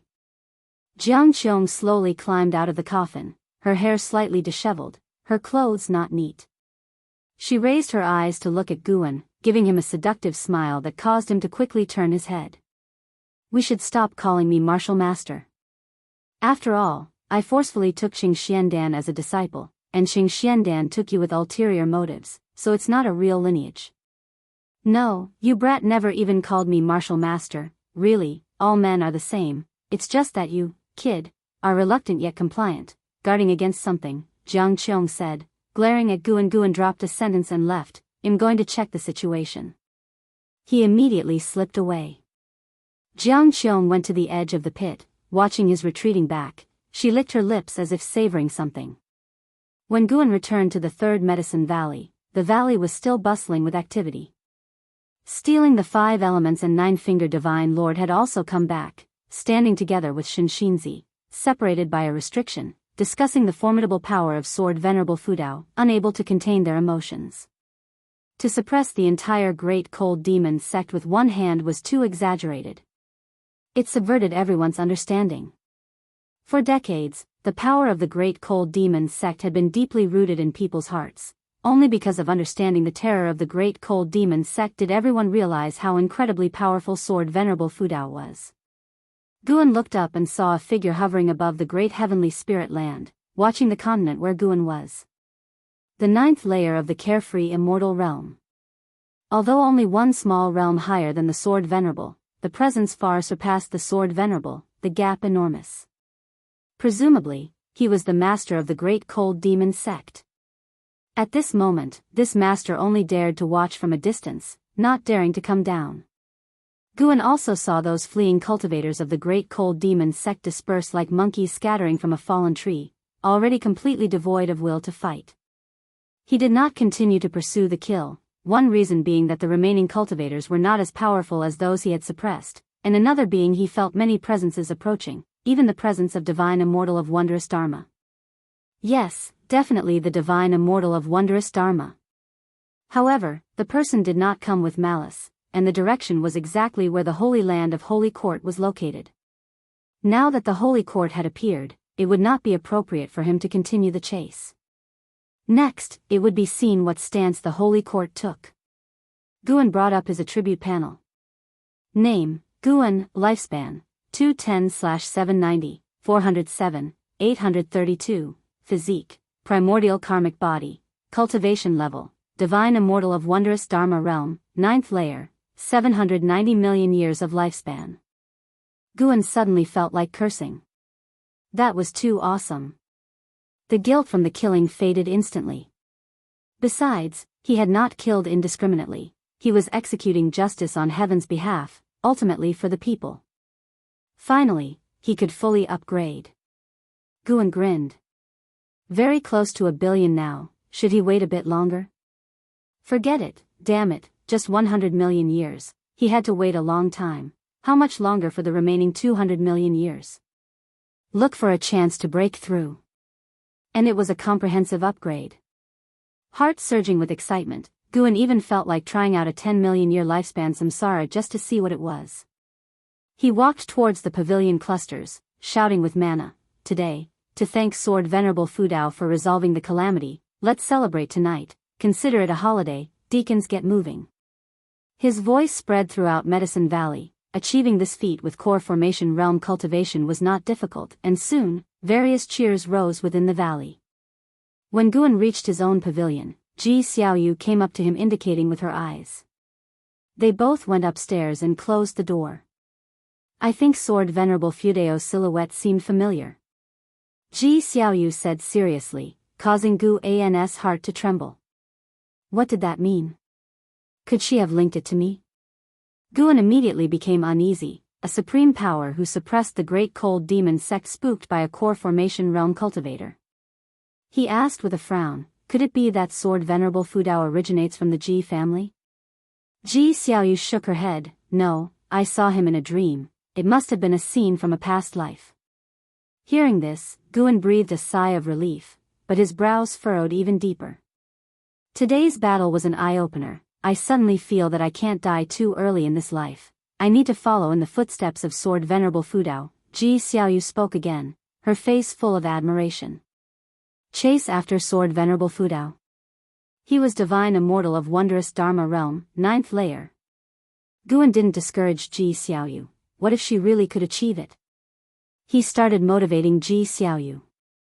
They chatted for a while before Ji Xiaoyu finally left, but when she reached the door, she stopped, turned back to look at Guan, and said, the scent of a woman on you is stronger now. It's still the same woman as last time. You two must have entangled a bit, although you don't seem to have leaked any essence. After that, she pushed the door open and left without closing it. Guan stood there puzzled. How did she figure that out? What kind of divine skill was that, or was it a talent? Guan didn't dwell on it, living another life. He planned to be carefree and at ease. Why worry too much, just follow his heart. He started waiting for that divine immortal of wondrous Dharma to leave, as long as the person didn't mess around, and once they left, he would find a place to break through.